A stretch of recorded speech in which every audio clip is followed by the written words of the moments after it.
can you do that one more time? Just want to make sure your camera stays consistent. Yeah, 1, 2, 3, 4, 5, 6, 7, 8, 9.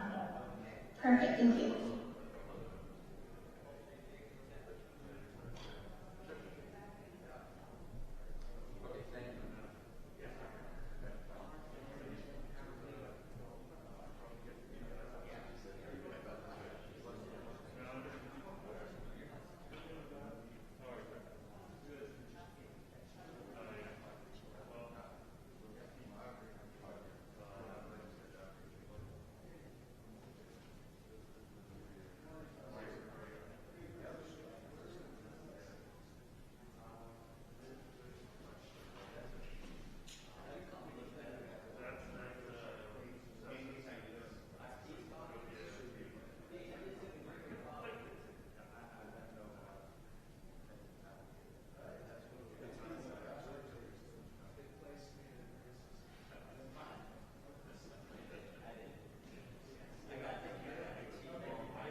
This court. This is what a court. Okay.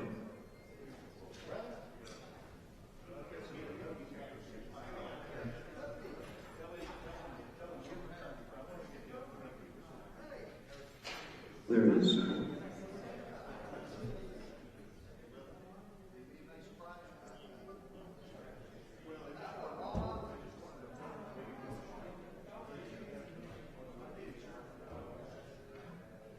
Can we test Mr. Connolly's audio?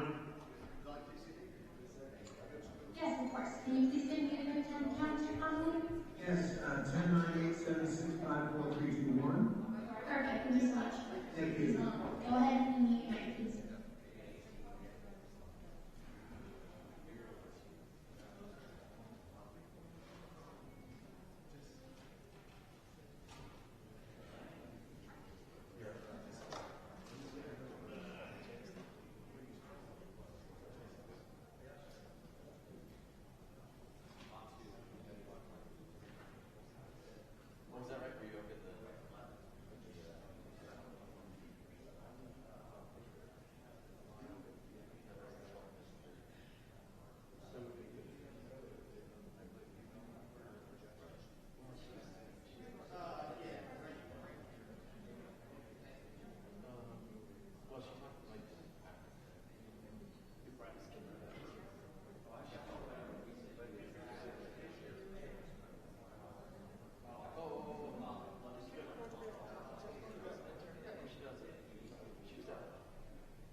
Pursuant to House rules, some members will appear in person and others will appear remotely via Zoom.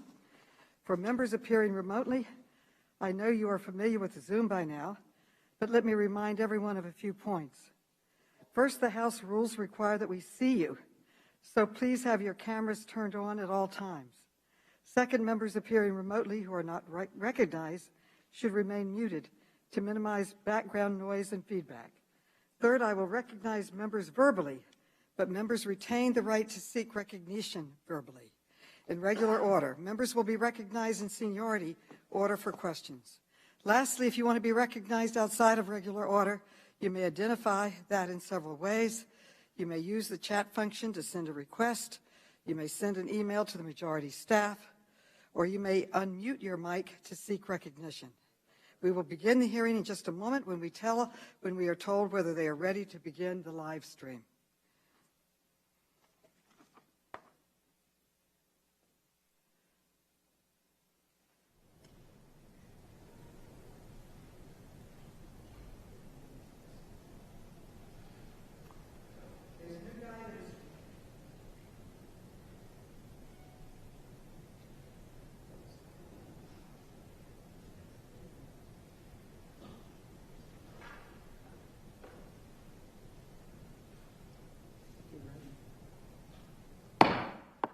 The committee will come to order without objection. The committee is authorized to declare a recess of the committee at any time.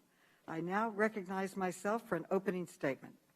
Today, the committee will examine one of the darkest days in our nation's history, the January 6th insurrection at the United States Capitol.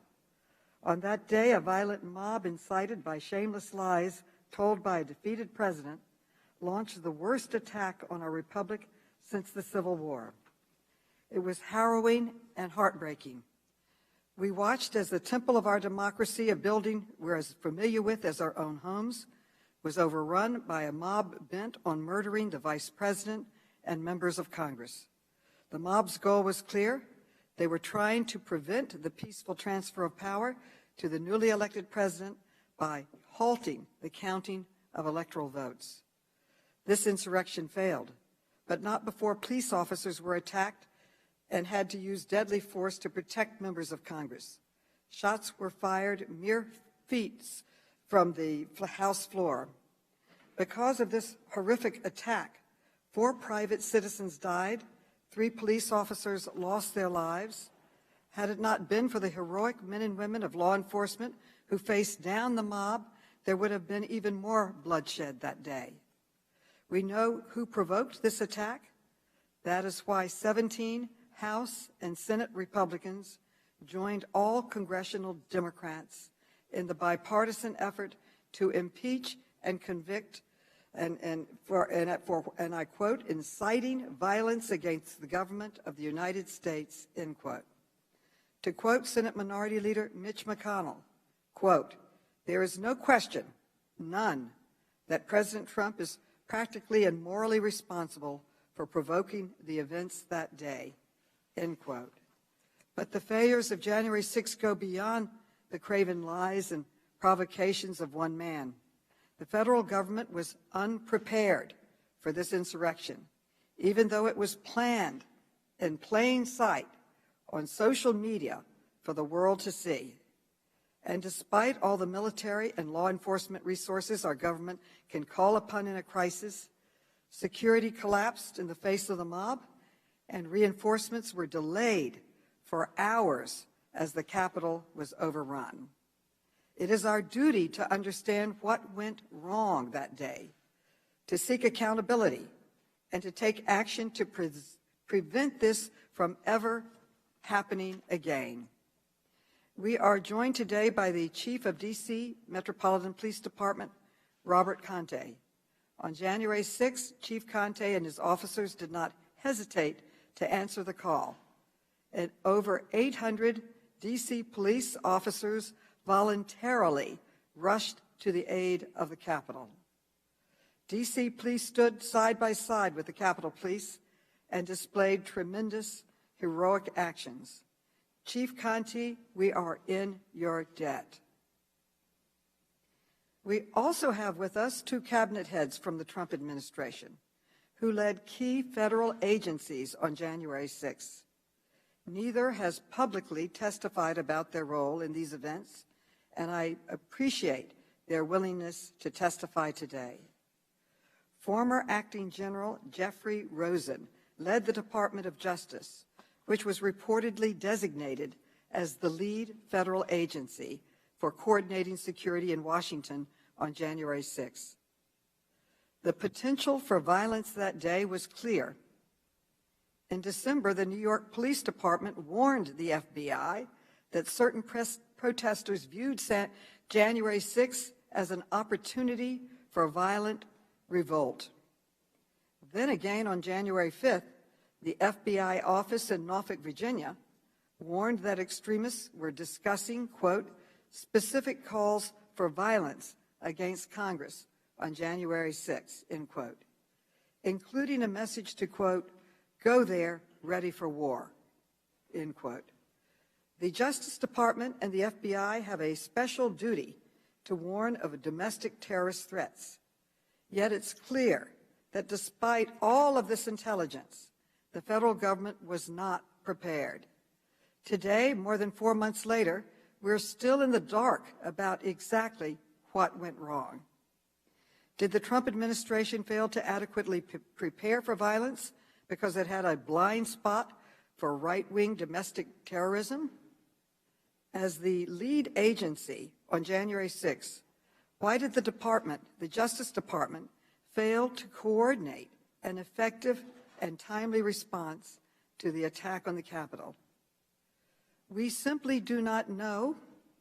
In part, that is because neither DOJ nor the FBI have produced a single piece of paper in response to the request sent by 6 House committees, including this one in March.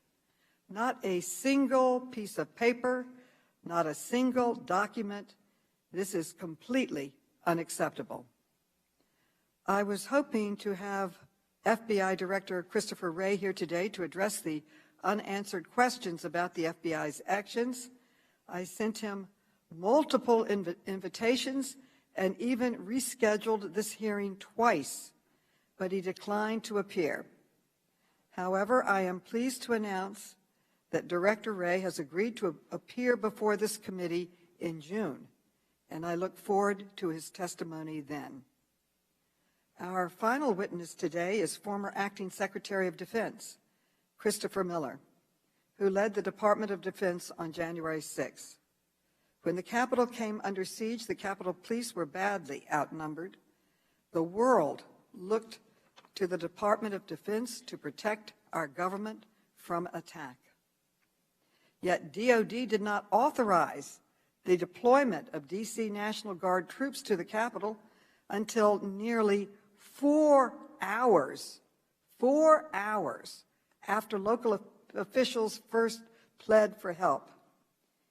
Even though we were under full-scale assault, DOD hesitated until Vice President Pence, not President Trump, gave the order to, quote, clear the Capitol, end quote. DOD's explanations of its own actions have failed to address critical questions. Why did military leaders place unusual restrictions on commanders on the ground? Mr. Miller says that he first learned that the mob had entered the Capitol between 1 p.m. and 1:30 p.m. So why did the Defense Department wait until after 5 p.m. before sending the National Guard to the Capitol? Today's hearing will not be the end of our investigation. This committee, along with other committees in the House, will continue to seek a full accounting of this attack. Even today, our colleagues in the House Administration Committee are asking tough questions of the Inspector General for the architect of the Capitol. This oversight is essential, but we also need an independent, bipartisan commission focused on investigating the root causes of this insurrection. The 9/11 Commission has taught us that even in our most difficult moments, we can come together as one and answer hard questions, as we did as a Congress after 9/11.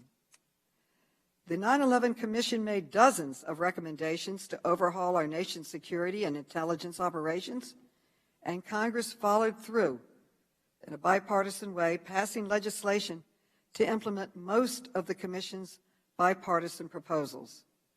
We need that same determination, that same resolve and action today.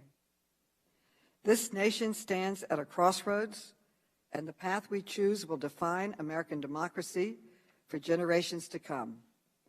We must reject President Trump's big lie and the violent insurrection it inspired. No member of Congress, whether a freshman representative or a House conference chair, should face punishment for speaking the truth about what happened that day. As Congresswoman Cheney said last night, and I quote, "Remaining silent and ignoring the lie emboldens the liar. We must speak the truth. Our election was not stolen, and America has not failed." End quote. It is time for the American people and this Congress to look at the events of January 6th and say, never again.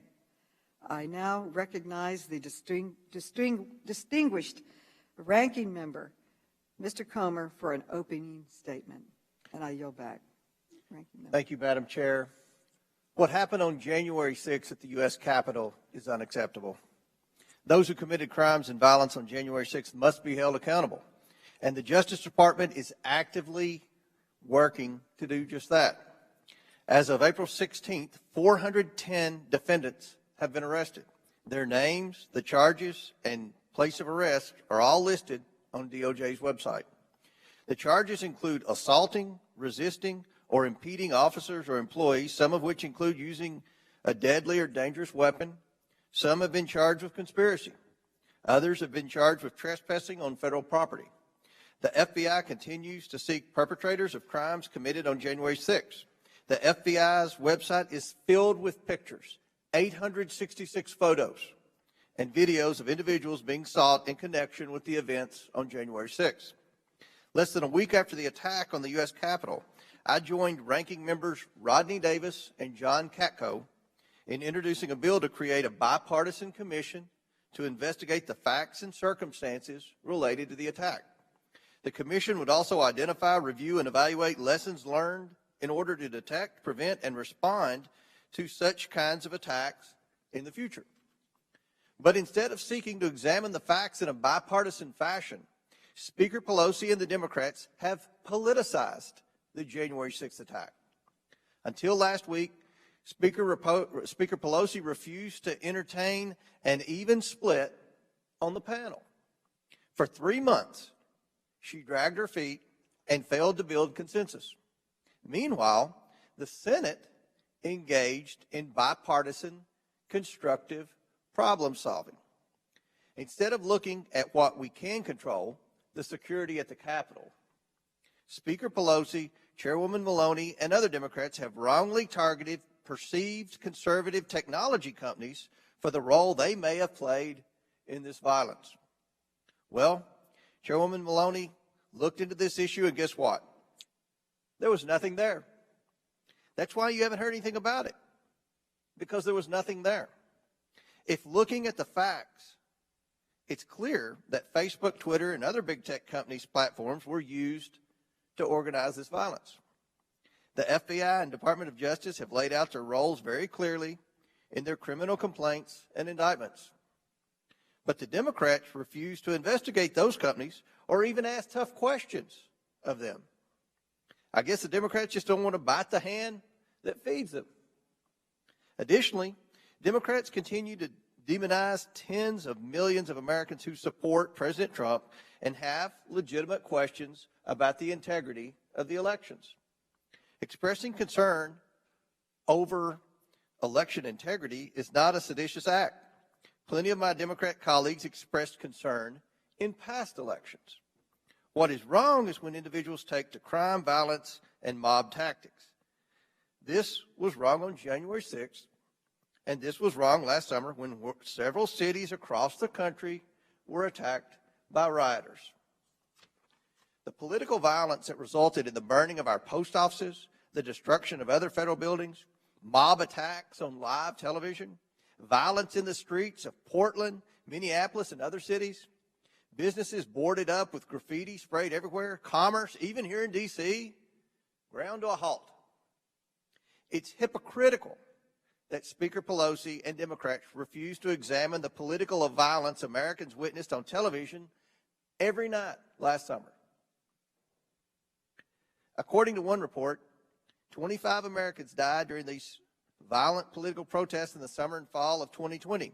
Many Americans' property and livelihoods were destroyed.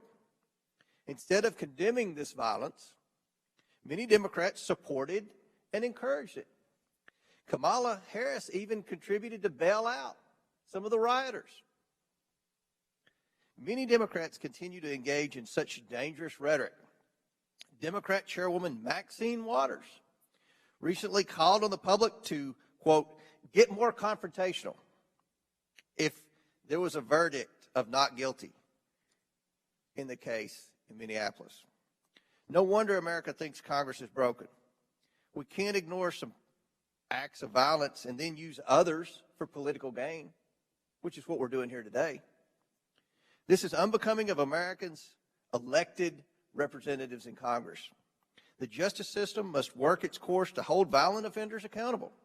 Congress must examine both the January 6th attack and the violence we witnessed last summer to prevent it from happening. We owe it to the American people to address these acts of violence.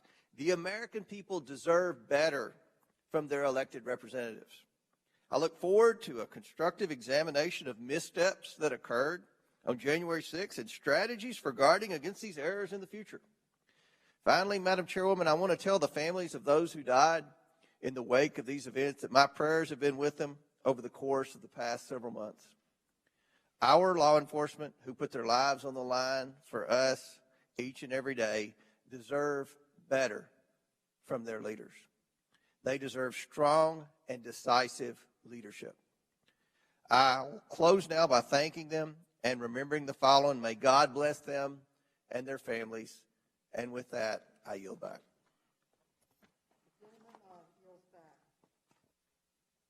I would now like to introduce the witnesses that will be testifying today. Our first witness today is Christopher Miller, who is the former Acting Secretary of Defense and who served in that role on January 6th. Then we will hear from Jeffrey Rosen, who is the former Acting Attorney General. He also served in that role on January 6th.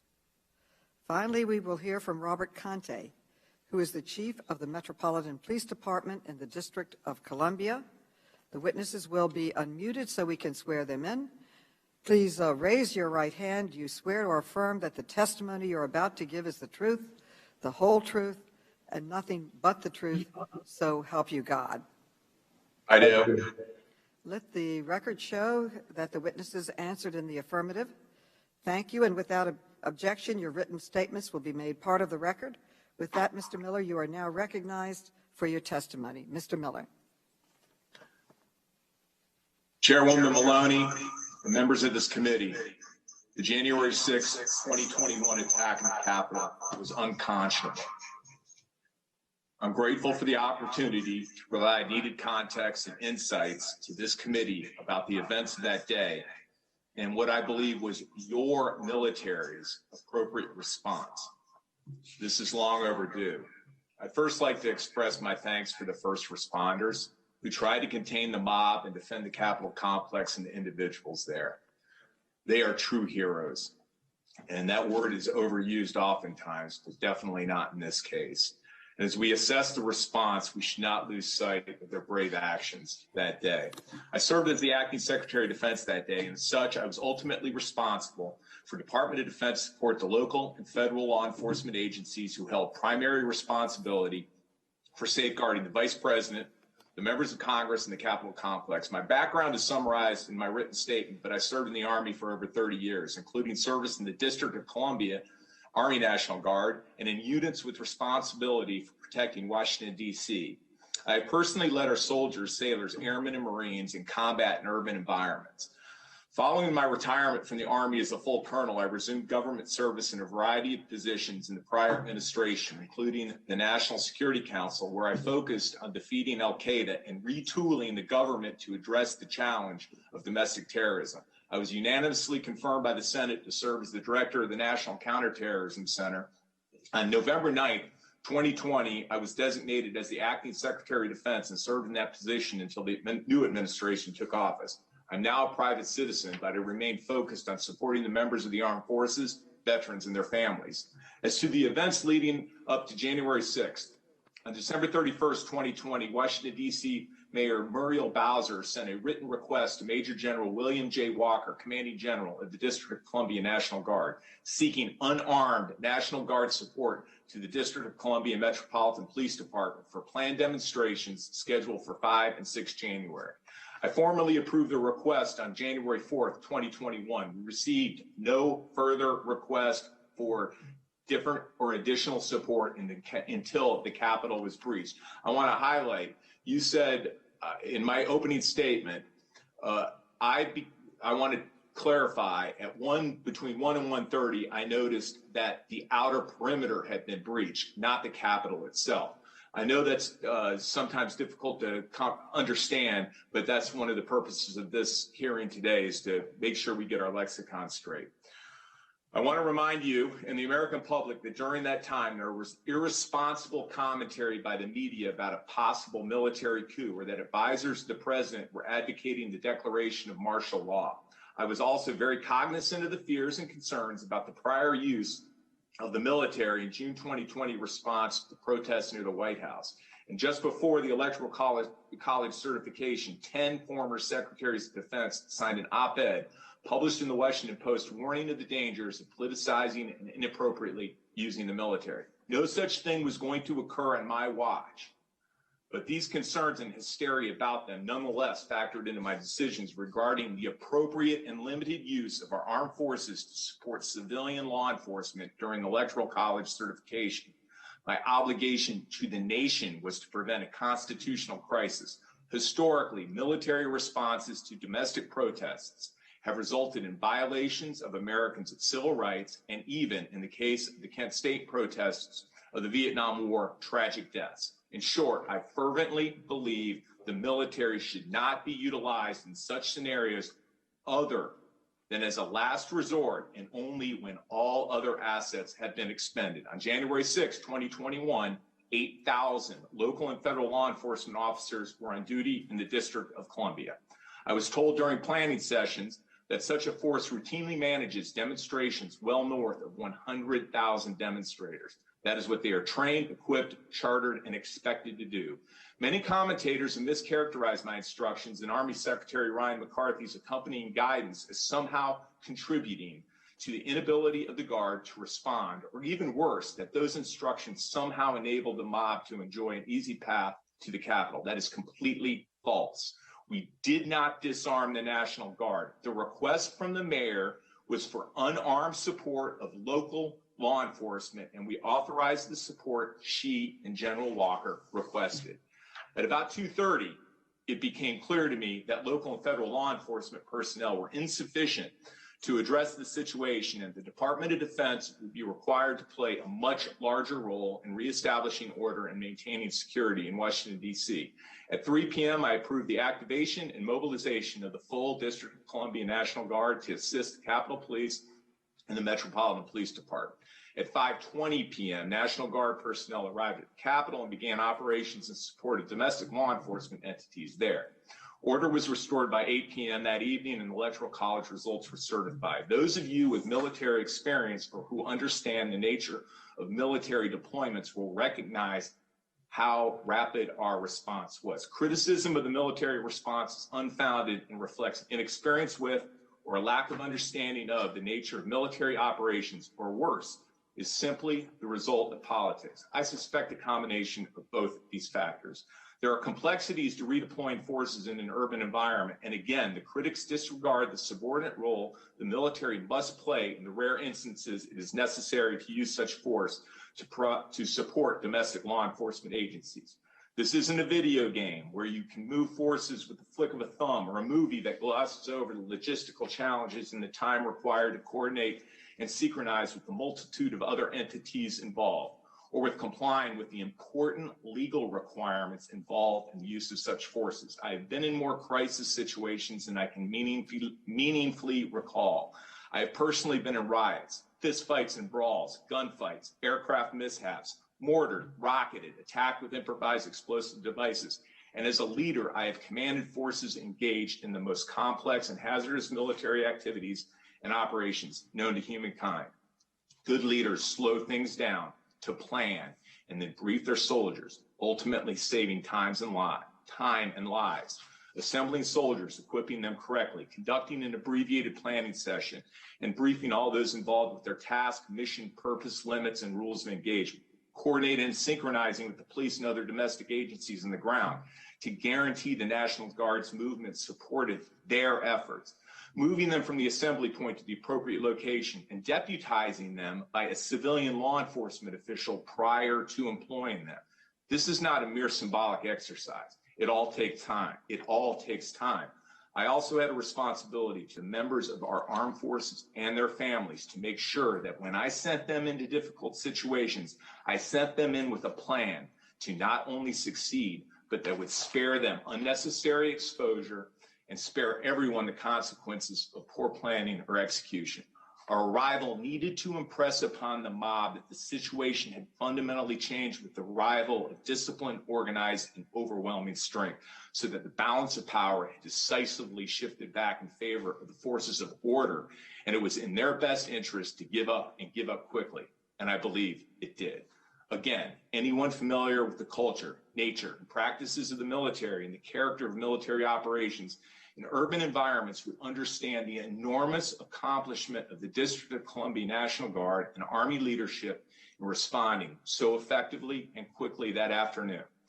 As General Milley correctly assessed, the chairman of the Joint Chiefs of Staff, the military's response that day, the Department of Defense responded at, quote, sprint speed, unquote. I stand by every decision I made on January 6th and the following days. I want to emphasize that our nation's armed forces are to be deployed for domestic law enforcement only when all civilian assets are expended and only as the absolute last resort. To use them for domestic law enforcement in any other manner is contrary to the Constitution and a threat to the Republic. I ask you to consider what the response in Congress and in the media had been if I had unilaterally deployed thousands of troops into Washington, D.C. that morning against the express wishes of the mayor and the Capitol Police, who indicated they were prepared. I know that the brave law enforcement officers serving on the front lines on January 6, 2021, did their best to protect the Capitol and the individuals, many of who are on this hearing today, were in harm's way from a lawless and ignorant mob acting contrary to nearly 2.5 centuries of peaceful and respectful transfers of power under our Constitution. I'm enormously proud of those National Guard soldiers and airmen who selflessly answered the call on January 6, 2021, and in the subsequent weeks to support domestic law enforcement and our Constitution. Watching them, talking to them, listening to them, and trying to support them as best I could remain the high points of my term as the acting Secretary of Defense. They are America's treasure and our true patriots, We must be worthy of their selfless service and sacrifice. Thank you. Thank you. Mr. Rosen, you are now recognized for your testimony. Mr. Rosen.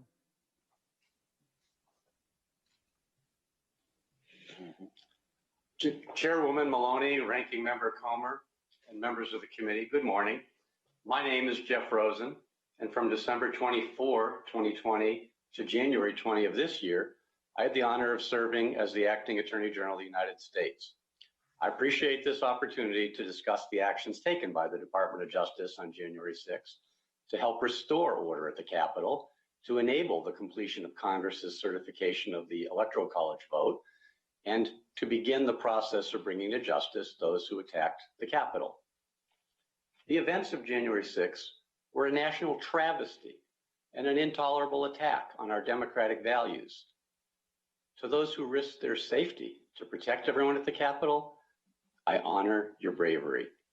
To the families of the Capitol police officers or others who were injured that day or died in the wake of the attack, I extend my deepest sympathy. And to all of you and your staff who lived through that day, I share the justified anger at what you endured. But I also take solace in the fact that our republic never faltered. Buildings were breached, but the Constitution and our shared values were a bulwark against the violent mob. As set out in my written testimony, the Department of Justice prepared appropriately in the period before January 6th, and I'm proud of the department's response on January 6th, when we urgently deployed more than 500 agents and officers from the FBI, ATF, and U.S. Marshals to assist in restoring order at the Capitol. That included the number 2 officials from both DOJ and FBI personally going to the rotunda while the intrusion was still underway. All of these outstanding men and women from DOJ moved with urgency to assist the Capitol Police in the midst of an unprecedented security breach, and they helped to clear and secure the hallowed epicenter of our representative government. As to holding the wrongdoers accountable, I'm also extremely proud of the swift action taken thereafter by DOJ personnel in the FBI and the DC U.S. Attorney's Office to investigate and, where appropriate, begin to prosecute those responsible for the disgraceful attack on the Capitol. I appreciate the importance of today's oversight hearing, and I welcome the opportunity to share with you what I know about the January 6th events in light of my prior role at the Department of Justice. The Justice Department, of course, must always be guided by our Constitution and the rule of law. That is what guided me. The Department of Justice acted with the utmost integrity and urgency to support our institutions of government to the very best of our abilities when the legislative branch came under attack on January 6th. The violence that occurred at the Capitol on the afternoon of January 6th should never be repeated. As a society, we need to restore greater respect for our Constitution, for our representative form of government, and for the rule of law. I look forward to your questions about January 6th, but should note as a threshold matter that there are some unavoidable limitations on the testimony I can provide at this time. For one, my access to information is limited because I am no longer with the Department of Justice. Further, while the events of that day will be with me forever, my memory is unlikely to be perfect, as I'm sure for all of us, there are some aspects that are seared in memory and others that have become a blur. Moreover, I have been authorized by the Department of Justice to testify here today only on certain topics within the scope of today's hearing, as I'm bound as a lawyer and as a former cabinet officer of the executive branch to maintain some kinds of information in confidence, and also must avoid making any statements that could interfere with the numerous ongoing investigations and prosecutions of individuals involved in the events of January 6th. I appreciate your patience and understanding as to those, as I will otherwise do my best to address the events of January 6th as I saw them. With that, thank you for inviting me today, and I'll look forward to your questions. The gentleman yields back, and our next appointed speaker is Mr. Contee. Good morning, Chairwoman Maloney, Ranking Member Comer, and members of the committee. I am Robert J. Contee III, Chief of Police of the Metropolitan Police Department, the primary police force in the District of Columbia. I appreciate this opportunity to brief you on the events of January 6, 2021, a dark day for our country. It is critically important that we, members of Congress, district leaders, and residents, and all Americans find answers to questions about the 6. I'll relate to you the facts as we know them at this time, based on the point of view of the Metropolitan Police Department and the government of the District of Columbia. As with any event with multiple agencies, thousands of people, and almost as many cameras as people, there will inevitably be several perspectives and possibly inconsistencies that will need to be aligned as more information is gathered. I would like to begin by highlighting a few key facts to ensure the committee and the audience understand the very different roles of Mayor Muriel Bowser and the District of Columbia, including MPD and those of congressional and federal authorities. First, MPD is prohibited from entering the Capitol or its grounds to patrol, make arrests, or serve warrants without the consent or request of the Capitol Police Board. Second, unlike any other jurisdiction in the country, the President of the United States, not the Mayor of the District of Columbia, controls the DC National Guard. Any request submitted by the Mayor to mobilize the DC National Guard must be approved by the President, and the scope of the request must be limited to supporting the district's local jurisdiction and authority, which excludes federal entities and property. A request for the Guard assistance at the Capitol or its grounds would have to be made by Capitol Police with the consent of the Department of Defense. Third, since Mayor Bowser declared a public health emergency in March 2020, the District of Columbia has not issued permits for any large gatherings. On the morning of January 6th, MPD was prepared to support our federal partners with a First Amendment assembly that was held primarily on federal land, while continuing to patrol and respond to calls for service throughout city neighborhoods. In preparation for the anticipated demonstrations and the possibility of violence on city streets, the department was fully deployed on 12-hour shifts the week of January 4th, with days off and leave canceled. Our federal partners each had their primary areas of responsibility. The Secret Service was focused on the security of the former president and the White House area. Park Police was focused on the Ellipse and the National Mall. And Capitol Police had responsibility for the Capitol, including both the building and grounds.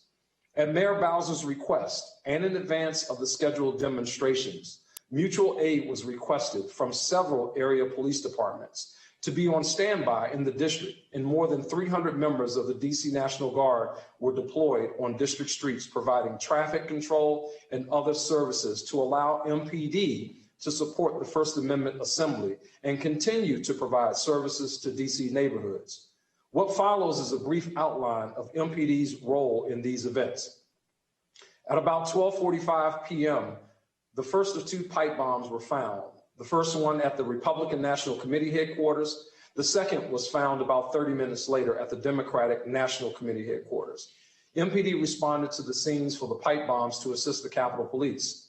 At 12:58 p.m., Chief Sund asked for MPD's assistance to address the growing violent mob at the Capitol. Officers were immediately authorized to deploy to the west front of the Capitol and arrived within minutes. Our members arrived at a chaotic scene.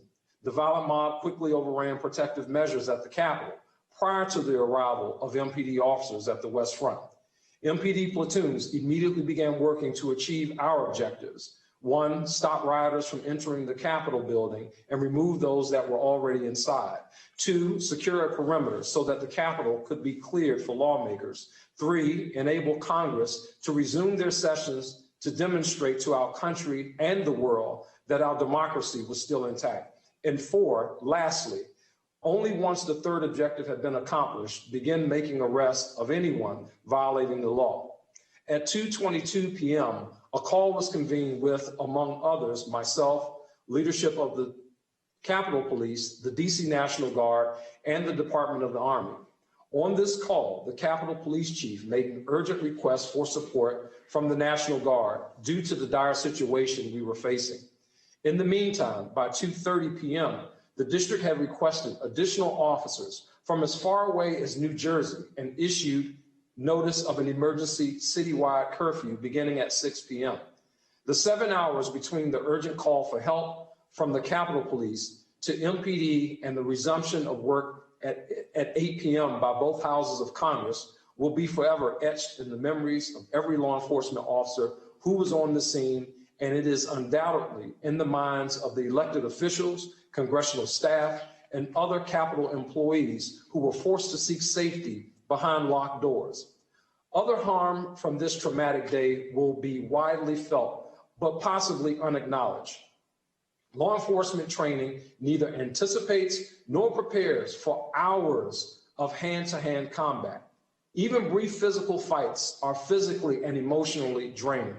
In closing, I appreciate the opportunity to highlight the heroism of MPD officers and all of the law enforcement officers who responded to the Capitol and put their lives on the line to protect the Capitol, Congress, and our democracy. But to ensure the continued safety of the district and its residents, the federal enclave, MPD officers, and others, we must be frank in looking at several critical issues. The federal police forces in DC are re-examining their security protocols, given the risk of both foreign and domestic terrorism.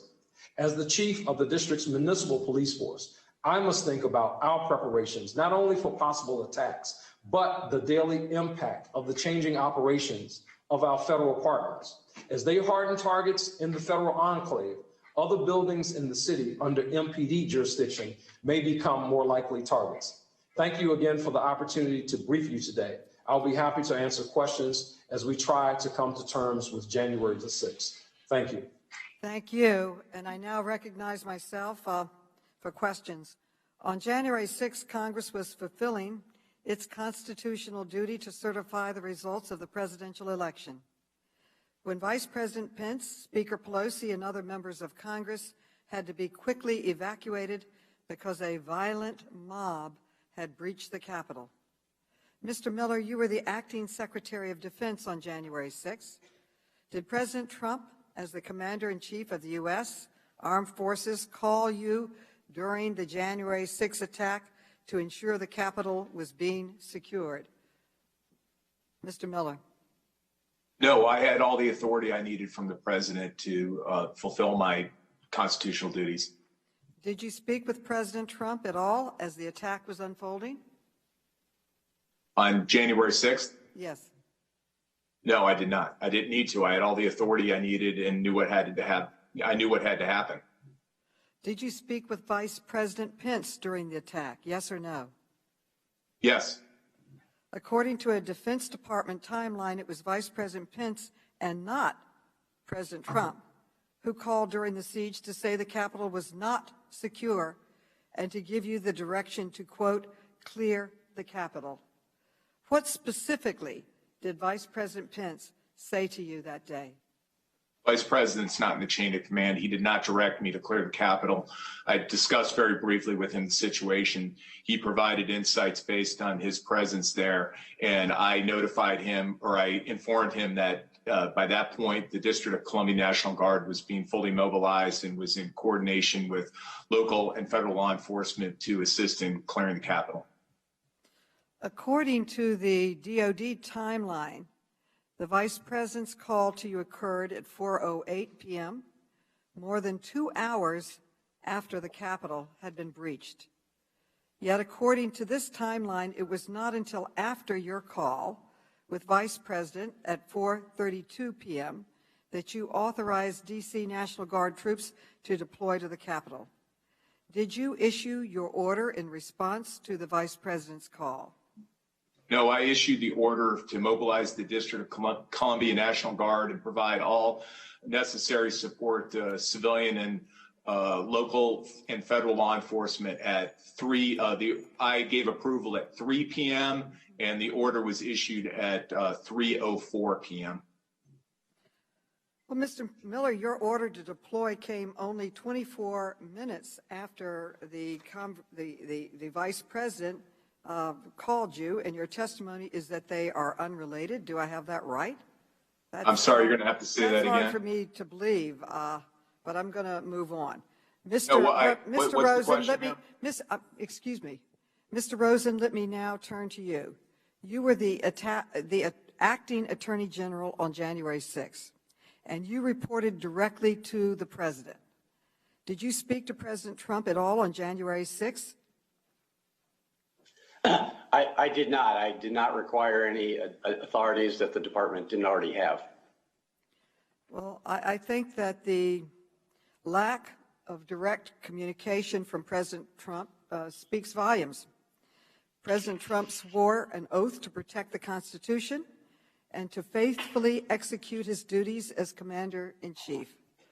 But when his supporters attacked our nation's capital, the president was nowhere to be found, leaving it to others to scramble to respond. I'd like to close with a few simple questions. Mr. Rosen, you were the head of the Justice Department on January 6th. Do you believe the 2020 presidential election was stolen from President Trump? Chairwoman Maloney, I addressed that issue in my written statement. I don't really have anything to go beyond that other than to say that there was no evidence presented of widespread fraud of a sufficient scale to overturn the election.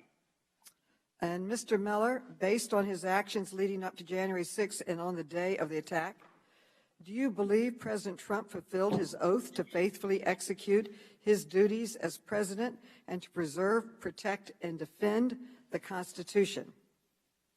Yes. Well, I think the evidence is clear. The president refused to lift a finger to send aid after he incited a violent rebellion against our republic. The president therefore betrayed his oath of office and betrayed his constitutional duty. My time has expired, and I now recognize the gentleman from Arizona, Mr. Gosar. Thank you, Madam Chairwoman. Outright propaganda and lies are being used to unleash the national security state against law-abiding U.S. citizens, especially Trump voters. The FBI is fishing through homes of veterans and citizens with no criminal records and restricting the liberties of individuals that have never been accused of a crime. Mr. Biden calls January 6th the worst attack since the Civil War. A president was impeached for his alleged role in that riot. It was reported early, totally unconfirmed, that an armed insurrection, quote, beat a police officer to death with a fire extinguisher. The government has even enlisted Americans to turn in their own neighbors. Federal prosecutor Michael Sherwin on CBS News 60 Minutes continued the, quote, shock and awe, end of quote, strategy. Many of my Democrat colleagues oppose the, quote, shock and awe, end of quote, strategy in Iraq. We should similarly oppose its application against American citizens. Mr. Rosen, you claimed that the DOJ would, quote, spare no resources, end of quote. Mr. Rosen, did the DOJ confiscate any firearms from suspects charged with breaching the Capitol on January 6th?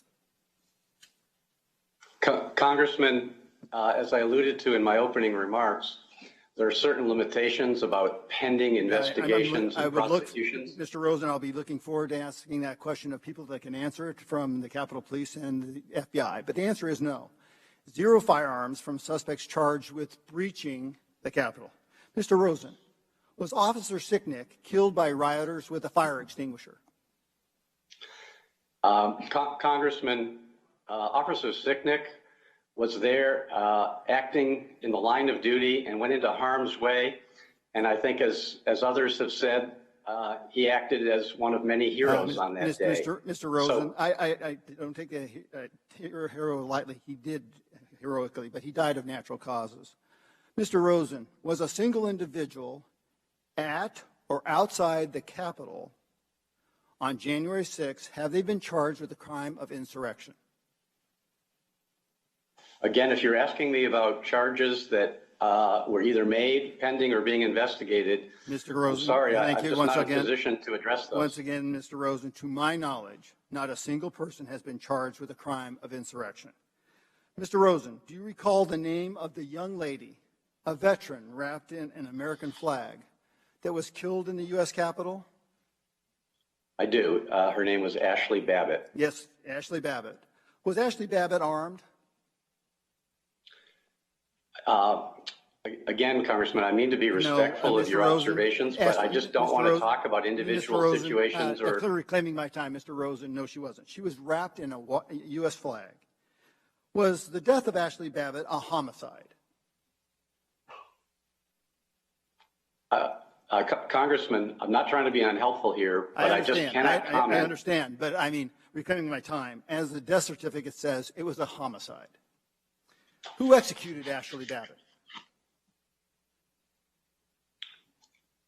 Congressman, I'm just going to have to say the same thing here, that I don't want to get into the specific facts and investigations. Thank you very much. I appreciate it. Now, Chief Contee, what are the rules of engagement at the D.C. protests?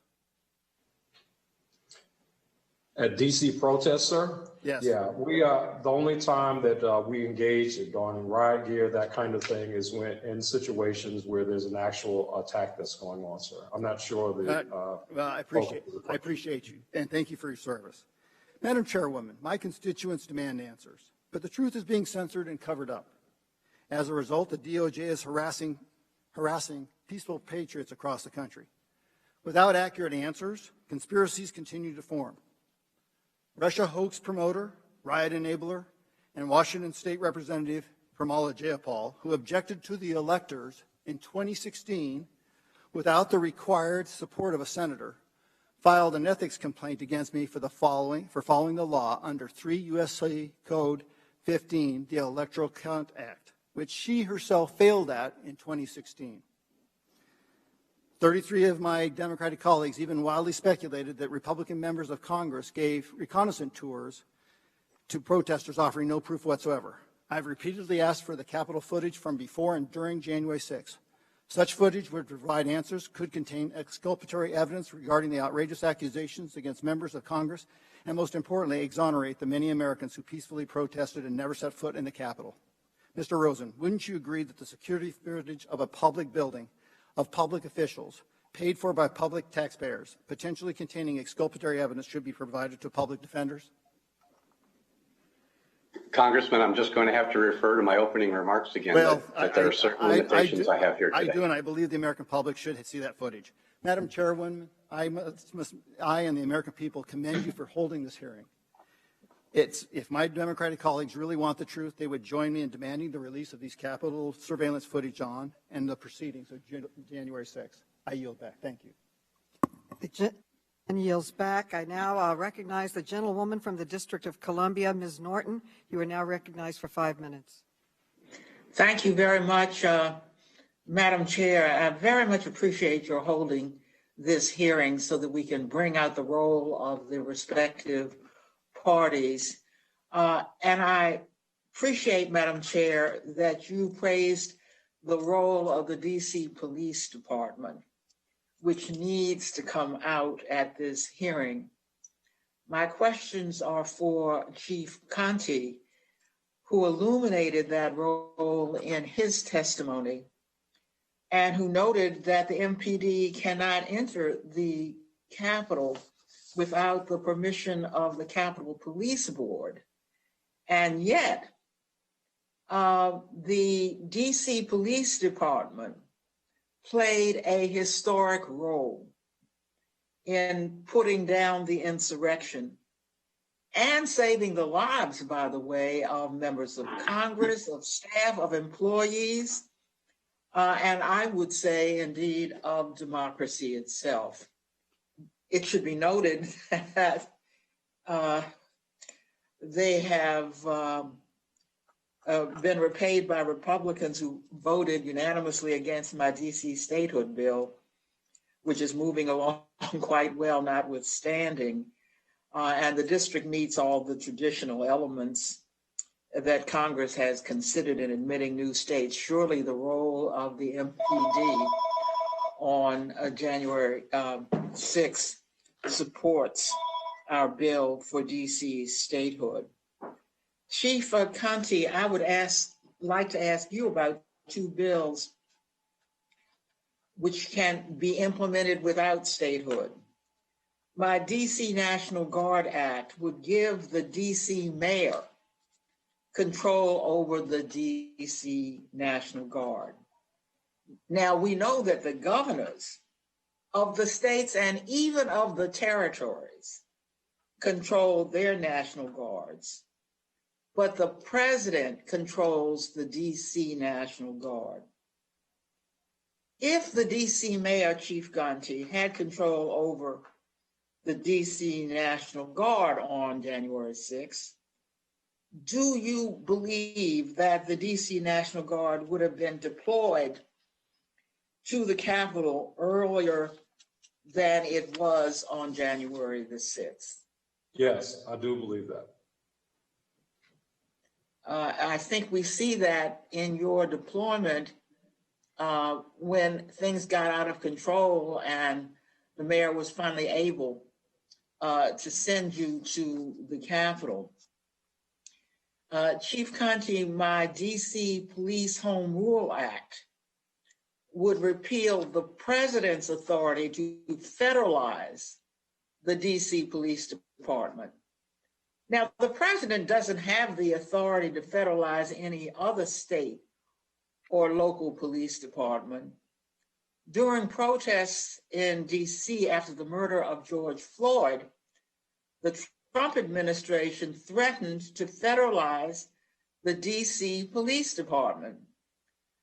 Chief Contee, do you think the president should have the authority to federalize the DC Police Department? No, I do not.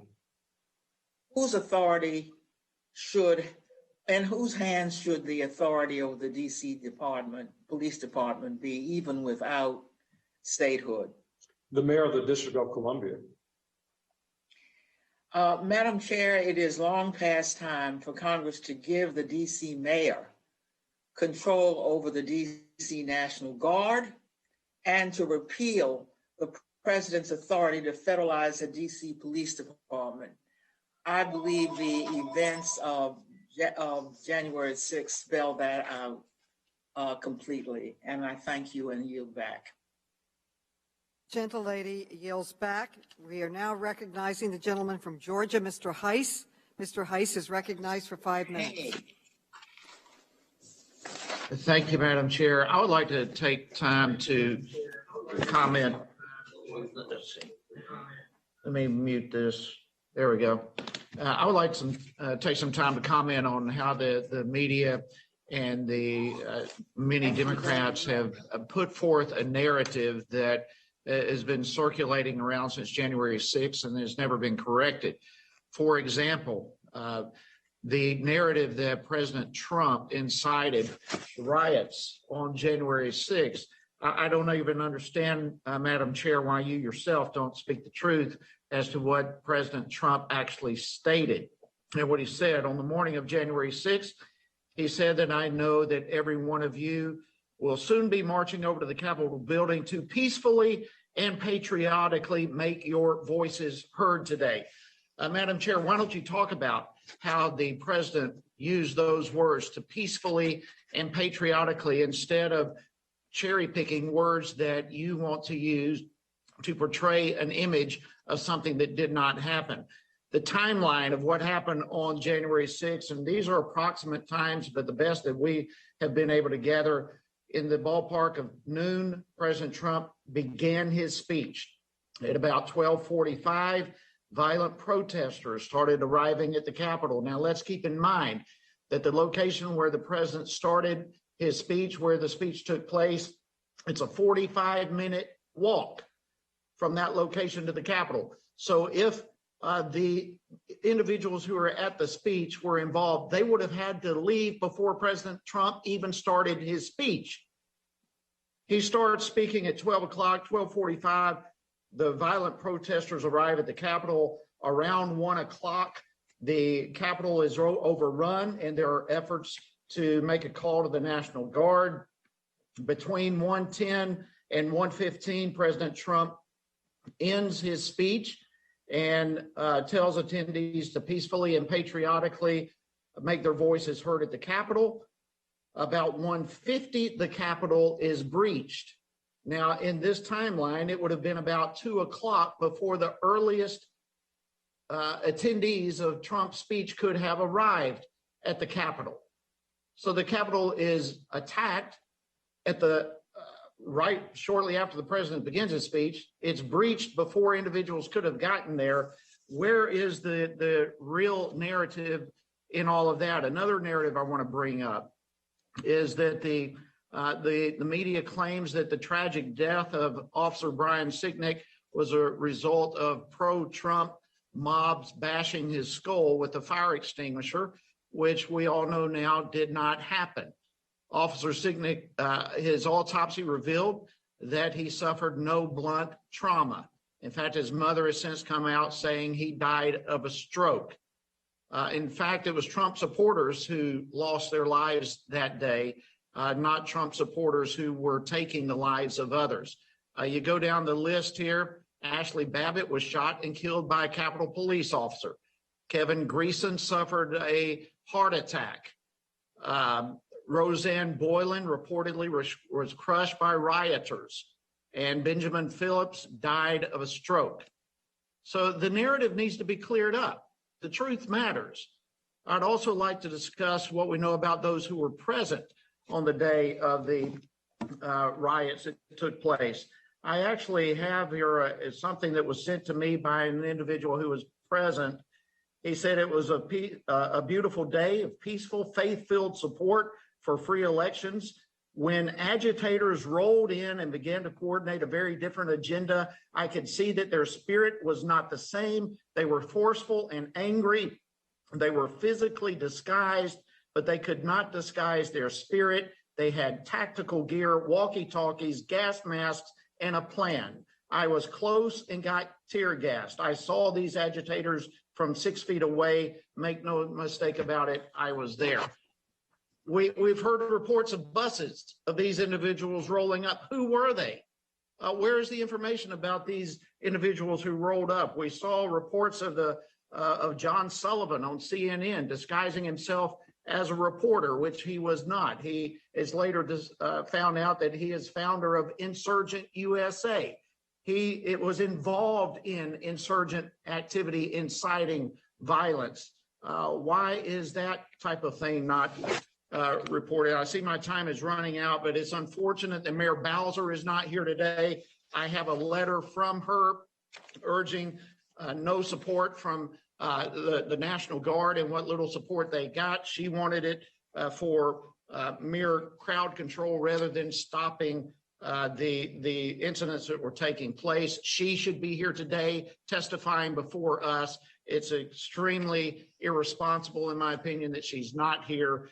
It's time that we get at the truth, that we start telling the truth, and we stop creating a narrative that is untrue and misleading to the American people. And with that, I yield back. The gentleman yields back. The gentleman from Massachusetts, Mr. Lynch, is recognized for 5 minutes. I thank the gentlelady for yielding, and I thank the chair for having this hearing. I found it hard to believe the revisionist history that's being offered by my colleagues on the other side. It is not a 45-minute walk from the ellipse to the Capitol. You would think that the gentleman has probably taken that walk himself several times. It's several blocks, and so it just collapses the entire scenario that he has put forward. But Mr. Miller, I live near the Capitol, and on January 5th and January 6th, I had an opportunity to walk through the crowds. They gathered on the 5th and then grew considerably during the 6th. And my personal observation was that the crowds on the 5th, January 5th, were relatively peaceful. I walked in and among them.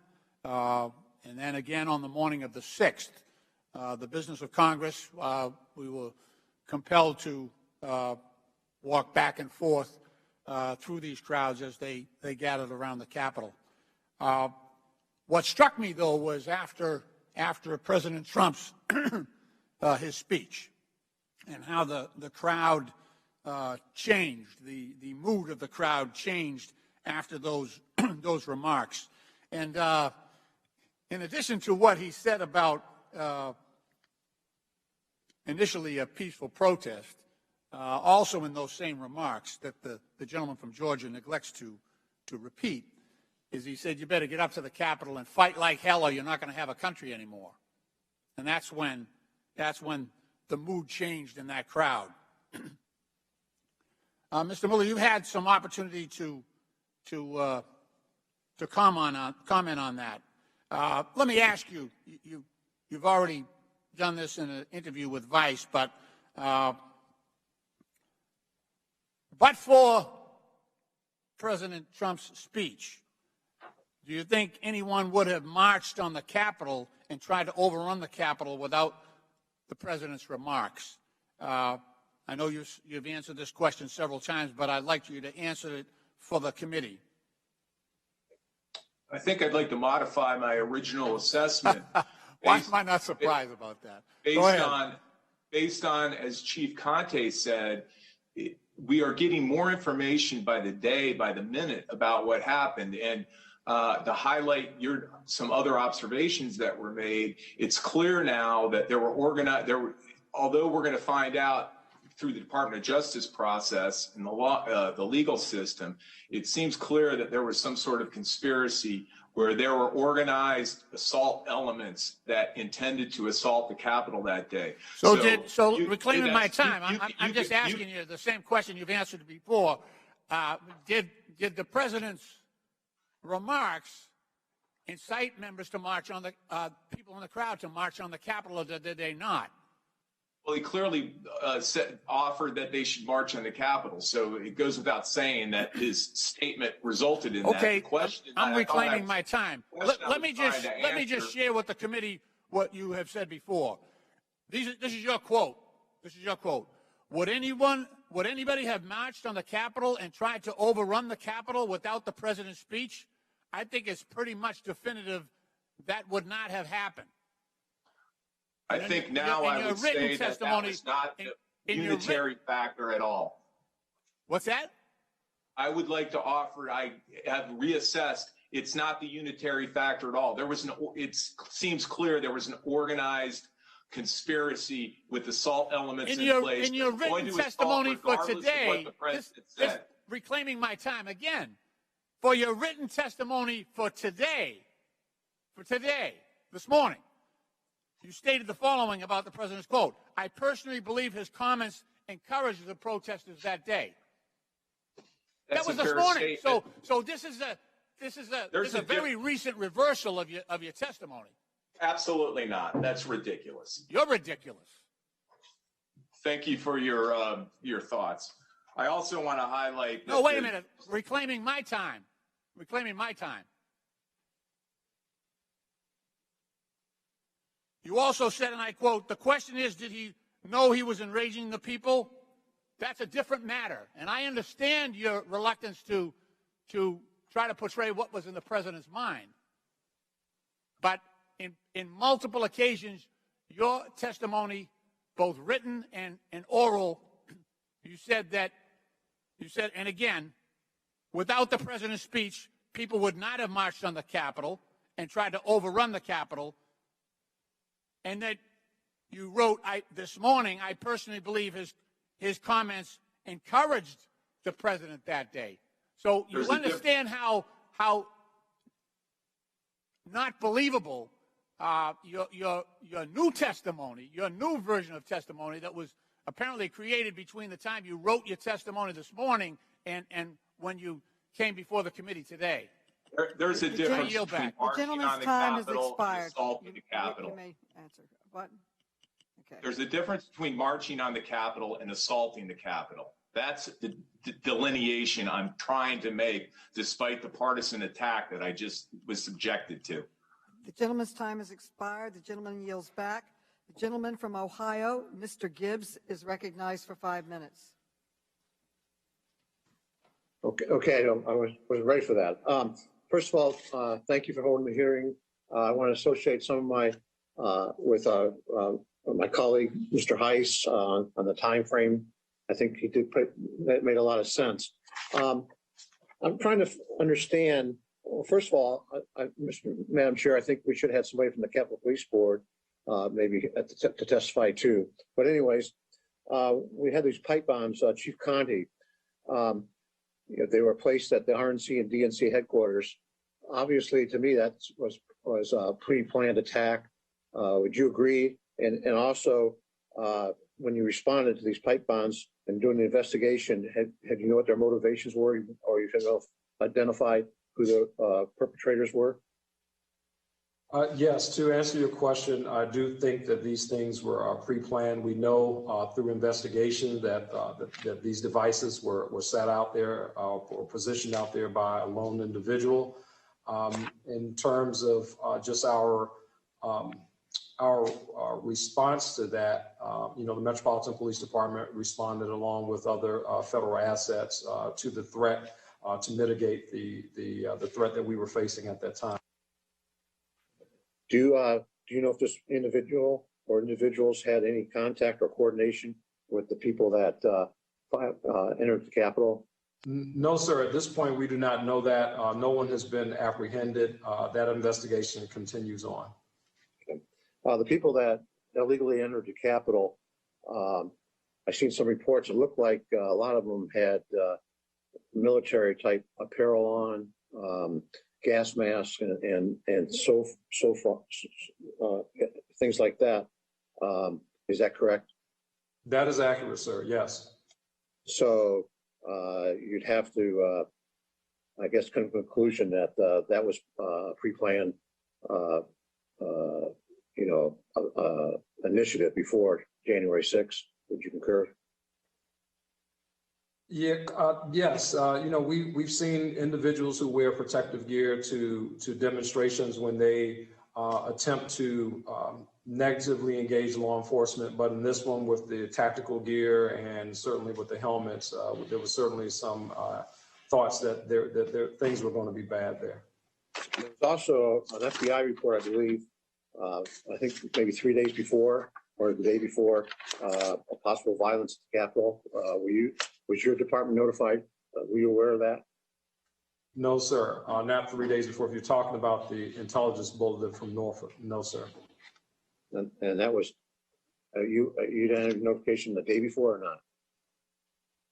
No, sir. So, I think my previous testimony at another hearing, we kind of addressed this issue, but the notification was sent through. It was basically sent through an email.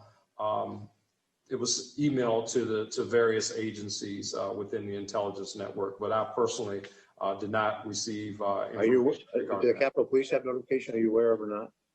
I found out later on that Capitol Police, they did have some information, but this was after January 6th occurred. Okay. I guess for the other witnesses, there was chatter. Apparently there was chatter going around on social media that there, even days before, of organization or coordination. Is our Attorney General, Mr. Rosen, aware? Was there any chatter that the Department of Justice was aware of before, days before January 6th? Congressman, FBI Director Wray has addressed this in a previous hearing, and I gather will again.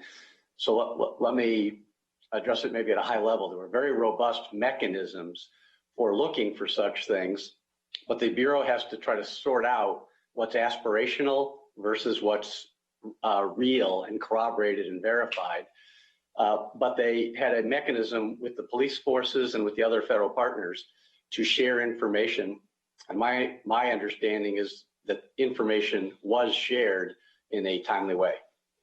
Do you think big tech could have had a role to help surface that information out, or not?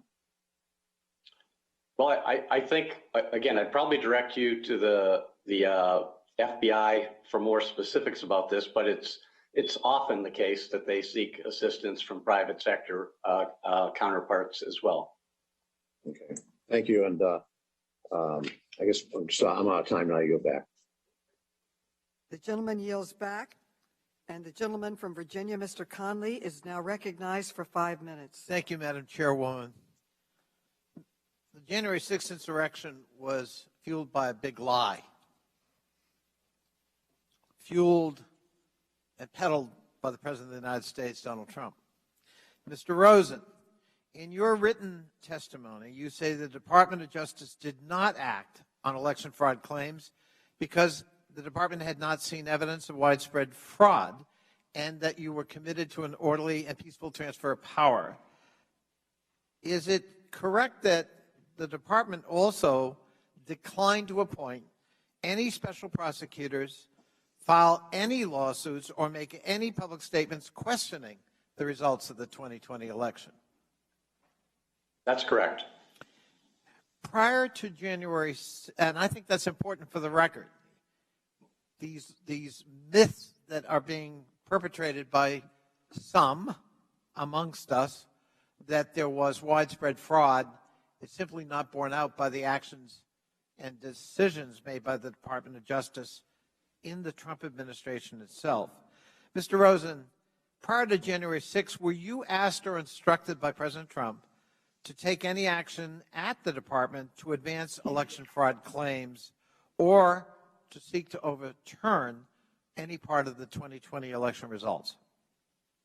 Well, Congressman, as just alluded to in your prior question, I can tell you what the actions of the department were. No, sir. Or not, No, sir. Outcome was. Mr. I Rosen. cannot tell Mr. you, Mr. Rosen. consistent with my obligations today, about private conversations with the president, one way or the other. We had an unprecedented insurrection that led to 7 deaths, 5 here and 2 suicides, and you're saying this is a privileged communication? I'm saying that my responsibility is to tell you about the role of the Department of Justice and No, the actions sir. we took. Your responsibility is to be accountable to the American people and this Congress. I can't imagine a more critical question. Did you have conversations prior to January 6th with the President of the United States urging you to question or overturn or challenge the election results of 2020? It's a simple question.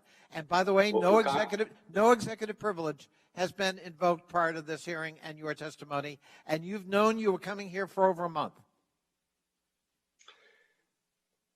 Congressman, respectfully, I understand your interest in the issue, and I've tried to be as forthcoming as I can with regard to the facts at the Department of Justice.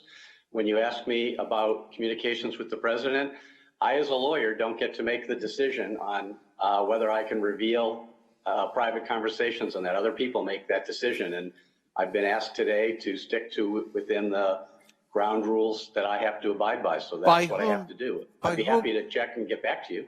That would be great, because I think the American people are entitled to an answer, Mr. Rosen, and I think you and I as public servants have an obligation. Did you meet with the president at the White House on January 3rd? I did. You did, but you declined to talk. You declined to tell us what the nature of that conversation was about. Is that correct?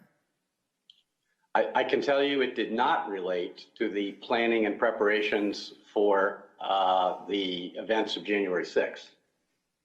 Can you tell us whether in any aspect it involved a discussion about the election itself? I'm sorry, Congressman. Again, respectfully, I don't think it's my role here today to discuss communications with the president in the Oval Office or the White House without authorization to do that. So I've tried to be as forthcoming as I can be and will continue to do, but on that one, I'm not going to be able to answer your question. Mr. Rosen, before January 3rd, that meeting you confirmed you did have with the president, Jeffrey Clark, your subordinate at DOJ, reportedly told you that your days as acting attorney general were numbered and that DOJ was going to stop Congress from certifying the election results. Is that true? Congressman, the items you're talking about, I have seen media accounts of, as I'm sure you have, but that set of episode, if you will, is the subject of an inspector general investigation, and so I'm just not going to be in a position to discuss that. So you're not going to talk about a meeting you confirmed you had with the president. I guess you're claiming executive privilege, even though you have not invoked executive privilege formally to the committee prior to your appearance. And now you're arguing that because of a pending IG investigation, an explosive report from reportedly about a conversation you had with Mr. Clark informing you your days were limited and there was going to be an attempt to overturn the results of the election, you're not going to discuss because it's the subject of an IG report. Is that correct? Congressman, both the Department of Justice and my own counsel had conversations with the committee about the ground rules for my appearing today. So I'm going to conduct myself in accordance with the responsibilities that I have and the ground rules that were discussed. Well, it is the privilege of any member of this committee to ask a question, Mr. Rosen. Of course. And there's also a formal process for invoking executive privilege, which you have in fact not invoked. Let me just say, Madam Chairwoman, I disavow comments made previously during this hearing about the nature of the insurrection. Rewriting history serves no purpose other than to cover up the violence and the brutality that we experienced and that was exhibited on January 6th. A shame for America, a shame for this Congress. And revisionist history serves no purpose but to cover that up and protect that brutality and that violence. I yield back. The gentleman yields back. The gentleman from Ohio, Mr. Jordan, is now recognized for 5 minutes. Thank you, Madam Chair. Mr. Rosen, 4 years ago on January 6, 2017, was it appropriate for Democrats to object to the 2016 presidential election results? Congressman, I think the things that are appropriate or inappropriate for Congress to do are that all members, of course, and all the rest of us have to adhere to the Constitution. And so I'm going to say that that's an issue for you as members of Congress to assess. Well, you're former acting Attorney General, and we appreciate your service to the country. I'm just asking, was it okay for them to? They've told us we're not allowed to object. We weren't allowed to object on January 6, 2021. In fact, you're not even allowed to co-sponsor legislation that Democrats introduced if you did object to accepting and counting the electors on January 6, 2021. I'm just wanting your thoughts on, was it okay for Democrats to do that on January 6, 2017?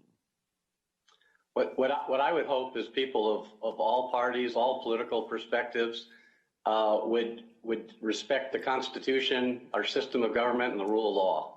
And does the Constitution allow members to object to the Electoral College results on January 6 after a presidential election? My understanding is that it does. It does, right. And Democrats did it. I mean, we had Jim McGovern, the Democrat chairman of the Rules Committee. He objected to the very first state called. He objected to Alabama back on January 6, 2017. President Trump won by 30 points. Mr. Raskin objected to Florida. Mrs. Waters objected to Wyoming, maybe the only state that President Trump won by more than he won Alabama. She objected to Wyoming. And you're saying that was okay for Democrats to do?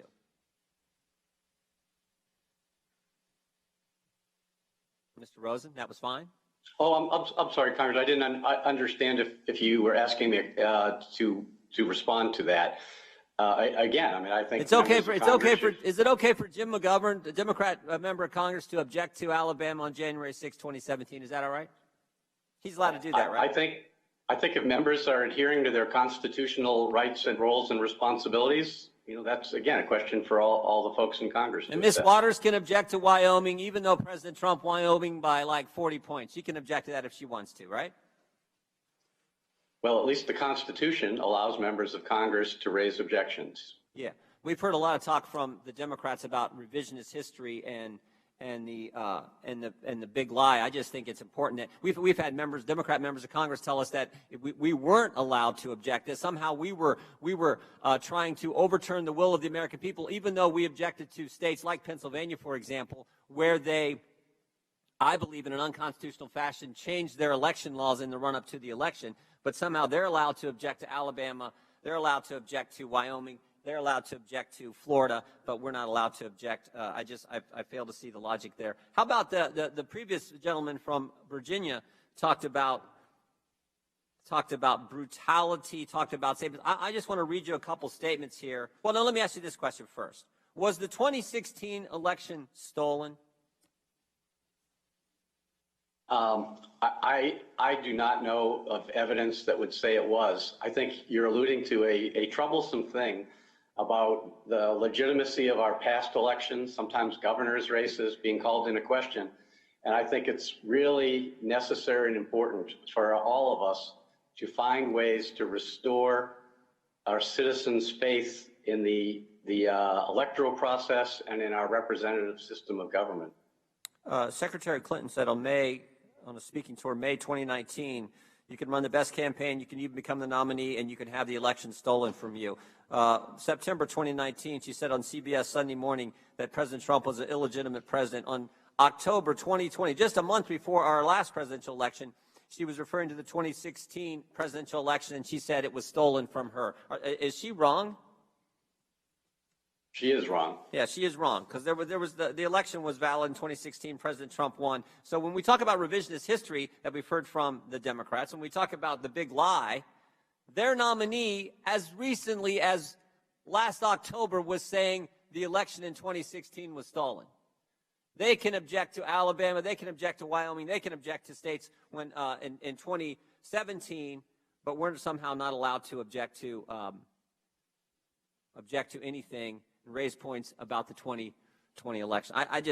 It's not about revisionist history. It's about the double standard the Democrats want to have. That's the part that bothers me the most, and frankly, I think that's what bothers the American people the most. With that, Madam Chair, I yield back.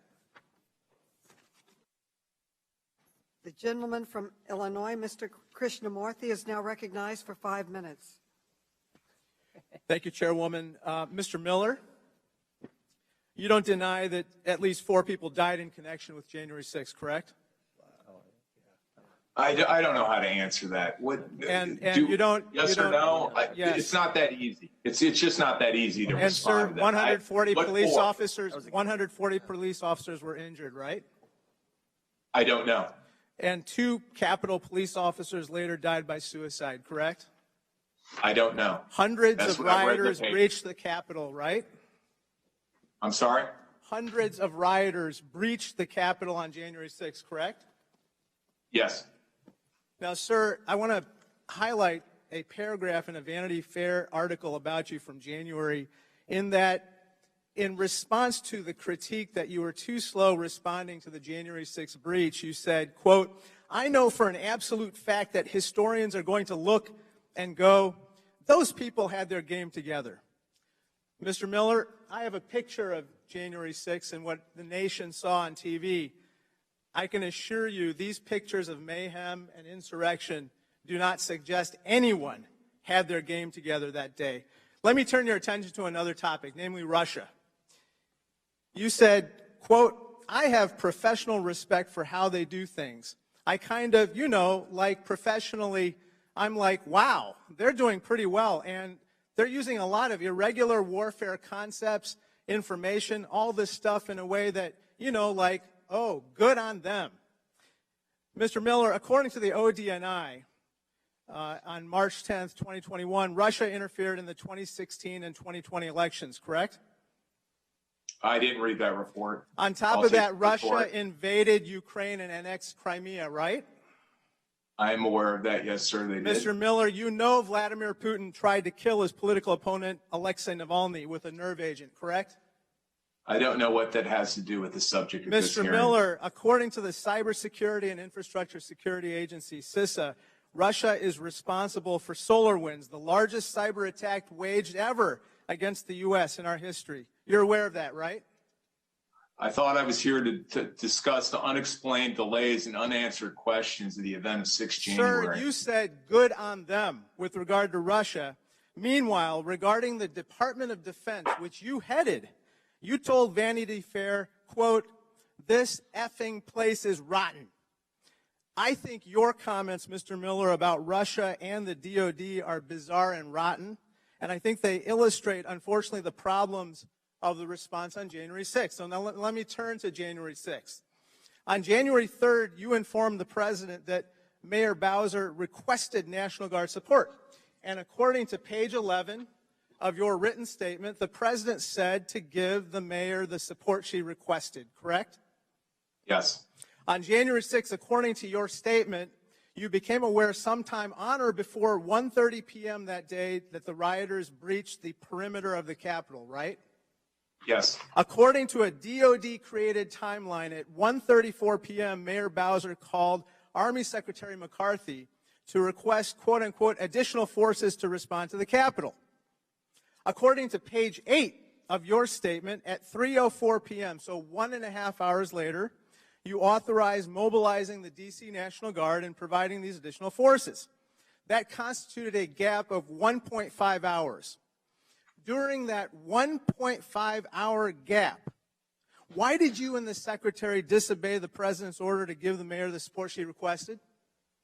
She already had the support she requested. What's your question, sir? Sir, she requested additional support. You see this mayhem and pictures of insurrection on January 6th? She requested additional support from you.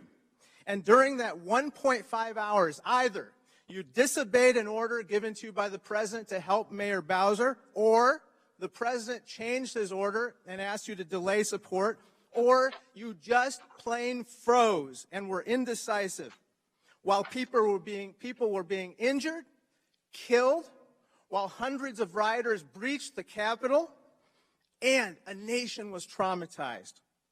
Sir, because of your actions, there were 8,000 badged and credentialed police officers on duty. And you weren't there. The United States Armed Forces should only be used as a last resort. You were AWOL, Mr. Secretary. You were AWOL. Remember, that's completely as you said before, that's completely inaccurate. As you said before, you have responsibility for everything. Something goes wrong, quote unquote, I own it completely, 110%. Sir, you partially own this mayhem. And that's why I'm going to ask for a DOD investigation into your actions. Thank you. I already requested that before I left the Department of Defense. I look forward to the report. Thank you, sir. Gentleman's time expires. The gentleman from Louisiana, Mr. Higgins, is now recognized for 5 minutes. Mr. Higgins. Thank you, Madam Chair. Madam Chair, constitutionalists support peaceful assembly to redress grievance. We do not support violent protest. Today, we're discussing the forced occupation and violent protest of January the 6th. Unfortunately, my colleagues across the aisle who hold the majority choose to present this hearing today through a 100% political prism. The founders were concerned about this. Madison wrote in Federalist 10 that liberty is to faction as air is to fire. That a dangerous or disturbing faction could indeed be born within this new republic based upon the very liberties and freedoms that the citizens were being provided. And yet none would argue that liberty should be eliminated in order to control a dangerous or disturbing faction. Madison and Hamilton agreed that the answer would be a stronger faction to be born within the citizenry to counter the disturbing or dangerous faction. I would argue that many Americans have come to believe that Congress has become a disturbing faction in America. My colleagues are referring to the actions of January the 6th. If they completely ignore the language and influence that their own members cause across the country. Maxine Waters, well, we've got to stay on the street. We've got to get more active. We have to get more confrontational. We have to make sure they know we mean business. Kamala Harris. But they're not going to stop. They're not going to stop. They're not. This is a movement, I'm telling you. They're not going to stop. And everyone beware. Representative Presley, there needs to be unrest in the streets. Nancy Pelosi, I just don't know why there aren't uprisings all over the country. Maxine Waters, in a restaurant, in a department store, at a gasoline station, you get out there and you create a crowd and you push back on them and you tell them they're not welcome here anymore. 19 people died during BLM riots last year. Hundreds and hundreds were injured. 2,000 police officers were injured from BLM riots last year. And yet, we're going to discuss today, as if none of that happened, the events of January the 6th. The hypocrisy of this body is indeed disturbing to the scores of millions of Americans that supported President Trump and loved this country and have been denied access to their own capital for over a year. Chief Contee, let's jump into some law enforcement here, shall we, sir? Be prepared for a question. Chief Contee, does the United States Capitol Police utilize facial recognition as a technology? I don't know what the United States Capitol Police use, sir, in terms of... I thought you might be aware of that based upon your background. I'm sure you stay up with it. Do you have an opinion about facial recognition technology? We do not use it here in the Metropolitan Police Department. Okay. In your coordinating efforts with the Capitol Police, do you discuss technologies used? Obviously, there's many joint operations. It's not a difficult question. It's not a critique. Good, sir. I'm asking your opinion as a law enforcement professional. Yeah, I think that when you talk about technology, certainly we look across the spectrum of best practices with all agencies, sir, not just the Capitol Police. Yep. Thank you. I concur. Chief, I was first certified as a TASER instructor in May of 2007, 14 years ago. TASERs, the technology has been around for a long time. Does your department use TASERs? Yes, sir, we do. They've saved thousands of lives across the country.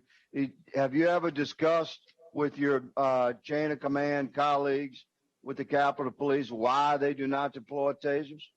No, that's not a conversation that we've had, sir. When you have joint operations, which would be normal, is it a consideration regarding crowd control? Well, it depends. It's a less lethal option, and it just really kind of depends on the situation. It is exactly. It's a less lethal option that the United States Capitol Police has not deployed, despite the fact that they have used the most modern technologies to further their law enforcement mission, which I support. Madam Chair, my time has expired, and I yield. Gentleman yields back. The gentleman from Maryland, Mr. Raskin, is now recognized for 5 minutes. Thank you, Madam Chair. Mr. Miller, Senator McConnell said that American citizens attack their own government. They use terrorism to try to stop a specific piece of democratic business they did not like, the county electoral college votes. Do you agree with that?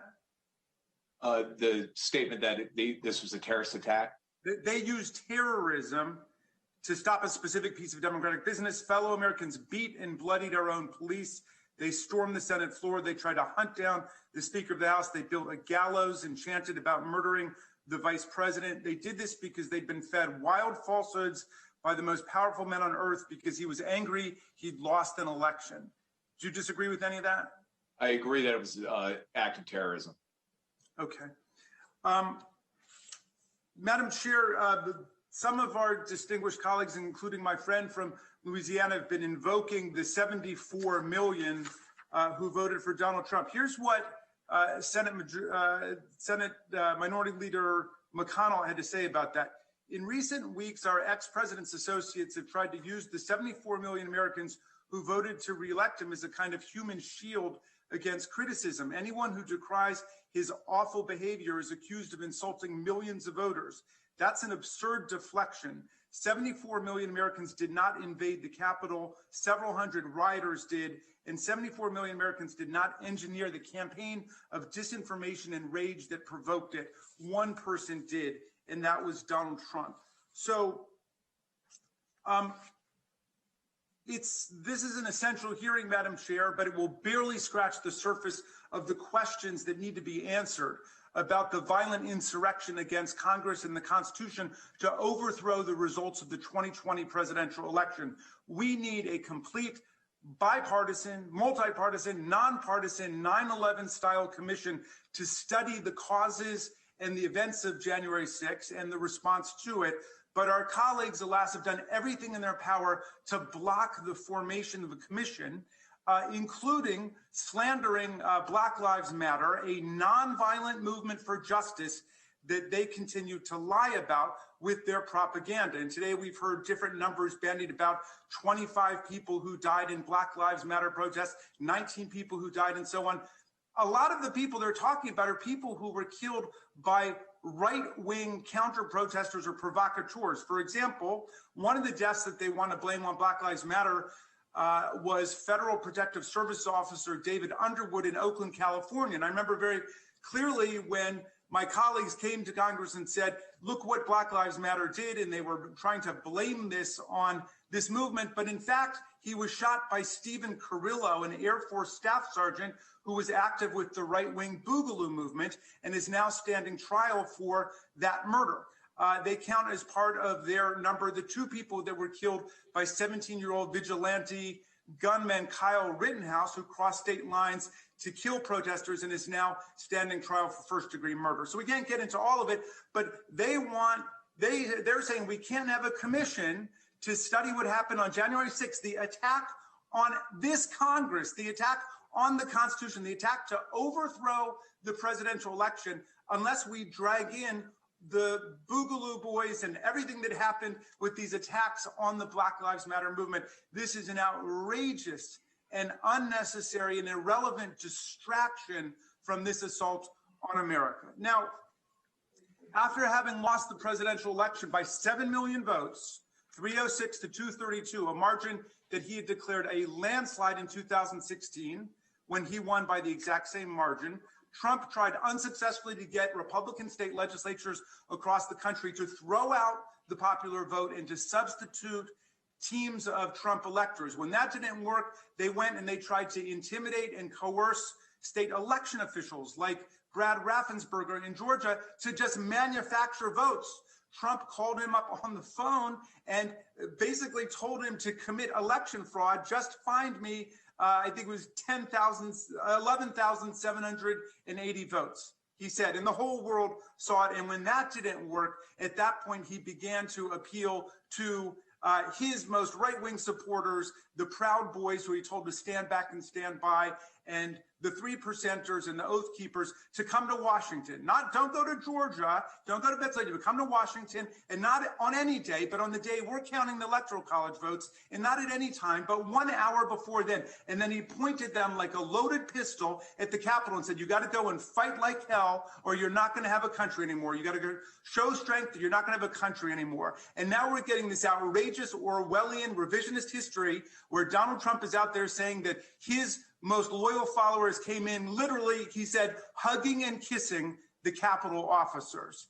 Now, come on. This is why we need a real commission to study the events of that horrific day of an attack on America, study the causes of it, and get to the bottom of it. But my colleagues should stop with all of the evasions, the diversions, and the distractions. Let's figure out what happened to us on that day. I yield back to you, Madam Chair. The gentleman yields back. The gentlelady from North Carolina, Dr. Fox, is now recognized for 5 minutes. Thank you, Madam Chairman. And I thank our witnesses for being here today. The American people deserve better than a purely partisan inquiry that's led by House Democrats. If the goal is to explore the circumstances surrounding January 6th and why it happened as it did, I would expect to see Capitol Police at this hearing. I would also expect to see a bipartisan panel with a pinpointed focus on finding solutions like our colleagues in the Senate have been doing for the last few months. Unfortunately, this House has turned the opportunity to learn from what happened and work to prevent it into just another round of partisan finger-pointing. Today, we're here to examine the events of January 6th. As we all know, just steps away from here, we saw violence and destruction. As I posted on social media that afternoon, violence like what we're witnessing in the United States Capitol is unacceptable. People have the right to peacefully protest, and there's absolutely no reason to resort to destruction. God bless the brave men and women in the United States Capitol Police for protecting us, end quote. As the events of the afternoon of January 6th continued to unfold, I posted this. I am safe. Members of my staff are safe. The protesters within the Capitol must immediately back down. Senseless violence accomplishes absolutely nothing. Law and order must be upheld. I appreciate the efforts from law enforcement and the Department of Justice to bring those responsible to justice. We must enforce the law and restore order when it is disturbed. I have great respect for those who protect the Capitol and were involved in responding to the events of January 6th. And we owe it to them, to this institution, and all Americans to improve our response to events like this and get to the truth. My questions are for Chief of Police Robert Contee. Chief, do you think the events on January 6th would have escalated even more and been worse if it weren't for the heroic law enforcement response? Yes, ma'am, I do. Thank you. When officers anywhere are injured or killed in the line of duty, I'm sure you and your colleagues are particularly affected. How do you feel when certain members of Congress say that law enforcement is, quote, beyond reform, end quote, and that policing in America should be eliminated altogether? I wouldn't agree with that statement. Thank you. Do broad brush statements against law enforcement harm your officers' morale and potentially encourage more violence against them? I think when you talk about broad brush statements, I don't think that that's helpful for law enforcement. I think you need to look at specific agencies and the things that are happening in those agencies and be very specific about that. And today, the comments that are being made, unfortunately, by our colleagues on the other side of the aisle are almost incendiary themselves. Could you describe, in your estimate, what Washington, D.C. would be like without any law enforcement? Well, I think law enforcement certainly has a role in society. It's the reason why I've been doing this for 30 years. And it's the reason why we have law enforcement agencies all across the country. I think the issue is that we got to make sure that we have the best law enforcement representatives out here doing the work in communities. That's important. That's very important. Madam Chairman, I want to say again, I think it's really unfortunate that we are not focusing on learning what happened on January 6th and why there was such a failure to respond properly. I myself that morning when I came in noticed that there was no beefed up security. And I commented on it to some people because under normal circumstances, when we're expecting people to be at the Capitol, there's beefed up security. And our security forces, those on the front lines, do a great job. But I've been reading results of the IG's investigation and others, and it's clear that there was a failure of leadership here, just as there's a failure of leadership in this House during this time. And that's unfortunate. The men and women of the Capitol Police put their lives on the line for us every day, and I am truly grateful to them for doing that. They're there in the wind, the rain, the snow, whatever the conditions. They deserve to have had be better prepared that day and to have been given better direction as to how to handle the events of the day. And with that, I yield back. The gentlelady yields back. The gentleman from California, Mr. Rokana, is now recognized for 5 minutes. Thank you, Madam Chair. Secretary Miller, I have never been more offended on this committee by a witness statement than yours.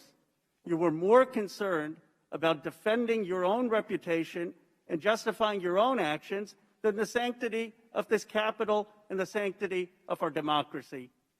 Have you no sense of accountability? No sense of shame? Secretary Miller, I want to ask you today, will you at the very least apologize to the American public for what happened on your watch?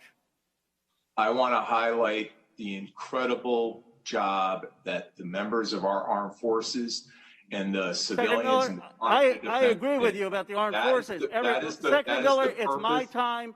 Your pugnacious style is not going to override the democratic process. Learn to respect it. My question isn't about our troops or our armed forces. Everyone recognizes they're extraordinary. My question is about your incompetence in leading them. Will you apologize to the American public for what happened on your watch? Will you apologize to the troops for what happened on your watch?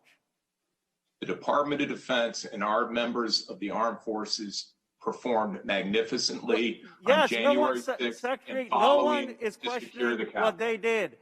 Like questioning what you did. Is it your testimony that you refuse to apologize to the American public for what happened? I stand by every decision I made on January 6th. So you think you did everything highlighted. perfectly? Just like the president said he did everything perfectly in his calls. Is that your testimony? You did everything perfectly, no mistakes? I want to highlight again that the armed forces should only be used for domestic It's not. law I don't. enforcement. Is it your testimony that you did everything perfectly? Is that your view? I am the most critical person. I'm a career Let me ask special you operator. this. On the day of January 6th, there's reporting that you or others in your office tried to get to the president. That's been reported by journalists. I remind you, you're under oath. Did you or anyone in your office ever try to get a hold of President Trump on January 6th? I did not. I have no idea about your others in my awareness, office. did anyone in your office in the Department of Defense try to get a hold of the president? Not that I'm aware of. You testified that things are like a video game, aren't like a video game, and that we can't quickly move troops. What explains the 36-minute delay from when you ordered the National Guard to that order being received? What explains 36 minutes? What 36 minutes are you referring to? Before the order was understood. You ordered the authorization, and 36 minutes later. Are you not aware of that timeline? And everyone in the country is aware that it took 36 minutes. What explains that delay? I have seen so many timelines and inaccurate information. So you were in charge of the whole department. Senator Blunt has questioned in a hearing that every American watched why it took 36 minutes. And you don't know that it took 36 minutes before you authorized something for it to actually be implemented? What 36 minutes again are you referring to? At 3 o'clock, you gave the order. It's unbelievable. How can you talk about this being doing everything perfect when you're not even aware of the 36 minutes that took place before you were? Historians and members still argue about who landed where and when on June 6, 1944. This is not arguing about who landed when and where. It's saying, here's what happened. You said, okay, the National Guard should go out. It took 36 minutes before that order was implemented. And you're saying you didn't know that it took 36 minutes? Senators know. Congress people know. Every journalist knows. And you, who made the order, doesn't know? That's worse than if you knew and would explain why it didn't happen. And then you're here telling us that everything happened perfectly and you're not willing to apologize? And the goal to hide behind our troops who are extraordinarily honorable, it's you who's let them down. I can't believe we have someone like you in that role, had someone like you. And your whole testimony is no reflection. I mean, I thought if you came here, if you apologized, instead it's total self-promotion. All you're trying to do is cover your own reputation. That's the last thing it is. I want to highlight again the enormously successful job that the District of Columbia National Guard did that day, along with the Army staff. Sir, let me ask you one final question, because, you should look up the 36 minutes, but General Walker has said that there was a quick reactionary force that he could have deployed in minutes. Did you ever talk to General Walker that day or ask him why it took 36 minutes? Did you ever pick up the phone and talk to him about the quick reactionary force? General Walker was the tactical ground force commander who had all the authority and approval he needed to implement and but it took deploy 36 minutes. URF. It took 36 minutes before he had that. I yield back my time. The gentleman yields back. The gentleman from Texas, Mr. Sessions, is recognized for 5 minutes. Mr. Sessions.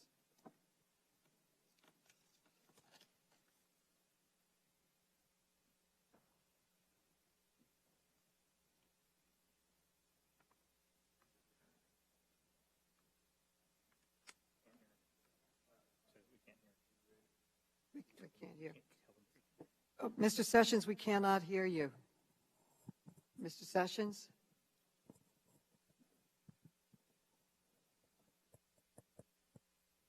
you want to go to another person? Go to another person. Mr. Who? Griffin? Okay. We're now going to Mr. Grossman. Wait a minute. Hand it to me, Griffin. Go to who? We're now going to recognize Mr. Mfume for 5 minutes. Mr. Mfume. Madam Chair, thank you very much for holding this hearing. And thank you even more for the efforts that are being made to get to the truth. In 2002, I served on the Continuity in Government Commission. That commission was formed to get to the truth surrounding the 9/11 attack on our nation a year prior. But the sole purpose was to get to the truth by using and not denying what the facts were. That truth has been eluding us for some time now because there's so many people that want to revise what happened on January the 6th. I was there in the gallery like many of you, and we know what happened. It was an insurrection, and it was fueled by the president. But let me go and quote the words of another Republican president about the truth. In 1848, in a speech delivered in Edwardsville, Illinois, Abraham Lincoln addressed these words to his countrymen, and I quote. He said, "When you have ignored the truth, the question becomes what constitutes the bulwark of our freedom and our independence." Lincoln said, "It's not our crown and battlements, our bristling seacoast, our army, or our navy. For all those," he said, "are not our alliance against tyranny. All those," he said, "may be turned against us without having made us weaker for the struggle. Instead," he said, "our reliance is in the love of liberty, which God has planted deep within us, that our reliance is in the spirit of freedom that prides itself as the heritage of all men and all women in all lands everywhere." He admonished, "Destroy this spirit and you would have planted the seeds of despotism at your own doorstep. Ignore the chains of bondage and the facts and the truth, and you prepare your own limbs to wear those bonds. Accustomed," he said, "to trample on the rights of others, and you would have lost the creative genius of your own independence, and as such would then become the fit subject of the first cunning tyrant who rises among you. In 2016, such a cunning tyrant rose among us, and his name is Donald Trump. His fit subjects now have become some members of the new Republican Party, who are still going out of their way, unfortunately, to rewrite the history of January the 6th. Lincoln's words uttered over 173 years ago have gone unheeded and have been replaced with things like, "Oh, they were peaceful patriots. They were just protesting." And then we're told to salute them. And on the other hand, we're told to condemn anybody or anything associated with the Black Lives Movement, the marchers of all races and all backgrounds all over the world who took to the streets to condemn the murder of George Floyd. That's an interesting juxtaposition, but it sounds like escapism to me.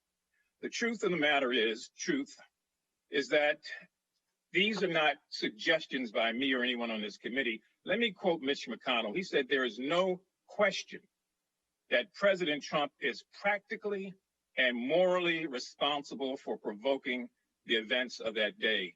So I don't care how many times we dressed it up and rolled it back out, it's still a big lie. I served with Ronald Reagan. I served with the first George Bush.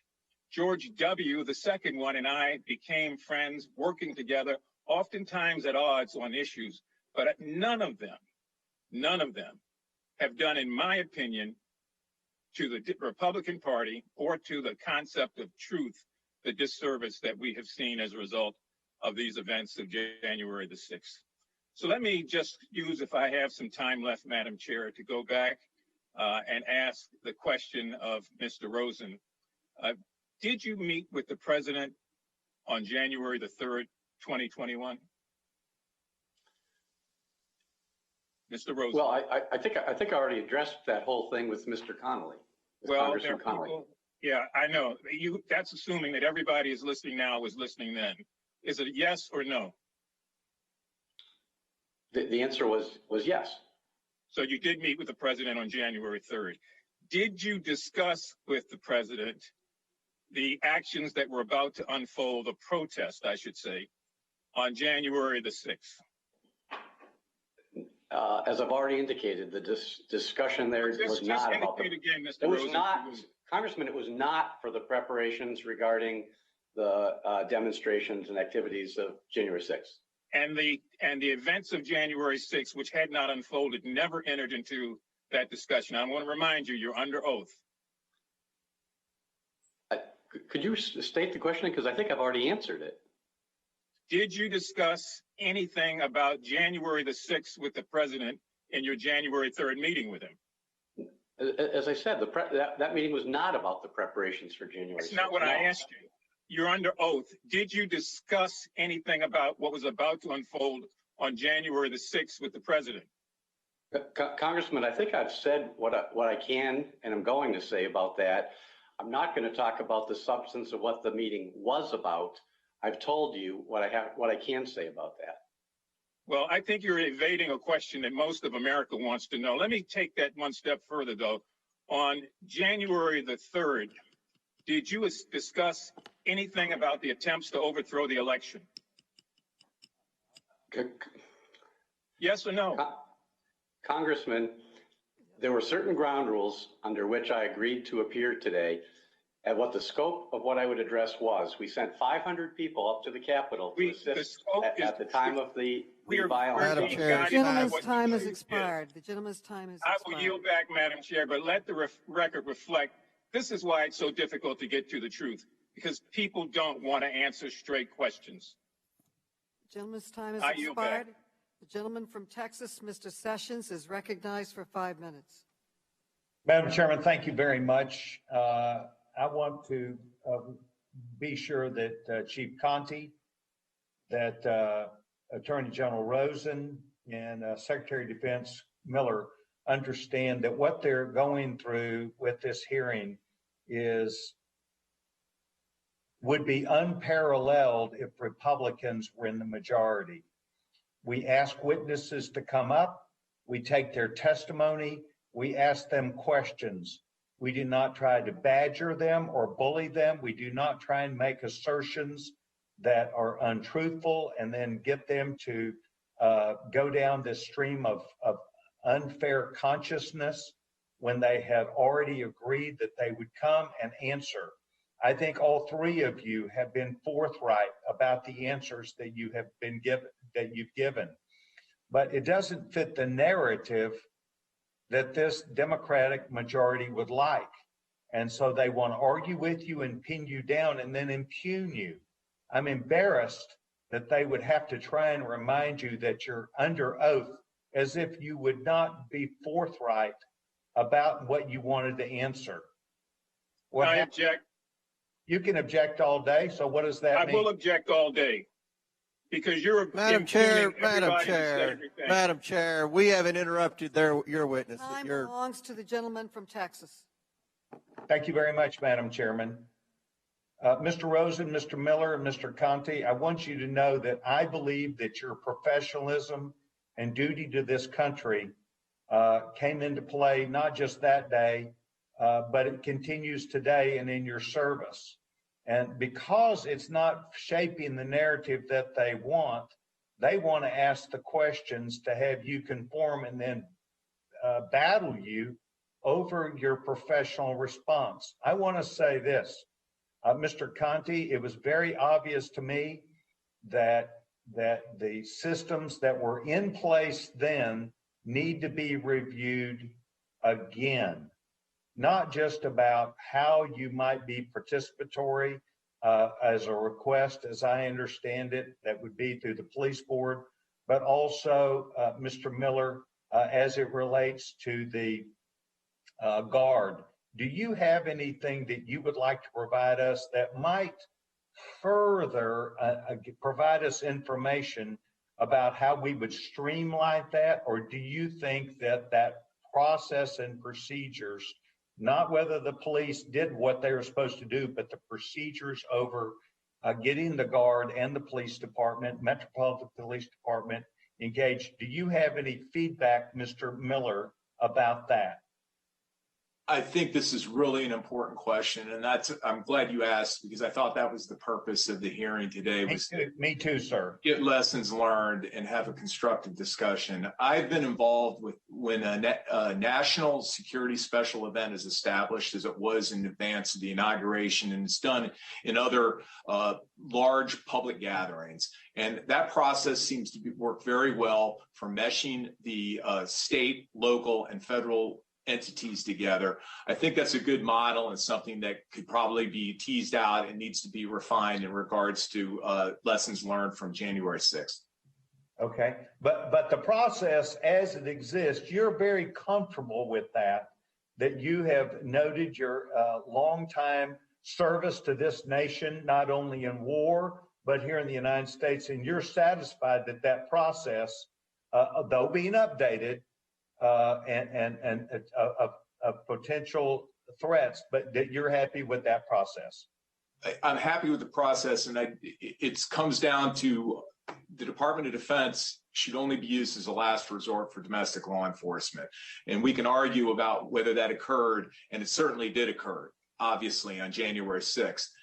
But then that was what I was trying to describe, was just the mechanics. I kind of was criticized pretty robustly on that, the mechanics of military operations, and not to be condescending or pedantic, but it takes time to make sure that we're taking care of our soldiers, getting them to the right place, coordinating with Chief Contee, coordinating with Capitol Hill Police and all the other entities. And that's what I was trying to highlight.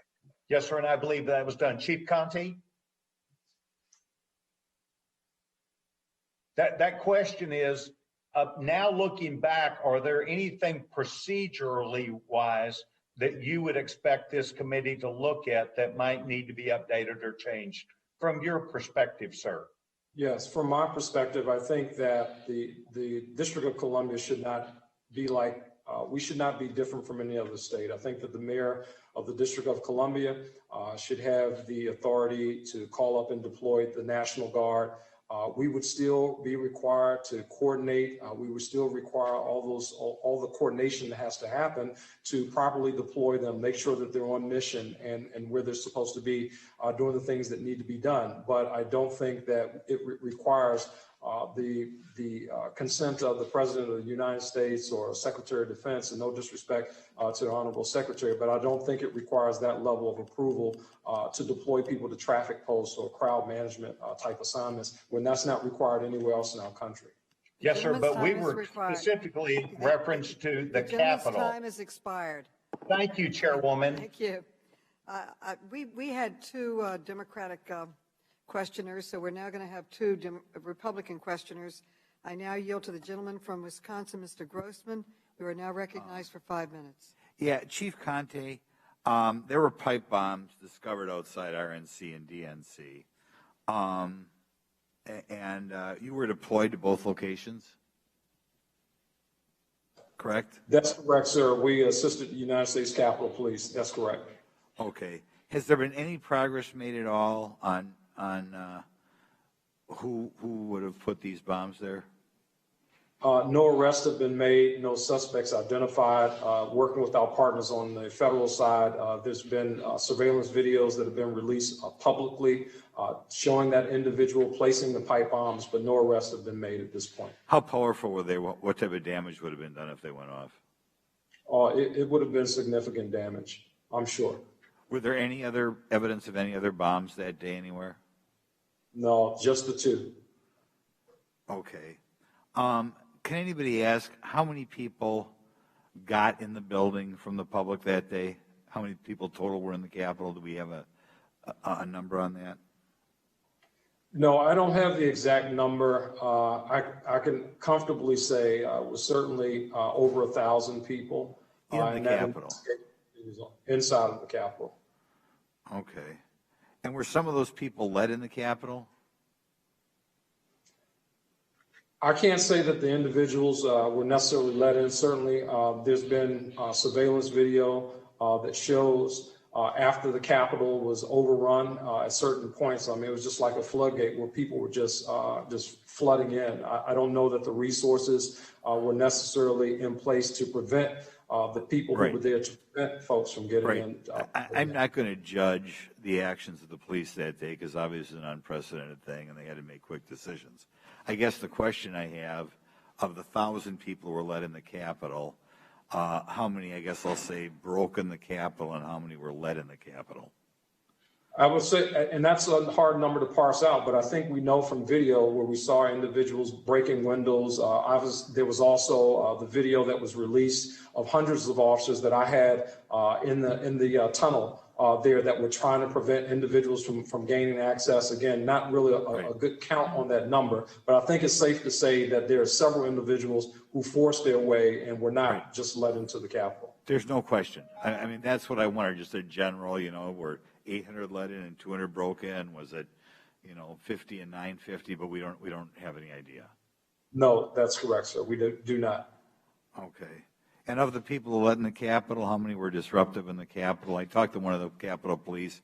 They told me a lot of people were just milling around.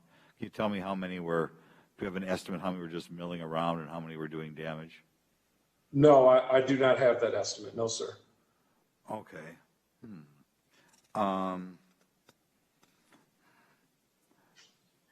Okay.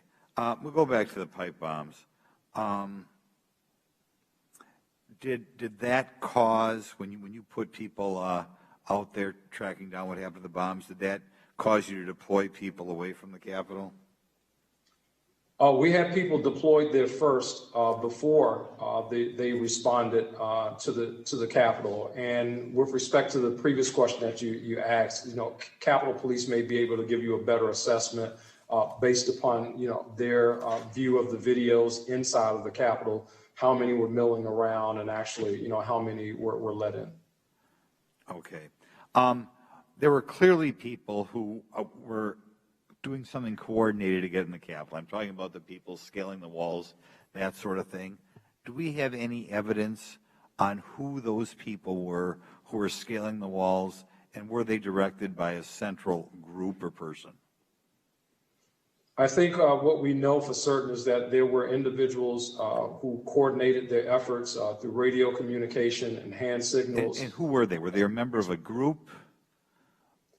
I think some of the reports that have come out, they represent certain groups that have been mentioned on the call. Yeah, we don't know yet, though, huh? We don't know. And that, I think the U.S. Attorney's Office is probably better suited to answer that. Obviously, upwards of 300 people have been arrested, and they are representative of various groups across the country that were involved in what we saw on January the 6th. Okay. Were those 300 all doing damage, or were some of them, as one police officer told me, just milling around? I don't have an answer for that, sir. Okay. I'm not certain. Clearly, there was significant damage done to the Capitol. I think we know that, but just what those specific groups, I'm not certain about that. Yeah, okay. And just one follow-up. I encourage any listeners to research the three founders of Black Lives Matter, because it is something that concerns me so greatly that somebody who apparently were trained Marxists have gained such influence in our country, and people should really familiarize themselves with the backgrounds and what the founders of that organization stand for. Thank you. The gentleman yields back. The gentlelady from Michigan, Ms. Tlaib, is now recognized for 5 minutes. Ms. Tlaib. Thank you, Chairwoman. And just for folks to know, I work closely with Movement for Black Lives, and these are folks that are really trying to push real efforts to try to recognize many of my Black neighbors' right to live without feeling truly unsafe or feeling like their own government is not supporting them.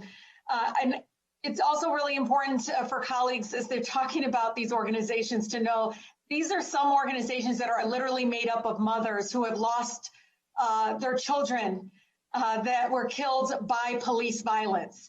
So just to be very clear, this is not some movement that just came about. It came about because, state-funded violence killed their children. So I appreciate the Madam Chair in having this hearing. Mr. Rosen, I would like to discuss something that you didn't mention in your written testimony.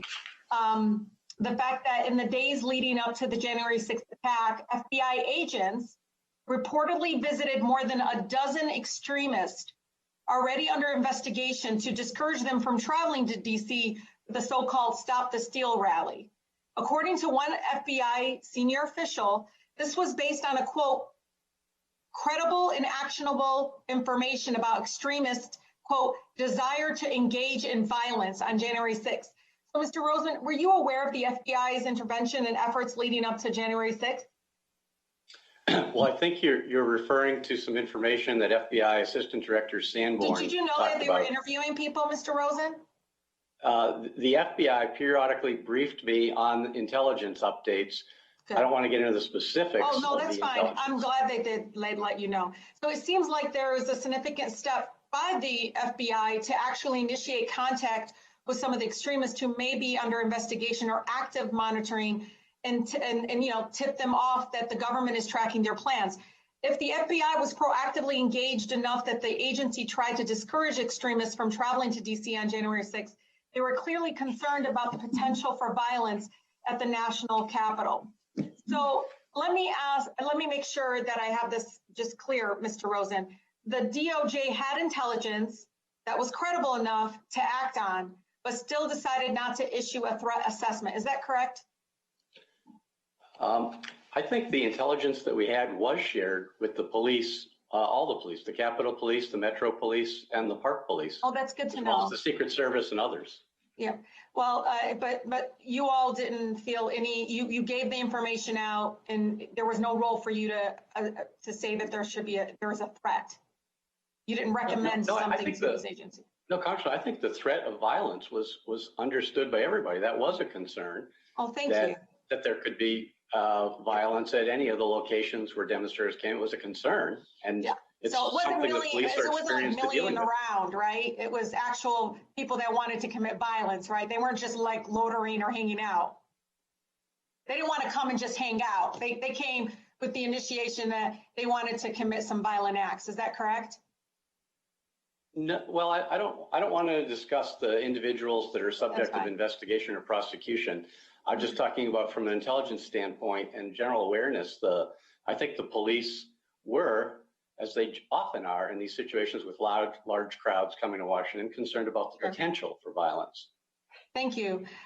Police Chief, were you aware prior to January 6th that the FBI had reached out to known extremists to discourage them from traveling to Washington, D.C.? Were you aware of it? Yes. Okay. What did you do in response?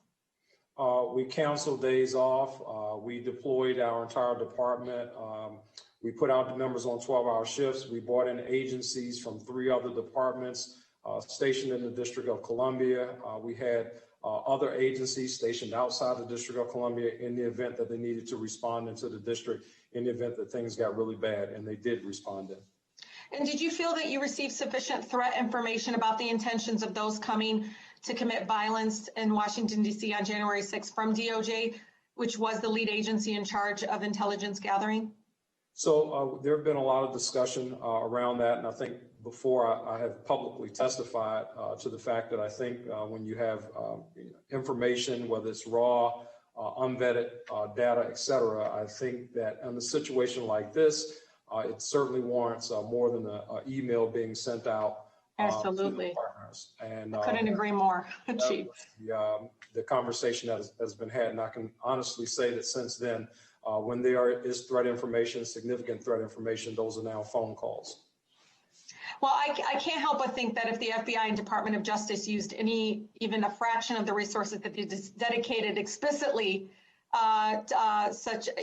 towards what they call Black identity extremism and the secretive Operation Iron Fist, which the American public still know nothing about, that this attack on our capital, I mean, I wish they put that kind of resources and energy and focus, because it really did put the lives of many of us members, senators, and the staff at risk, which all could have been avoided if they, again, had that political will and kind of intention of, again, treating these folks that they had intelligence from already that they were going to commit violent acts. Thank you so much, and I yield.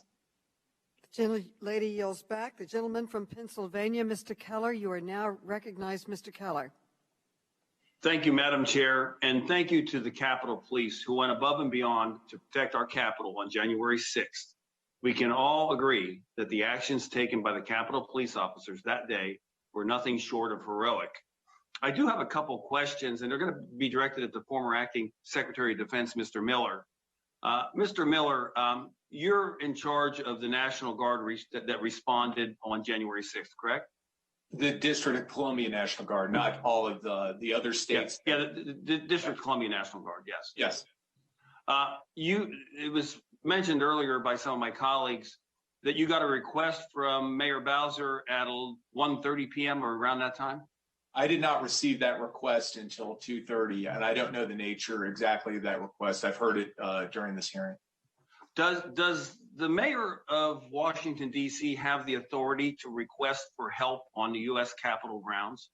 I just learned. I don't know. That was new information that I learned this morning from the chief. Actually, we did some research on that. Our committee staff did, and actually the request for help on the Capitol grounds has to come from Capitol Police. Did you receive a request from Capitol Police on January 6th? I subsequently learned that there was a call from the head of the Capitol Police, but the exact nature of his request didn't get to me till 2:30 after clearly Metropolitan Police and others got together to formulate their request. So once you got the request, you responded rather quickly. It was 30 minutes. Okay. I appreciate that, Mr. Miller. While the subject matter of this hearing is extremely important, we cannot fully investigate the events of January 6th as the Capitol Police are not present. Republicans have been supportive of an equally bipartisan committee to review what happened on January 6th, but that is not what is happening now. As it is National Police Week, I would be remiss if I did not take this opportunity to thank all of America's police officers for doing their utmost to protect our communities and keep us safe. The safety of the American people everywhere should be the first priority, and the destruction of property, be it private or the United States Capitol, should be considered a tragedy. And to look at this tragedy that happened and to make sure that we have an effective response, we should include all the agencies, including the Capitol Police. So I think this hearing is really premature and not thorough enough because, again, we don't have the Capitol Police here for whatever reason. I guess they probably weren't invited.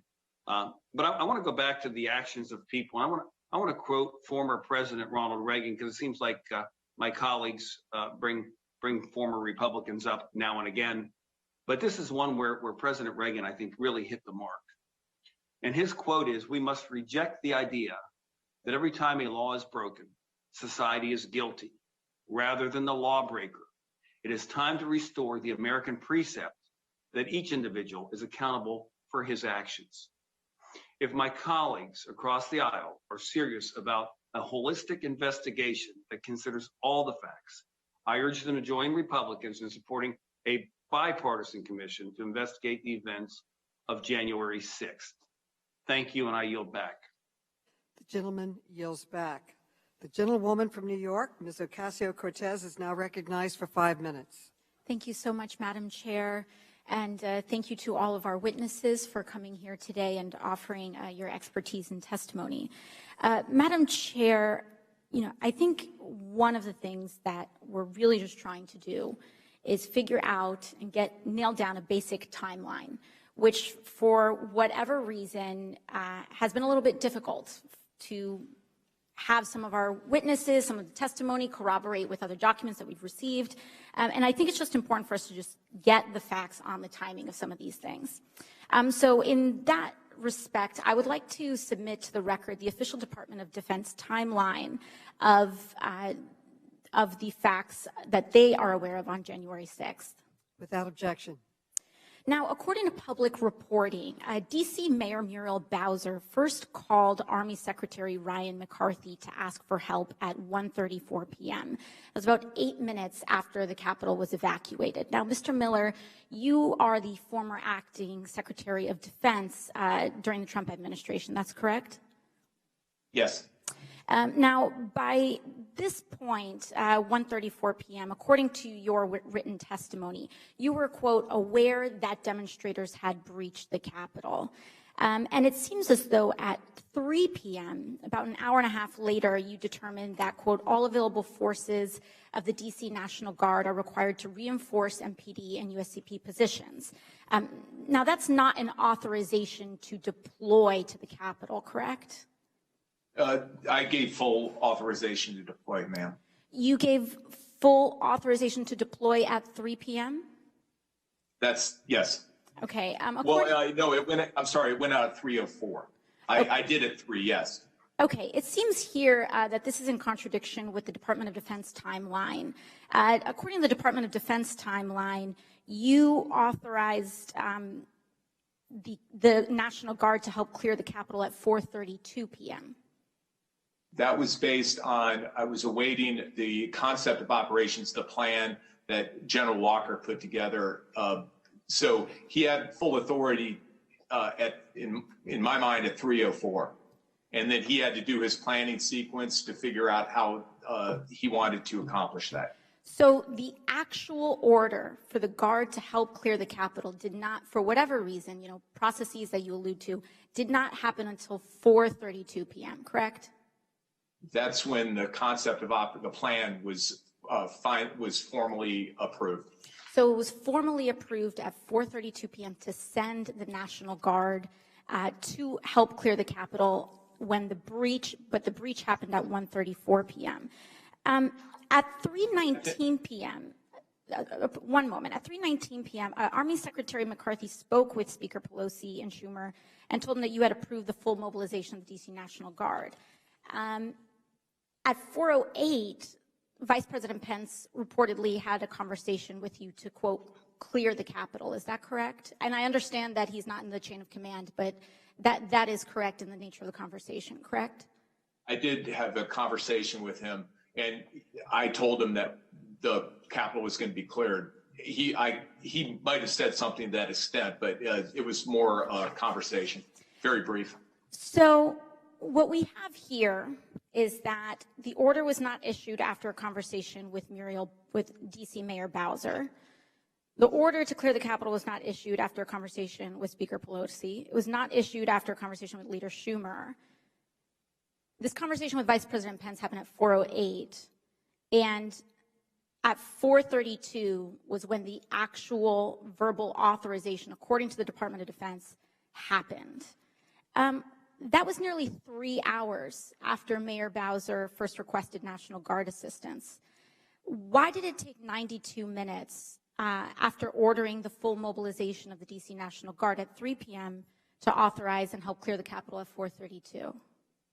And I'm sorry, and I think this is a great conversation, and I want to be completely helpful. So at 3 p.m., gave the order to deploy, to mobilize the National Guard. Then the planning sequence went forward. So the concept of the operation, the plan, was approved at the time you designated. And I apologize just because I have a short period of time. So it took 90 minutes to plan to send the National Guard to the Capitol. Now, Major General Walker testified that it actually wasn't until 5:08 p.m. that he finally received authorization to deploy his forces to the Capitol. Mr. Miller, do you have any reason to doubt Major General Walker's recollection of events that day? I do not have any reason to doubt. I think there's, I hate to bring up Clausewitz, but the fog and friction, and there was so much going on. So I can understand there's an inconsistency and it's perhaps disagreement. Thank you very much. I yield my time. The gentlelady yields back. The gentleman from South Carolina, Mr. Norman, you are now recognized for 5 minutes. Thank you, Chairman Maloney. I will join some of my other colleagues in really saying that I wish this were a true hearing to find out the truth. We really need to have Mayor Bowser here. We need to have those in a chain of command who really we can get to the bottom of exactly what happened. When I see this sheet on our timeline and on the, let's see, okay, at 2:07, a mob of Trump supporters breached the steps. I don't know who did a poll that is Trump supporters. You had the media saying the same thing, just like you had the media saying Officer Sicknick was killed with a fire extinguisher, which he was not. But I don't know who did the poll to say that they were Trump supporters. I do know this, those that were on the grounds that saw were actually there. Midway of President Trump's speech, you had a group that got together, had armed gear, helmets, flak jackets, other things. They had an intention. They had planned this. And so really we're not getting, this is just we're going through the motions to blame a president who has had no reason. He had thousands of people there. Those that breached the Capitol were intended to do damage. Now let me ask the chief, am I right? The groups that stormed the Capitol used Facebook, not just Parler, but one group had 8,000 Facebook followers that directed people to come to, had travel routes to come to DC. Is that correct, Chief? Sir, I'm not sure about that. There was a lot of information that was out there, but specifically to what you're speaking to, I can't answer affirmatively to that. So you don't know if that was, y'all had no knowledge of anything that this was going on? Had no knowledge of what going on exactly, sir. I'm sorry, I'm just trying to understand your question. Yes, that groups were using Facebook, that on the social media chatter, they were talking about coming here in mass, certain groups. Y'all had no knowledge of that? No, certainly we knew that there was social media postings all over the place talking about people coming here. It's the reason why we activated the entire department, the whole 9 yards there. So yes. Where was the breakdown, though? As others have mentioned, it said at 2:07, a mob of Trump supporters breached the steps. We're talking about many of them, the National Guard didn't get there till after the fact and after they had breached the Capitol. Why? What is your opinion? Why was that not stopped earlier? If you had knowledge or had suspicions through social media or otherwise, why wouldn't the chain reaction be to get people there who could stop what was going on? Well, I think that's a great question to ask the Capitol Police. Again, we responded to assist the Capitol Police. The individuals breached the bike fencing that the Capitol Police had established, the perimeter. They pushed past the U.S. Capitol Police officers that were there as they made their way up the west front of the Capitol to ultimately breach the Capitol. The members of the Metropolitan Police Department were called in to assist, as we did in this situation. So I think that they would be better situated to really answer the question about why they were not able to stop the advance with the resources that they had deployed on that day. Would they not have had the same information that you had about the threat, be it social media, be it just general hearsay, that this could potentially be a problem? I would say that they had generally the same information. I think we've learned since then that there was an intelligence bulletin that circulated within the organization of the U.S. Capitol Police that was not shared with the Metropolitan Police Department. But generally, I think as the law enforcement agency here in the city, we were all preparing for things to happen, even violence in this instance. Yeah, and the right thing, well, really, the Capitol Hill Police need to be at this hearing today to answer the same question, because it's a timing. If you're looking at large crowds, and President Trump had large crowds, but you had people there that intended to do violence, to tear things up. I mean, you agree with that, don't you? I agree. Yes, sir. And they did. And they did. That's correct. And it wasn't the however many people were there, 10,000, whatever. There was a group of people in the Capitol that came prepared. It wasn't based on a talk. This was pre-planned. And I guess my question, why wasn't the coordination there to stop it? Crime is crime. And I don't care what group they're in.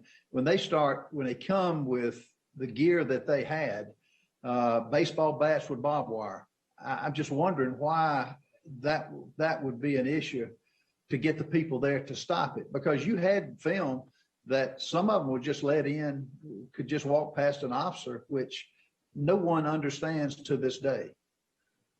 Yeah, I think those are great questions for the Capitol Police, sir, to be quite honest with you. Again, the Metropolitan Police Department's primary responsibility and role to ensure the safety of the streets of the District of Columbia.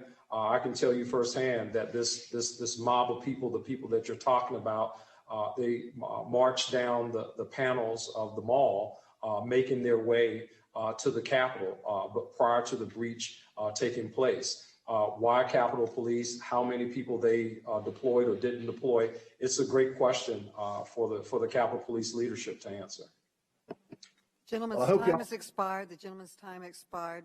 The gentlelady from Florida, Ms. Wasserman Schultz, is now recognized for 5 minutes. Thank you, Madam Chair. I want to take a moment to correct some of the dangerous rhetoric and falsehoods uttered by Republicans during this hearing. You would think that they would have learned something. After all, it was lies about the 2020 election that led to the January 6th insurrection in the first place. My colleague from Arizona, Mr. Gosar, used his questions today to downplay the actions of violent insurrectionists that left 140 police officers injured and 4 people dead. Instead, he had the audacity to claim that Capitol Police executed a pro-Trump rioter who was attempting to breach the House chamber. Mr. Rosen, you are in fact aware that the Department of Justice conducted an investigation that cleared the Capitol Police officers of any wrongdoing in connection to the death of Ashley Babbitt, correct? Congresswoman, I have not followed the results of investigations after I left on January 20th, so I'm going to refer you to the Department of Justice for that. Okay. Well, it is a fact that the Department of Justice did clear the Capitol Police officers. And that is most definitely a fact. And it's just shocking how quickly Republicans will turn on law enforcement when it fits their agenda. I'd also like to follow up on questions asked of Secretary Miller by my colleague, Mr. Lynch. Mr. Secretary, I don't know why you decided today to forego the opportunity to demonstrate political courage, but it saddens me. You said of Mr. Trump's comments, quote, he clearly offered that they should march on the Capitol. So it goes without saying that his statement resulted in that. That is a gross understatement of what Donald Trump urged his supporters to do on the morning of January 6th. Trump repeatedly used violent rhetoric to encourage his supporters to, quote, fight like hell against this, quote, act of war. He circulated a message which promised that on January 6, 2021, the, quote, cavalry is coming. Mr. Miller, according to your written testimony on January 3rd and 4th, you convened cabinet-level calls in preparation for January 6th.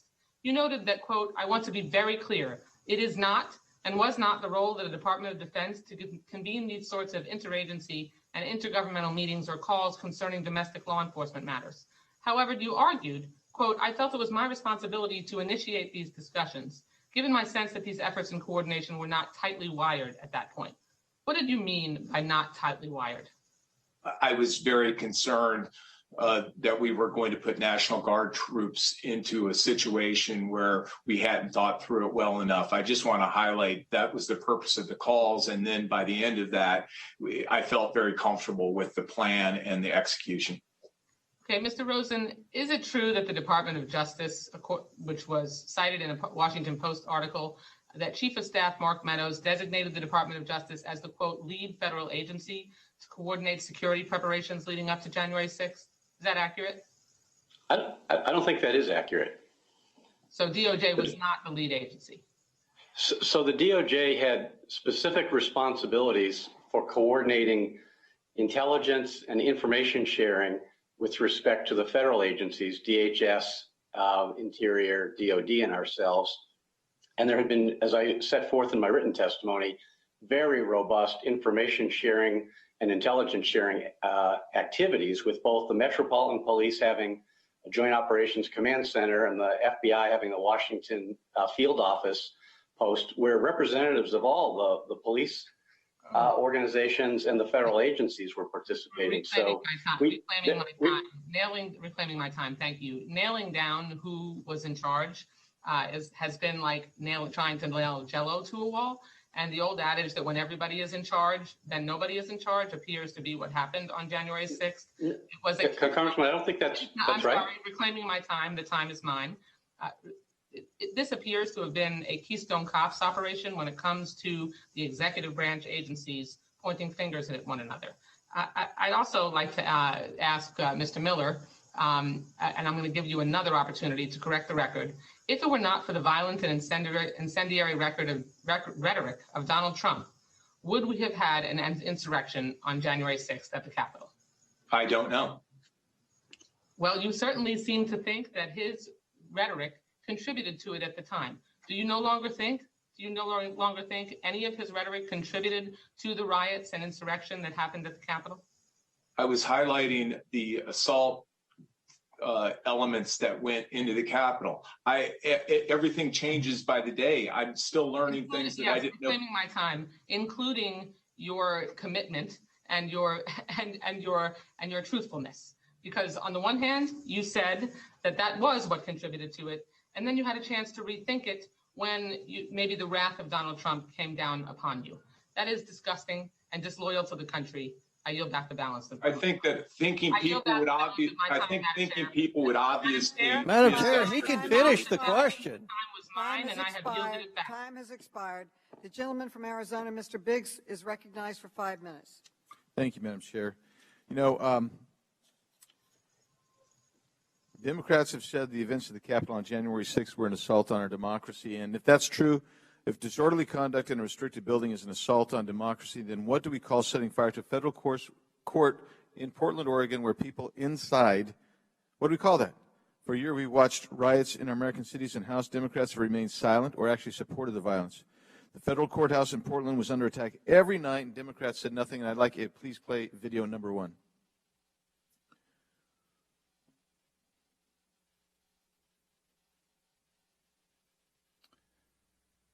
Madam Chair, I'd like my time stopped while we're waiting for the video to be queued up and played.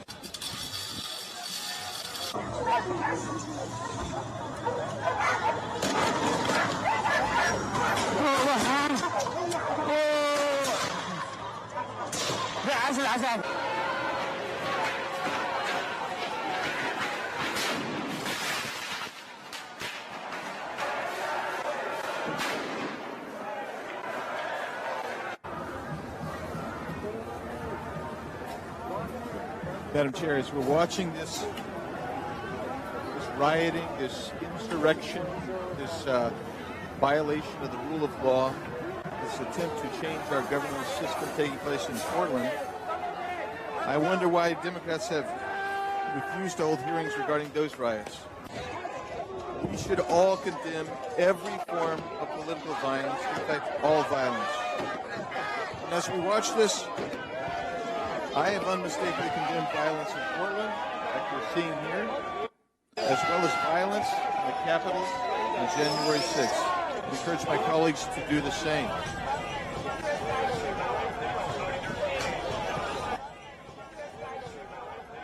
I think you can stop the tape now. Thank you. Stop the video now.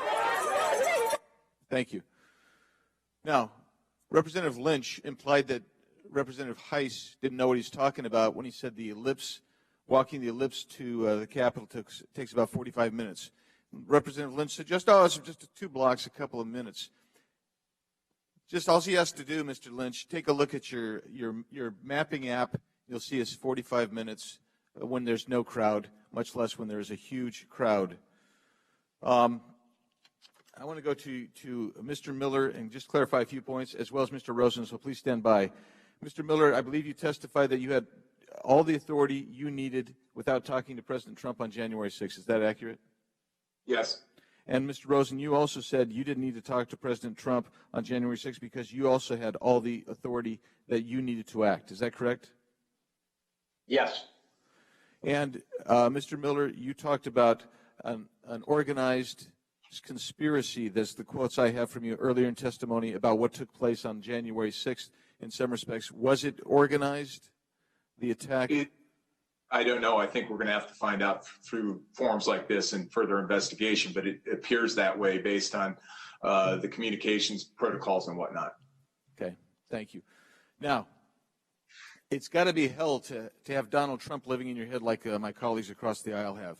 Everything they do is based on what Donald Trump said or didn't say. But the reality is he did talk about moving peacefully and patriotically to the Capitol. One last clarification for you, Mr. Miller. The Democrats keep talking about breaching the Capitol in their timeline, but there's a big difference between breaching the outer barriers of the Capitol that surround the Capitol versus actually getting into the Capitol building, is there not? That's exactly what I was trying to explain, yes. And so some of their timeline is screwed up because they don't delineate and distinguish between those two important facts. I think there's a misunderstanding about when you talk about the security perimeter versus entering the Capitol. Yeah, you're too diplomatic. I say they screwed up their timeline. So in my last little bit of time, Madam Chair, I want to submit to the record 4 different pieces of media that have come in detailing the treatment of protester Christopher Worrell, as well as Paul and Marilyn Hooper from Alaska. One is a Politico article dated January 6th, defendants win unlikely dim champions as they face harsh detainment. Capitol riot, another Politico article, Capitol riot suspects held in D.C. are in restrictive housing district, says. Another one is FBI tortures Proud Boy member kept in isolation for 23 hours a day while awaiting trial for bashing a window out at U.S. Capitol, faces 20-year prison term. And what did January 6 patriots and Guantanamo inmates share? Another periodical. With that, Madam Chair, I yield back. Without objection. The gentleman from Vermont, Mr. Welsh, you are now recognized for 5 minutes. Thank you, Madam Chair. To my colleagues, Mr. Biggs, I condemn the violence in Portland. We are here today to discuss the failure of the authorities to protect the Capitol. Mr. Rosen, you testified that the Department of Justice normally focuses on gathering intelligence about threats of violence and sharing that information with police and federal partner agencies. Prior to January 6th, were you personally aware of the calls for violence that were all over social media? At some level. I mean, I had been paying close attention to the fact that the January 6 rallies had been announced in the media and were coming, and asking that our organization do everything we should be doing to prepare appropriately and to coordinate and to share information. So I wasn't the intelligence analyst, but I was certainly briefed on the activities. Let me follow up on that. You said at some level, it is your job to anticipate things bad that can happen and be prepared, right? Of course, and we were doing that. And President Trump had been calling for this rally for really since the election itself. Is that not correct?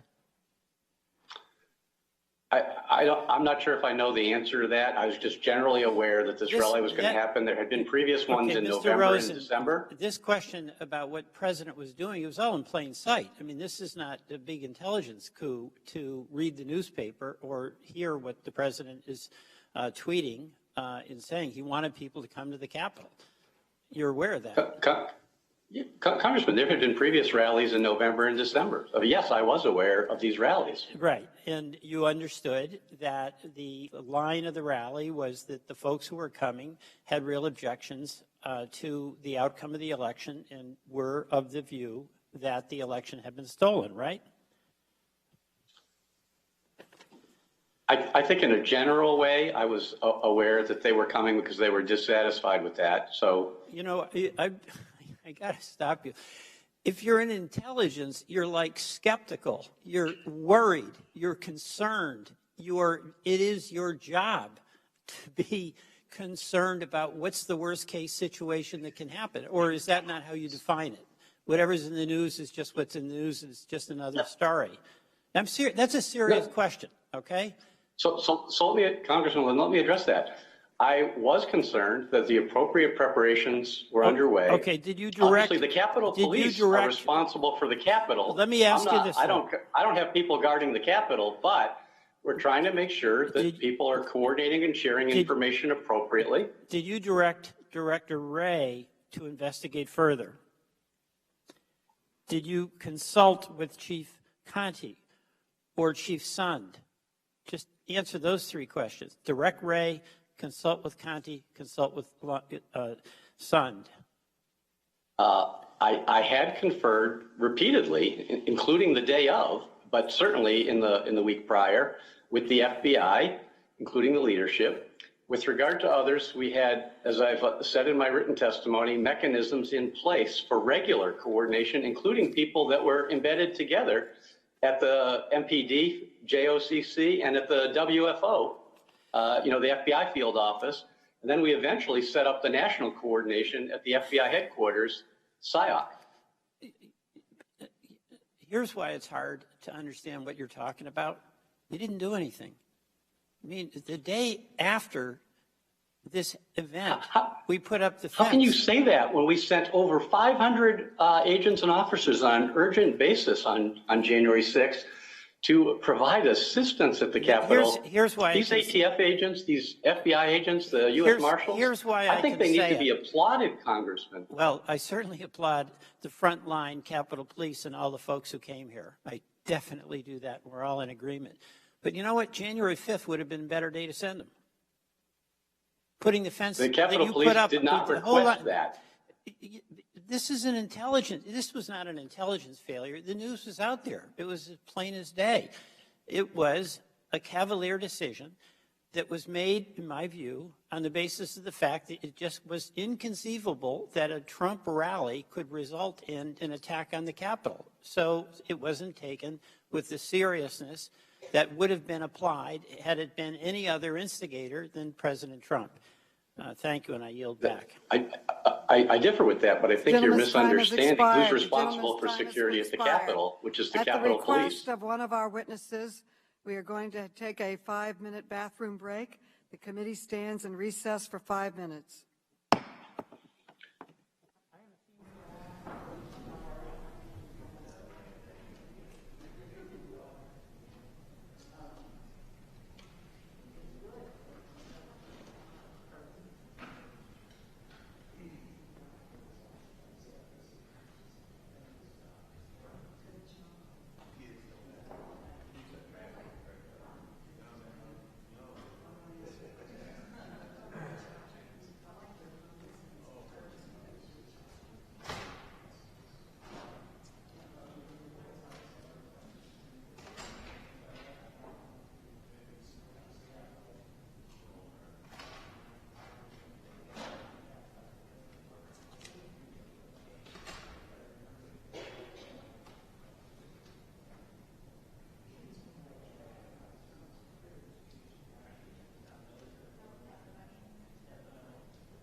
Thank you, Madam Chair.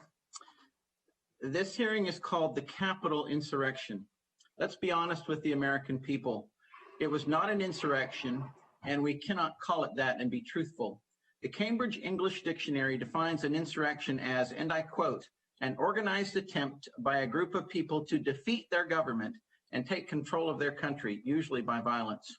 And then from the Century Dictionary, the act of rising against civil authority or governmental restraint, specifically the armed resistance of a number of persons to the power of the state. As one of the members who stayed in the Capitol and on the House floor, who, with other Republican colleagues, helped barricade the door until almost 3 p.m. that day from the mob who tried to enter, I can tell you the House floor was never breached and it was not an insurrection. This is the truth. There was an undisciplined mob. There were some rioters and some who committed acts of vandalism. But let me be clear, there was no insurrection, and to call it an insurrection, in my opinion, is a bold-faced lie. Watching the TV footage of those who entered the Capitol and walked through Statuary Hall showed people in an orderly fashion staying between the stanchions and ropes taking videos and pictures. You know, if you didn't know the TV footage was a video from January the 6th, you would actually think it was a normal tourist visit. There were no firearms confiscated from anyone who breached the Capitol. Also, the only shot fired on January the 6th was from a Capitol police officer who killed an unarmed protester, Ashley Babbitt, in what will probably eventually be determined to be a needless display of lethal force. We heard earlier that her death certificate ruled her death to be a homicide. So based on the definition that I just outlined from 2 dictionaries, this question for former acting Attorney General Jeff Rosen: would you call the events of January 6th an insurrection or a riot with vandalism similar to what we saw last summer? Sir? I think whatever you call them, they were a huge disappointment, and I think all of us wish they had not occurred. With regards to the specifics of some of the labels that we use, I need to be careful because they could have legal significance. And I've been asked, and I think it's my responsibility as well, not to do anything that might interfere with or in any way jeopardize the cases that are pending. So I want to stay away from the terminology, but I think the events of January 6th, we all have to agree, are things that should never have happened. Oh, absolutely. I agree with that 100%. You know, but the only insurrection that I have witnessed in my lifetime was the one conducted by members of the FBI with participants from the DOJ and other agencies under the banner Russia, Russia, Russia. High-ranking employees from these federal agencies and members of an independent council coordinated and fed a false narrative for over 2 years that the 2016 election was stolen and illegitimate. Democrats were on the news almost every night saying the evidence is there, and the mainstream media amplified the fake news. This was indeed a very coordinated and well-funded effort by a determined group of people to overthrow our duly elected president, Donald J. Trump. Now, I have a question for the good Chief Contee. Specifically, sir, can you briefly describe your rules of engagement for protests? And at what point are your officers allowed to use lethal force? And then as a follow-up, does that change if the situation is declared to be a riot, sir? Well, the Metropolitan Police Department, it'd be very difficult to use lethal force in a situation where you have a riot or where there are multiple individuals involved. I mean, unless we were able to isolate, a specific person who is committing an act that creates a life-threatening situation for an officer or for someone else, we would not ordinarily use lethal force in a situation like this. Okay. Does that change then if it's, well, first off, was the situation on January the 6th declared a riot? And if it was, what time? Yes, sir. It was declared a riot, and I believe the time was around about 1:50 p.m. Okay. All right. 1:50 p.m. So do your rules of engagement change then if the situation is declared to be a riot? Is that different from a protest in any way? Yes, for us it is. In the situation where we declared a riot, members then are donning hard protective gear. Several of the people were dismantling the inauguration stand and using other things to assault many of the officers. I had 65 officers that reported significant injuries as a result of what we were faced with. Okay, but do the rules of lethal engagement change? No, the rules of lethal engagement does not change. I mean, in other words, we would not, just randomly start using, lethal force. So we use every less than lethal weapon that we had available to us, pepper spray and other munitions, to try to bring the situation under control. Thank you very much, Chief. I appreciate your very informative comments. And with that, I see my time has expired and I yield back.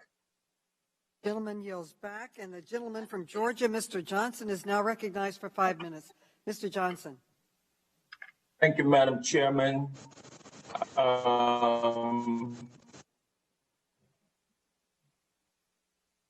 Mr. Miller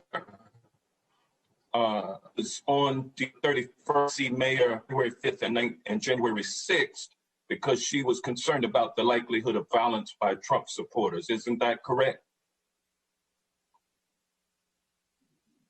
I'm sorry, Congressman. This is Chris Miller here. You came in distorted at the beginning. I didn't hear the question. Okay, well, let me ask you a question. On December 31st, that's the first request for National Guard to back up law enforcement in Washington, D.C. because of fears of violence by Trump supporters on January 6th, correct?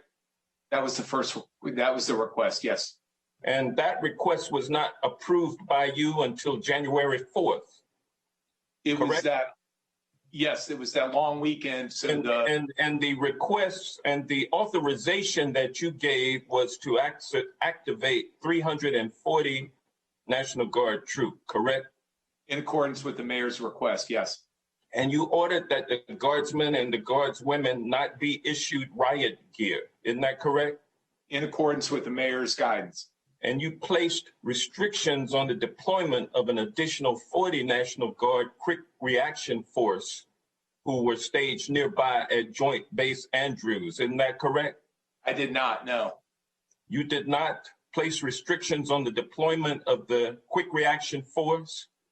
No, General Walker had full authority to deploy the Quick Reaction Force. So you issued no order restricting the deployment of those 40 Quick Reaction Forces? I gave guidance that I wanted to be involved, but if he felt he needed to deploy the Quick Reaction Force on his own, he could do that on his own without my approval.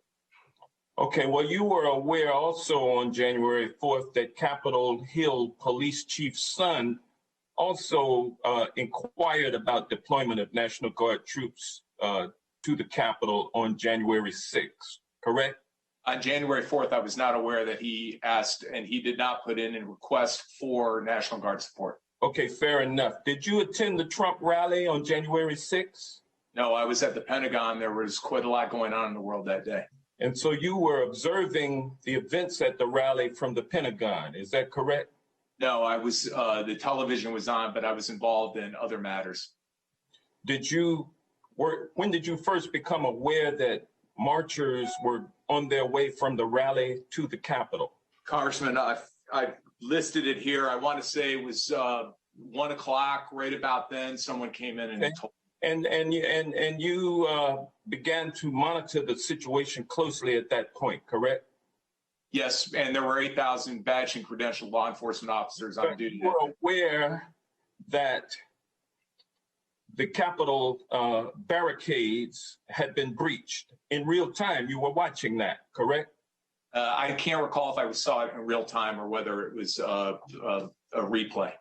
Well, you were aware that at 1:26 p.m. on January 6th, the U.S. Capitol Police had ordered the evacuation of the Capitol, correct? I don't know if I knew it right at that moment, but I was aware right within those time. And you were aware 8 minutes later at 1:34 p.m.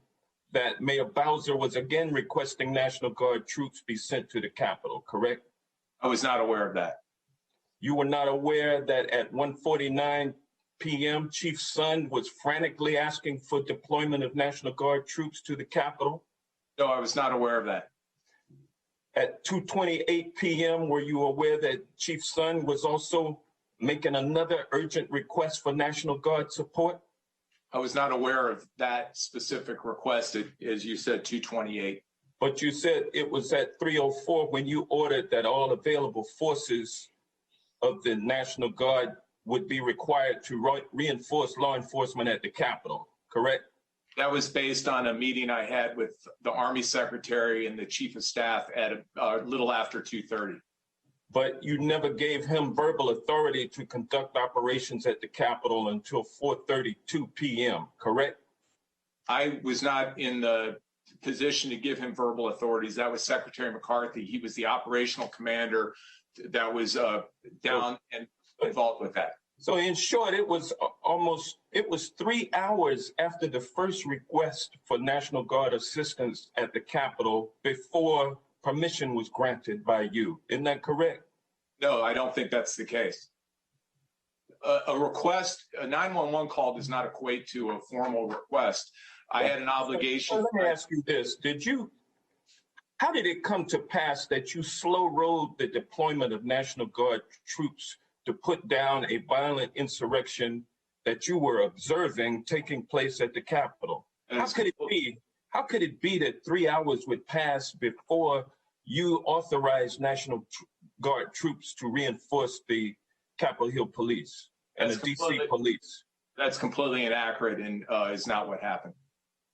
Well, you didn't issue an order for 3 until 4 o'clock, 4:30. No, at 3 o'clock, I ordered the full mobilization of the District of Columbia National Guard.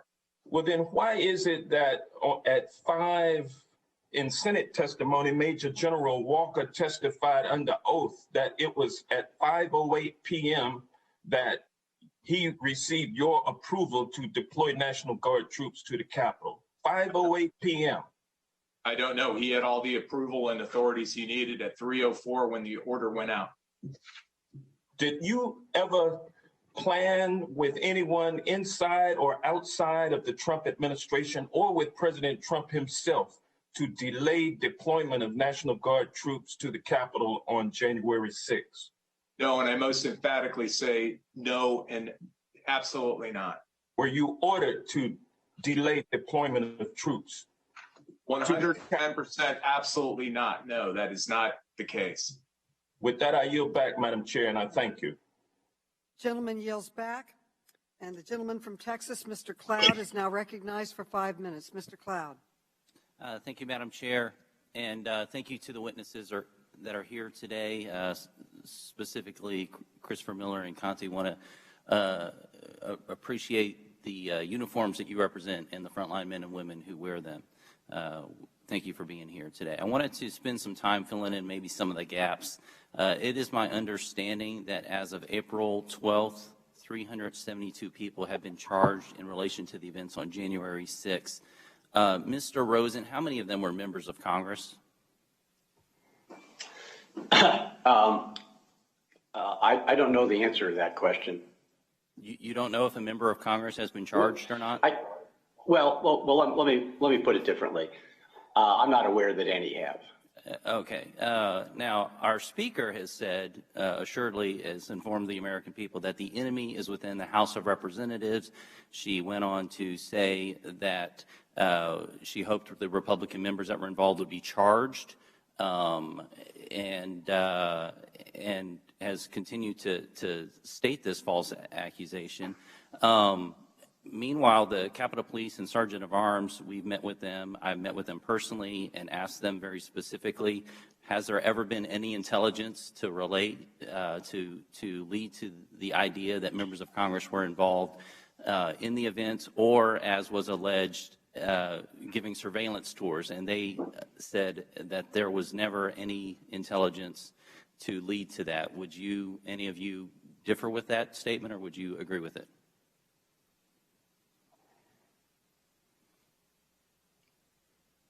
Any of the witnesses?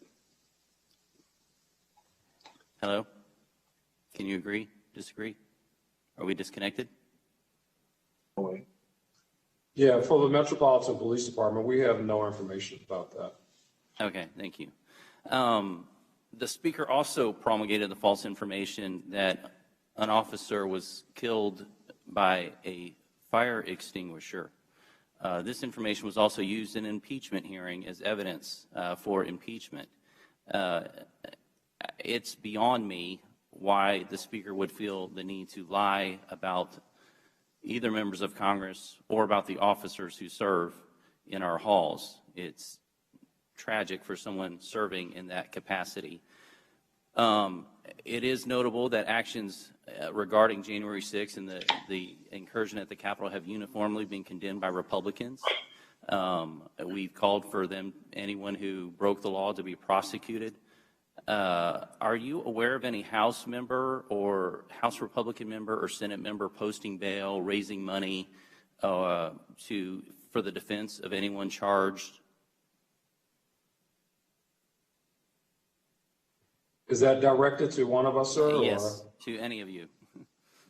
I'm not aware from the Metropolitan Police Department. Okay, well, I appreciate it. I'm not aware of any either. We know that that's been done on the Democratic side, including the Vice President. Mr. Miller, it seems that no one wants to let you talk today. You mentioned that your initial estimates has been revised as intelligence has played out and been gathered since the events. I was on the plane with a number of people on January 6th and still have the luxury of being incognito sometimes, and so I just asked them as a citizen, just, hey, you were at the event, what happened? And a number of them said what Capitol Police had confirmed in discussions, that there was a distinction definitely between people who came to attend the rally and the spirit and enthusiasm they came with versus people who came with, to quote a Capitol officer, evil intent in their eyes and intent to do harm. You've mentioned that there were agitators who came prepared. There's been some discussion about whether it takes 45 minutes or not to walk from the mall to the Capitol. I certainly think if there were people who came in battle gear, so to speak, and gas masks, and that they were motivated by anything that President Trump said, that they didn't have time to go back to their house, put on their gear within the time to make it to the Capitol. Could you speak to that and some of the lessons learned in the new information that's come to light? I just felt as I saw some of the video of the particular videos where a column is going up the stairs and they're holding out each other and they're kitted up in a way that was pretty dramatic and I'd seen before. That struck me as an example of that they were organized and had thought through this. So they showed up on the mall prepared. That's my assessment, but that's not. I'll leave it for you all to determine definitively, as well as law enforcement. With people I spoke to on the ground who had attended the rally, that's what they said as well, that they had seen people pull up even in vans and had a completely different spirit about them. Thank you for your testimony today. Time has expired. The gentleman from Maryland, Mr. Sarbanes, is now recognized for 5 minutes. Mr. Sarbanes. Yeah, thank you very much, Madam Chair. I want to talk about where we go from here. 126 days ago, the Capitol was overrun by insurrectionists. So it's been more than 4 months, and even today, we've heard some new testimony. We've learned some new facts, and we're still learning more about what happened on January 6th, and there's a lot of unanswered questions that remain. In February, as we know, Speaker Pelosi proposed an independent commission, which was modeled after the 9/11 Commission to study the January attack and the factors that led to it. Unfortunately, with a few exceptions, Republicans have opposed this commission, even as the Speaker has indicated her openness to compromise by proposing that the commission, for example, have an equal number of Republicans and Democrats, and that the chair and the ranking member share subpoena authority. So she's made a good faith effort to try to construct this in a way that is nonpartisan. One criticism that we've heard from Republicans is that the scope of the commission should include protests against police brutality that took place in the summer of 2020. We got a little bit of a taste of that perspective today, but that's an entirely different subject. It does not relate to the January 6th attack. It would dilute the important focus that we need to place on the events of that day. We need to get solid, cogent answers to questions about what happened at the Capitol and how it happened. In April, a coalition of 140 national security leaders who served under Democratic and Republican administrations sent a letter to Congress urging us to create a 9/11 style commission to provide a, quote, full picture of events and an analysis of their causes. They wrote further, given the gravity of January 6th as a national security matter, the violent disruption to the transition of power and the continuing threat of future attacks, a national commission examining the lead up to the January 6th assault and the attendant security lapses is not only appropriate, but a critical component of the national response. And Madam Chair, I ask for unanimous consent for this to be entered into the record. Without objection. Mr. Miller, do you agree with these national security professionals' assessment that the January 6th attack was a grave matter of national security? Yes. Do you think something like the January 6th attack could happen again? Yes. Would an independent review of the events of January 6th help prevent a reoccurrence or make us better prepared in the future? Yes. Mr. Rosen, can you give me your perspective on the value of a 9/11 style commission? Congressman, I think we start with the premise that the events at the Capitol, the attack on the Capitol, were unconscionable, outrage. I think I said in my opening statement, a national travesty. So knowing that, it is important to get the facts established, understood, and have an opportunity to try to ensure that something like that never happens again. Whether to do that by a commission or some other means, I think that's really a question for the Congress, and I leave it to you and your colleagues to determine that.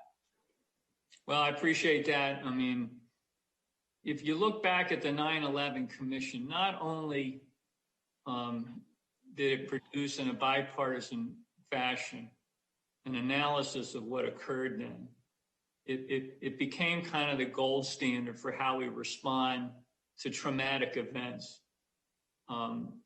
And so it's the natural place to go to construct something of that kind in response to what happened on January 6th. And I think that's why there's such a strong case to be made there. And it helped, I think it helped the country and the American people and lawmakers, all who were affected by it, to come to terms with what happened on that day, on 9/11, in a significant and in a sense, healing fashion. I think that's the promise of a commission in this instance. It produced a unanimous report, the 9/11 Commission did. Nearly all of its recommendations were adopted. So we must examine the January 6th insurrection, I believe, with the same level of scrutiny. I think the future of our democracy is very much dependent on taking that step. I urge all my colleagues to support the commission. I yield back the balance of my time to you, Madam Chair. I thank the gentleman for his statement. I couldn't agree more that 9/11 gave us a diagram of going forward to make this country safer. It was truly a determined bipartisan effort that moved this country forward. I hope we can do the same with a commission looking at what happened at our Capitol on January 6th. With that, I'd like to recognize the gentleman from Florida, Mr. Franklin. You're now recognized for 5 minutes. Thank you, Madam Chairman, and thank you to our witnesses. You've endured a lot over these last several hours, but I appreciate your time today. I had held great hopes that we would get to the bottom of some of the events that happened on January 6th. It was no doubt a dark day in our country's history. Unfortunately, this hearing has not been anything like I would have anticipated. This is not an effort to get to the truth. It's not to find out what really happened. It's nothing but a political show, and let me dive into that a little bit. But first, I do have a question for our three witnesses. And first, Chief Contee, which law enforcement agency would you say has the primary responsibility for protecting the Capitol? The United States Capitol Police. Thank you, sir. Mr. Rosen, would you agree with that assessment? I do agree with that. The Capitol Police are part of the legislative branch and are responsible for security at the Capitol. Okay, thank you. And Mr. Miller, would you agree as well? Yes, I agree. Okay, thank you all. It is interesting that we have no one here from Capitol Police today. Chief Contee, this will be a question coming to you, but on January 3rd, the Capitol Police issued an internal report called a Special Event Assessment, stating that the Intelligence and Interagency Coordination Division was tracking several protests that were to take place on January 5th and 6th, and that there were indications that the protesters could be armed. It doesn't appear that that internal report was shared with other law enforcement agencies or the FBI. Was your agency made aware of that report? No, not prior to January the 6th. That's correct. Would it have been helpful information to you to know that there was another corroborating source that there might be armed folks taking place in those events on the 6th? I believe it would have been helpful, but the Metropolitan Police Department, just in terms of our deployment, we had signs posted on the National Mall regarding individuals who could be armed, that kind of thing, but it certainly would have been helpful. Great, thank you.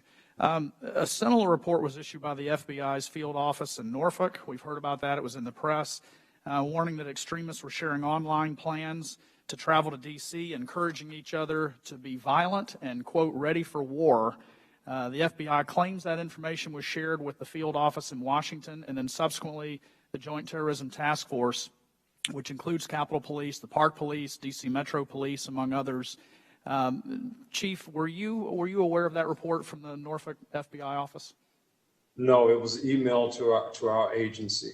Okay, so that it was emailed to the agency, but didn't make it to your attention. Okay, that's correct. Yes, sir. Okay, our understanding as well, Chief Son of the U.S. Capitol Police claims that he didn't receive that report either. Seems to me like that'd be some pretty critical information to know. But everyone seems in agreement that the Capitol Police would be the agency most responsible for protecting the Capitol, and yet they're not here today. I can't for the life of me fathom why, if we're going to call a panel of witnesses, that the agency primarily responsible for safeguarding this institution wasn't invited to participate. That's another question for another day. So beyond that, another topic that came up here, it was brought to my attention, Mr. Rosen and Mr. Miller, the two of you, along with Secretary McCarthy, received a letter from Mayor Bowser on January 5th. Are you familiar with the letter I'm talking about, or should I refresh you guys on it? No, I'm familiar. It's attached to my written testimony. Okay, and could you elaborate for all of us here a little about of what the mayor was stating in her letter to you? Yeah, she wrote to the Army Secretary and to the Acting Secretary of Defense and me, and just indicated that she wanted us aware that, I'll just read the beginning. As the law enforcement agency charged with protecting residents and visitors throughout the District of Columbia, the Metropolitan Police Department is prepared for this week's First Amendment activities.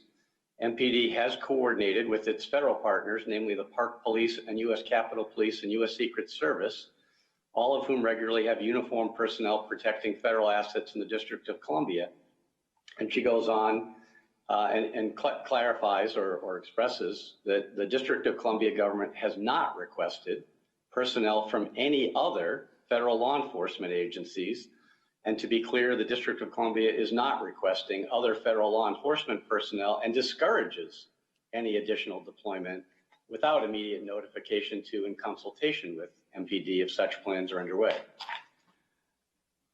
Well, thank you. And it seems to me that that's important information. And, again, I would love to have the mayor here so we could ask her directly about some of this. But for whatever reason, my colleagues across the aisle have not deemed those witnesses to be important enough to bring before us today.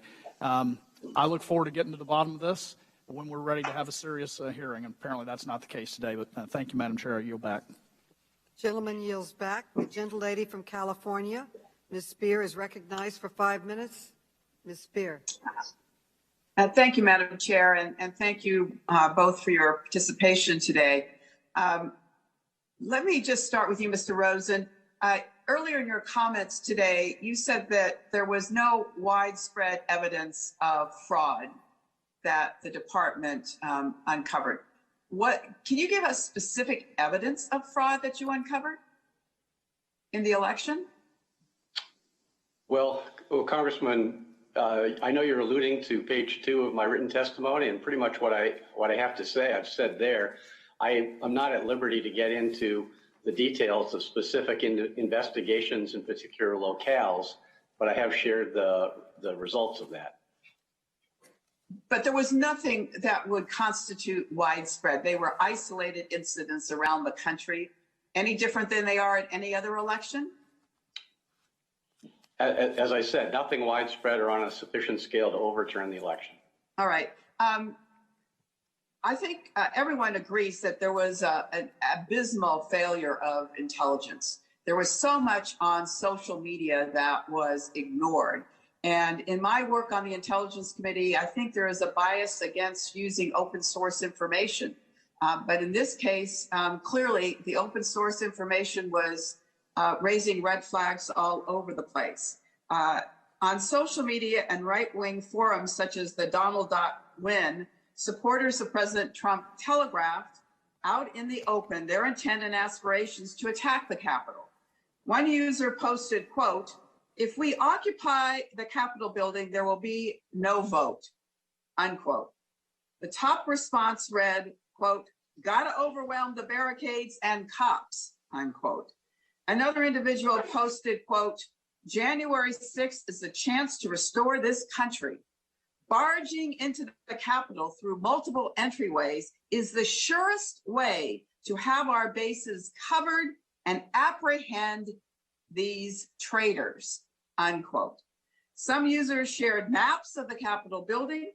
These conversations weren't happening hidden away in encrypted chat rooms or on the dark web.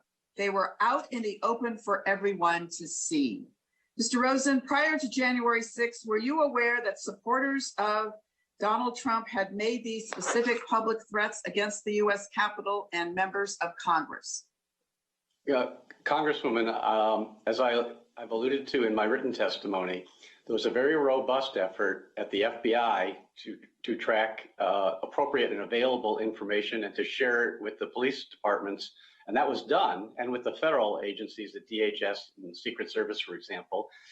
I was aware that there was the potential for violence, as was everybody, I think. And I think I share your unhappiness with those kind of comments. I think they're bad things. I'd refer you to Director Wray's testimony before a Senate committee a couple of months ago, where he addresses how the Bureau has to deal with things that are aspirational versus real intent and corroborated.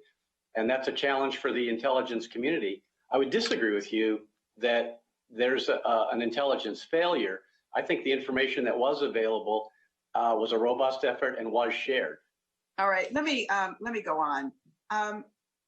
The FBI easily issued warnings in advance of the peaceful racial justice protests and quickly deployed additional law enforcement personnel in the summer of 2020. What does the Department of Justice and FBI need to change to ensure that obvious warning signs are taken seriously? I'm not sure if I'm following your question, because on January 6th, we had pre-positioned and alerted our tactical assets at the FBI, the ATF, the U.S. Marshals. And on January 6th, with great urgency, we deployed over 500 men and women from the Justice Department to provide assistance at the Capitol. But that was after the breach, was it not? It was after the breach, but we had pre-positioned some of them to be available. Reclaiming my time. We're talking about before the breach. Before the breach is when intelligence becomes so important, when you can prepare. I'm sorry. I misunderstood your question. I think the reason I've misunderstood your question, Congresswoman, is the Capitol Police are responsible for security at the Capitol, and they're part of the legislative branch. They don't report to me, and I don't have any authority over them. No, I did try to get them the information we had. Well, but Mr. Rosen, there was red alarm information that was being promoted online that should have raised all kinds of red flags. And yet there was some obscure memo that came from some division that never had any kind of heightened awareness. It reminds me a lot of 9/11, where, you know, it never percolates to the top. So I continue to be concerned that there was plenty of open source information that this riot, this insurrection was going to take place, and it was not properly communicated. And to point fingers saying we have no jurisdiction over the Capitol, my God, this is where the seat of government is. How can you not recognize your responsibility? With that, I yield back. Madam Chair, may I briefly respond? Yes, sir. Go ahead. Thank you. I think there's a misunderstanding here. The point I'm making is the people with the responsibility for security of the Capitol are the Capitol Police, but the FBI and the Justice Department are in fact collecting information and sharing it with the Capitol Police as well as others, and that did occur. So if there's a question directed specifically at the Capitol Police's awareness of the potential for violence, I mean, I think they were aware of the potential for violence, but I'm just not the one you should ask that question to. I think, you know, if you want to get an understanding, there are other participants you'll want to talk to. Okay, the gentleman's time has expired. The gentleman from Kansas, Mr. LaTurner, is recognized for 5 minutes. Mr. LaTurner. Madam Chairwoman, respectfully, the way this hearing is being conducted today is disappointing to say the least.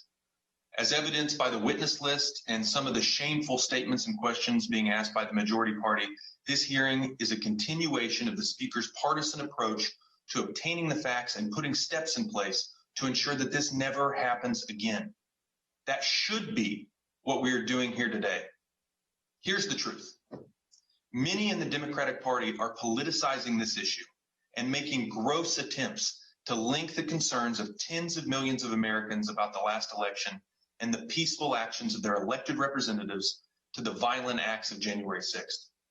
Those tens of millions of Americans that I mentioned and all of their elected representatives on both sides of the aisle are disgusted by the violence on January 6th and believe that should never happen in the United States of America. I want to remind the majority members of this committee that Democrats have contested the presidential election results of every single Republican victory for the last 20 years. In fact, Speaker Pelosi said in 2004 about the Democrats objecting to the Electoral College, quote, "Today we are witnessing democracy at work. This isn't, as some of our Republican colleagues have referred to, sadly, as frivolous. This debate is fundamental to our democracy," end quote. I urge my colleagues on this committee to stop the hypocrisy and stop politicizing this tragedy.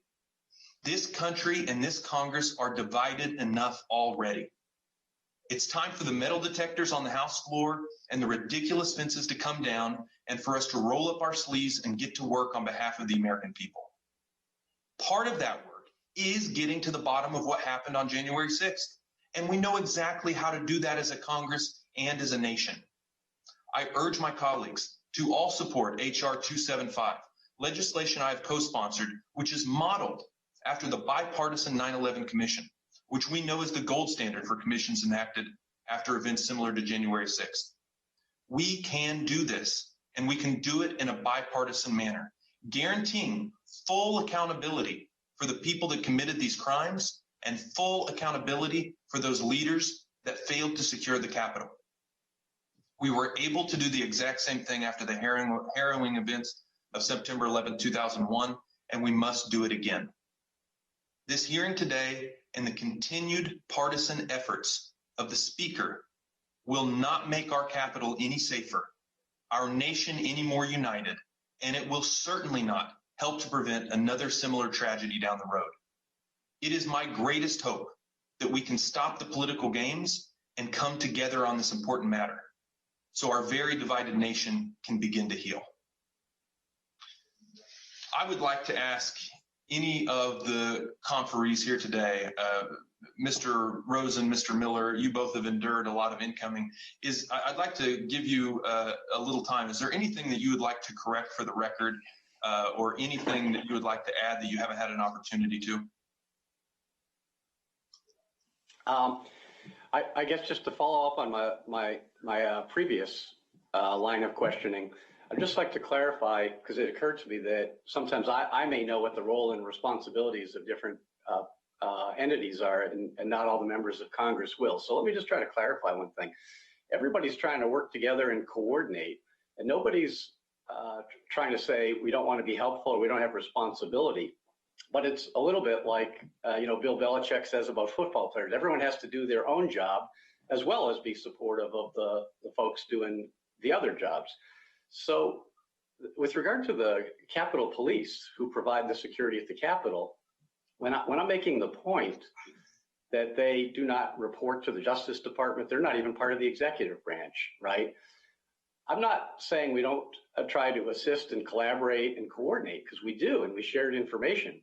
The point I'm making is ultimately the decision what to do with the information falls on, in that instance, because it depends which police force it is, but in that instance, on the Capitol Police to decide what to do.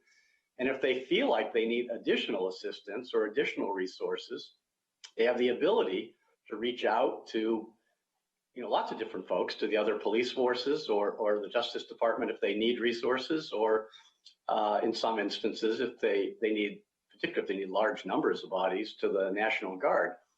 And so there's mechanisms for people to deploy, to coordinate, and but everyone's got to do their own job, and then everyone's trying to help each other with their jobs. And that's why I make the point, we had pre-positioned some resources. We hoped they weren't needed. Nobody had asked the Justice Department for them, but thankfully they were available, so that when the terrible events of January 6th occurred, we were in a position to send over 500 DOJ personnel to the Capitol in short order. And, that involves some that were nearby and some that were helicoptered from Quantico, Virginia. So I just want to clarify that, because I think some of these people don't understand the relevant roles and responsibilities, while people are working very hard to assist one another. Mr. Rosen, I think they understand more than you think. It just doesn't fit in neatly with the partisan narrative that's being pushed. Madam Chairman, I yield back the balance of my time. Yields back, and the gentle lady from Illinois, Ms. Kelly, is recognized for 5 minutes. Ms. Kelly. Thank you, Madam Chair. On January 6th, we've been talking about the World Watch as the Capitol building became a danger zone filled with chaos.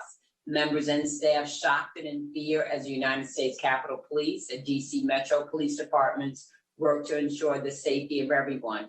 I was one of those people stuck in the gallery with 25 of my other colleagues wondering if we would get out safe and sound, and wondering why I was even in this position. And some of my colleagues are still suffering from that day.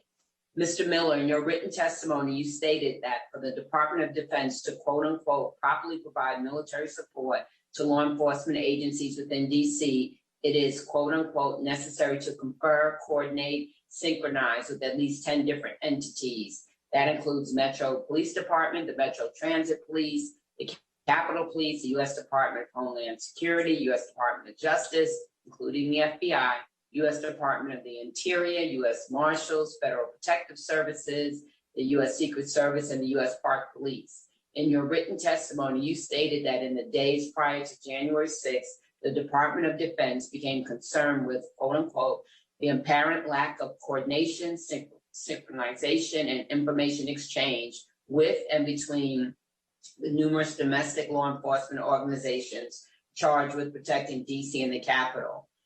Mr. Miller, who is at fault for the lack of coordination and communication in the days leading up to the insurrection? Thank you for the question, and thank you for highlighting the human cost and huge empathy. And I know the fear and the terror that goes on when you're being attacked. And I just wanted to highlight that for all of you, because this partisan rancor, you guys were there. So God bless you. I don't know. I don't know. I'm going to answer your question just succinctly. I just don't know, but it's got to be somebody, and it has to be determined. And well, which federal agency or department needed to do more coordination and synchronization? Who should have been the lead for the federal government? I felt that we were very good getting the federal government piece together, and we also had good coordination with many of the local law enforcement. But there was not one person or one entity in charge writ large. Department of Justice, to be clear, was the lead agency and did a fine job. So I want to be clear about that. But in terms of writ large, it's the thing that needs to be decided. Yes, ma'am. So that's what we need to do much better going forward. I believe so, yes. You also testified that you felt it was your responsibility to initiate discussions to coordinate federal planning efforts prior to January 5th. Why do you feel it was your personal responsibility, and who specifically did you feel was not taking this responsibility or that should have? I don't think it was anyone's, it wasn't malicious or anything. And thank you for the question, and thank you for allowing me to answer with a little more thoughtfulness. I had an obligation to the mothers, fathers, spouses, the people that are going out there. So I took that extremely seriously. And that's why I felt it was incumbent upon me to make sure that I was the convening authority, at least initially, to bring everyone together and get the system going, which occurred. Okay, thank you. Since you took on convening these meetings prior to January 6th, do you take personal responsibility for any gaps in communication or intelligence sharing that occurred prior to or on January 6th? I wish things would have gone a lot better, obviously, because of the storming of the Capitol. I just want to reiterate and highlight, and this is not some trying to cover my you-know-what, the Department of Defense, it's not good for the Republic. It's not good for our American citizens to have the Department of Defense be involved in civilian law enforcement matters, except as a last resort, and when all civilian law enforcement has been expended. So I know that sounds mundane, but it's really, really important for our people and for this body to understand my thought processes that day. Thank you. Chief Contee, I'm grateful to the members of the U.S. Capitol Police, Metro Police, DC National Guard, and federal law enforcement who responded to the day's attack. It is clear that the communication and coordination between these departments was lacking and potentially delayed the ability to stop the insurrection. Chief Contee, during the January 6th attack, how would you describe the communication between MPD and the U.S. Capitol Police? We had good communication on that day. They were present here. They had a representative here. We have representatives there. Okay. How about your communication between your department and the Department of Defense and the DC National Guard? I had conversations with Secretary McCarthy leading up to January the 6th, and there were several coordination calls with the Department of Defense was not necessarily part of, but between local law enforcement and members of the federal law enforcement entities, Capitol Police, Secret Service, Park Police, FBI, United States Attorney's Office. There were several calls, coordination calls that led up to the date of January 6th. And I'm going to go forward because other people did. Since that time, what has been done to improve communication and coordination, if anything has been done? And then I'll yield back. Yes, ma'am. The thing that's different now is, I mean, obviously, if there's a urgent matter or something that needs to be talked about amongst the principals, those are phone calls that take place. Those are conversations that take place. And I think one of the things that was highlighted during this was that there were these intelligence things that were circulating, and some things were emailed to different agencies. And I don't think you can necessarily qualify that or check the box as a notification. If it's a matter of importance, then those are things that principals should be talking directly about. So it certainly has been more of that since January the 6th. The gentleman's time has expired. The gentleman from Texas, Mr. Fallon, is now recognized. Mr. Fallon. Madam Chair, thank you. Violence as a way of achieving racial justice is both impractical and immoral. It is impractical because it is a descending spiral ending in destruction for all. It is immoral because it seeks to humiliate the opponent rather than win his understanding. It seeks to annihilate rather than to convert. Violence is immoral because it thrives on hatred rather than love. One of the greatest Americans to ever live uttered those words over a half a century ago. Reverend Martin Luther King.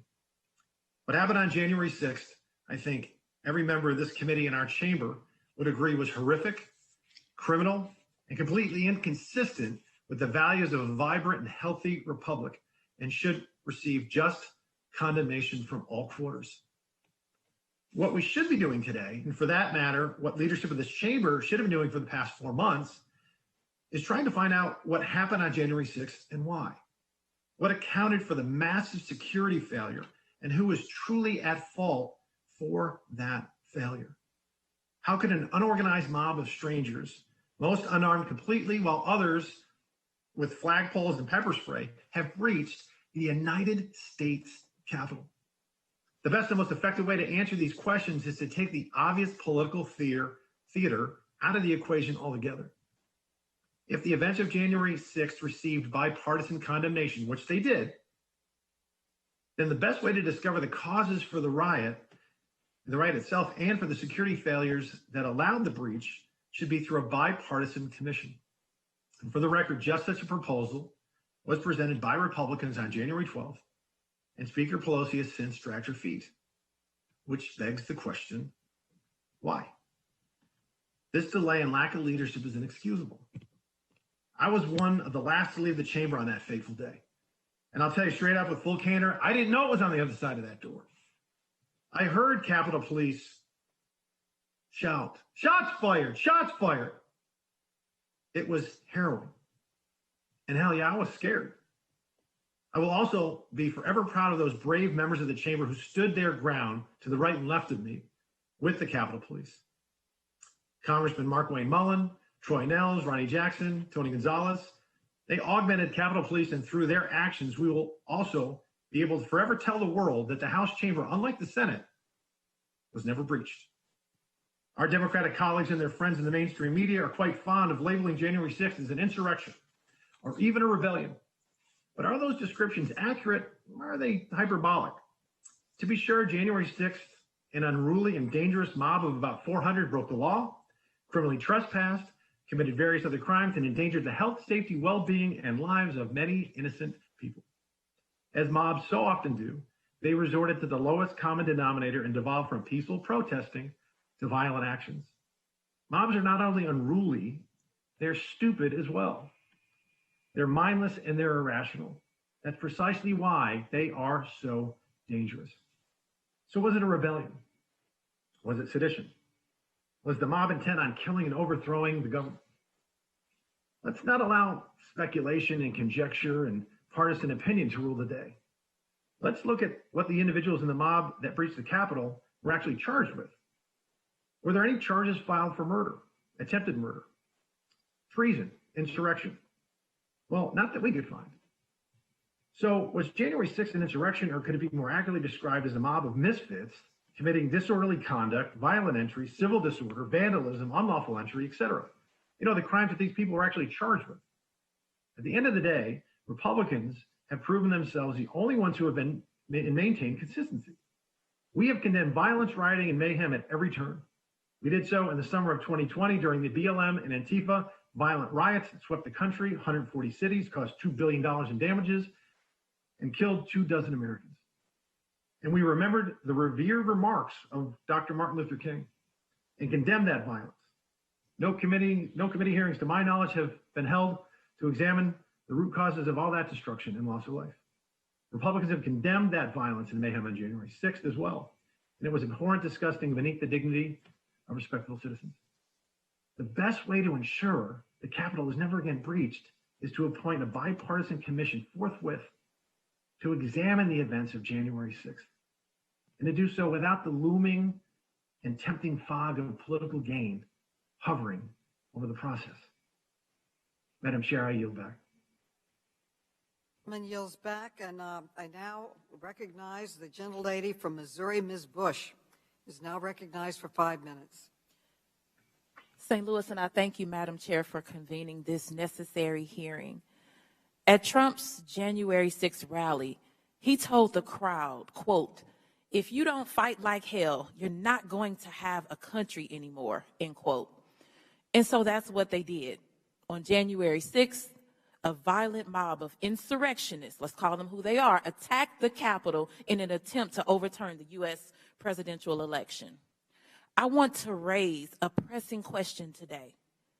Would this attack have happened? Would it have been allowed to happen if those who stormed the Capitol were there to stand up for Black lives rather than fight for white supremacy?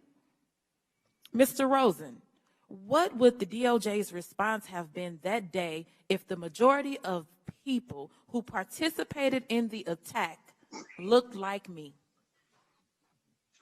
Congresswoman, I appreciate that question. The first thing I want to say is I deplore hatred, bigotry, discrimination of any kind. And when I was at the Department of Justice, we prosecuted a number of significant hate crime cases and some cases involving racially and ethnically motivated violence. So from my vantage point, there's no tolerance for that at all. To answer your question, I believe that the responses the Department of Justice took when I was there were the appropriate ones, and that the relief that we provided of over 500 people urgently going to the Capitol that occurred, I think our responses and our preparation and our responses would have been the same. Okay, thank you. I'm going to have to disagree with you. I appreciate the first part of your comments, but I'm going to have to disagree. I don't have to guess. We witnessed the differences in response with the January 6th attacks and the protests affirming the value of Black lives last summer. The treatment of protesters defending Black lives last summer by law enforcement, the DOJ, the National Guard, and others was incomparably, it was egregious. We were tear gassed, and I can say we because I'm not talking about what I think, I'm talking about what I know because I was there. We were tear gassed marching for justice in our own communities. The white supremacist mob was able to break in with weapons and with zip ties and put their feet up on the desk in the Speaker's office after violently storming the Capitol grounds. The contrast is stark.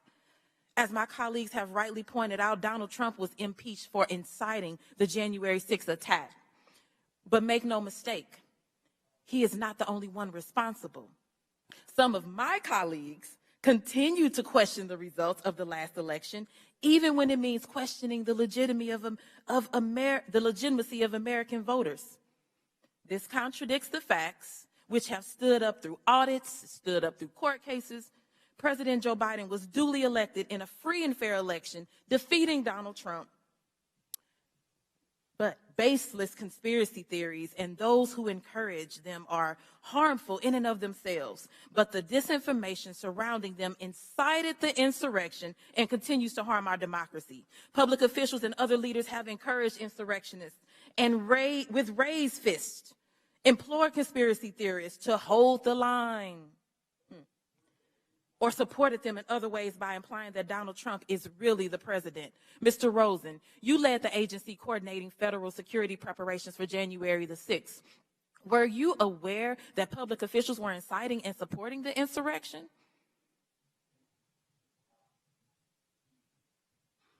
Mr. Rosen? Congressman, I think the best thing I can do on this is refer you to the public statements that I made at the time, both on January 6th, on January 7th, and the days that followed. And I don't think I could have been any more vocal in expressing my disapproval, how we watched in disbelief as a mob breached the Capitol building and required specifically the public officials. Specifically the public officials. I'm sorry, I apologize, but I'm not sure then I followed the question. This is about public officials and, okay. This is about public officials. Were you aware that they were inciting or supporting the insurrection? I'm not sure. I'd have to think about it. I don't know that I understand the question. I mean, okay, reclaiming my time. Awareness of the reclaiming my time. Okay. Yeah. So the truth is clear. The violence that day was built on a series of lies and on months of disgraceful attempts to further suppress the votes of Black and brown communities, undermine our election, and overturn the results. When asked if Trump should concede once electors vote on December 14th, one senior member of this committee said, quote, no way, no way, no way. We should still try to figure out exactly what took place here. Mr. Miller, yes or no, would you agree that the unconstitutional attempts to overturn the election and dangerous rhetoric that I just cited played a role in inciting violence on January the 6th? Yes or no? I just think that the Department of Defense took none of it. We just did our job and didn't take into consideration all the factors and the political factors that you brought up. So yes or no? The question's kind of, I hate to seem deceptive, but the question is, one more time? The question is, would you agree that the unconstitutional attempts to overturn the election and that dangerous rhetoric played a role in inciting the violence on January the 6th? I think the entire entertainment, media, political complex is culpable in creating this environment that is just intolerable and needs to change. Okay, thank you. I believe we should investigate all who had a role. Madam Chair, she's long over time. From the gentle lady from New Mexico, Ms. Harrell, is recognized for 5 minutes. Thank you, Madam Chair, and thank you, witnesses, for being here today. And this is a great segue into the questions that I have. Because of all of the media, the social media posts, Twitter, Facebook, etc., Mr. Rosen, do you think that the social media, all the posts, social media, everybody was watching to see what was happening, do you think these impacted the ability to do a fair investigation after the riot on January 6th? I think that the investigators, primarily at the FBI, are extremely professional and know how to do that properly and correctly. And I looked to them to do their jobs, and I'm confident that they try to do them extremely well. Okay, Mr. Miller, I'd ask you the same question. How much do you feel like the well has been poisoned here? I mean, we've had so much fake news, cynical politicians, disinformation, far from the truth. I mean, we heard that Officer Signick was killed by a fire extinguisher in the riot, but indeed he died by natural causes, a stroke. In fact, that was put out by the DC Medical Examiner. How much of an impact do you think social media and other outlets had on an investigation? Congresswoman, I have no idea, but I think you highlight a very, very important fact, and that's what I was trying to highlight that the gentleman from California attacked me for. Some people are doing it against us very effectively, and we need to figure out how to manage this and how to bring about some needed change. Yes, I think they call that fake news. Mr. Contee, just a question. Capitol Police, are they in charge solely of securing the Capitol and protecting it? Yes, they are. Thank you. Mr. Miller, then who has authority to authorize deployment of National Guard troops to the Capitol? Based on a request from a lawfully sanctioned entity, ultimately, I had responsibility and the authority to do that. Okay. And just really quick, because I know we're short on time, Mr. Rosen, do you classify the events of January 6th as a riot or an insurrection, one or the other? I say whatever you call it. It was an outrage. It was unconscionable. It was intolerable. I've heard it called both of those things. I just think we all have to agree that this is something we can never allow to happen again. All those phrases are fine, but what really counts is the conduct is something we cannot tolerate to ever occur again. And I just hope that one of the things that people take away is greater respect for the Constitution and the rule of law. Thank you. Mr. Miller, the events of January 6th, do you classify them as a riot or an insurrection? I'm not a lawyer. It was bad regardless. I saw it as assault on the Capitol and assault on our Constitution. All right, Mr. Contee, I'll ask you the same thing. A riot or an insurrection? And I think that there was a riot, but there was also an insurrection that took place in my view. I understand. And then just, this was touched on just a little bit earlier, but after the incident, did the teams, you or your team engage with any other agencies? Was there interagency engagement after? And I think you all touched on this just a little bit, Mr. Rosen, and you may or may not have been there after the 20th, but to your knowledge, did your team or your department engage after the riot with other agencies? I'm confident the answer to that is yes. I'd refer you to the Department of Justice and the FBI for specifics. Right. Mr. Miller, same question, because I think what we want to ensure is that this is a fair and balanced investigation and that there aren't silos of individual information being withheld from other agencies. I think the public, Congress, others are due truth in this, and I think having these conversations and sharing that information is just paramount. So I'm asking the same question. Were you or your department heads or your department engaged with interagency engagement after the riot? We were before and even more aggressively after. For the final 14 days is consumed, rightfully so. The focus of the department at that point was to provide necessary security for the inauguration. Okay. And Mr. Contee, same question to you. Can you repeat the question, ma'am, please? Yes, sir. Very quickly. Did you or your department have interagency engagement after the riots on the 6th to share information? And, yes. Oh, okay. Yes. I just wanted to make sure I understood the question. Yes, we did. Ms. Chair, I'm out of time and I yield back.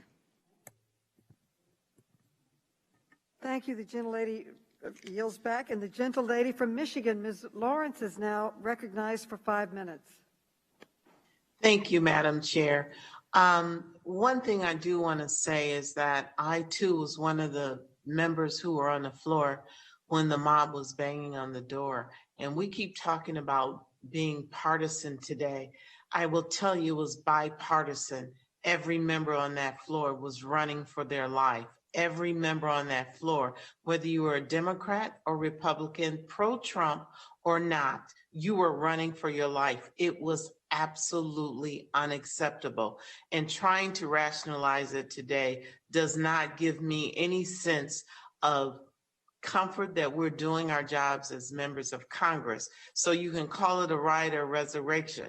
This man died while he was in the middle of this attack on our Capitol. A police officer died and many more were injured. I am pro-police, but I'm pro the professional respect of the shield to serve and protect and not to attack and kill. But I have a question for you, Mr. Rosen. In your written statement, you stated that you observed on TV the mob from the pro-Trump rally was moving to the Capitol. Can you tell me what time that was that you observed on TV that this was happening? Unfortunately, not with specificity.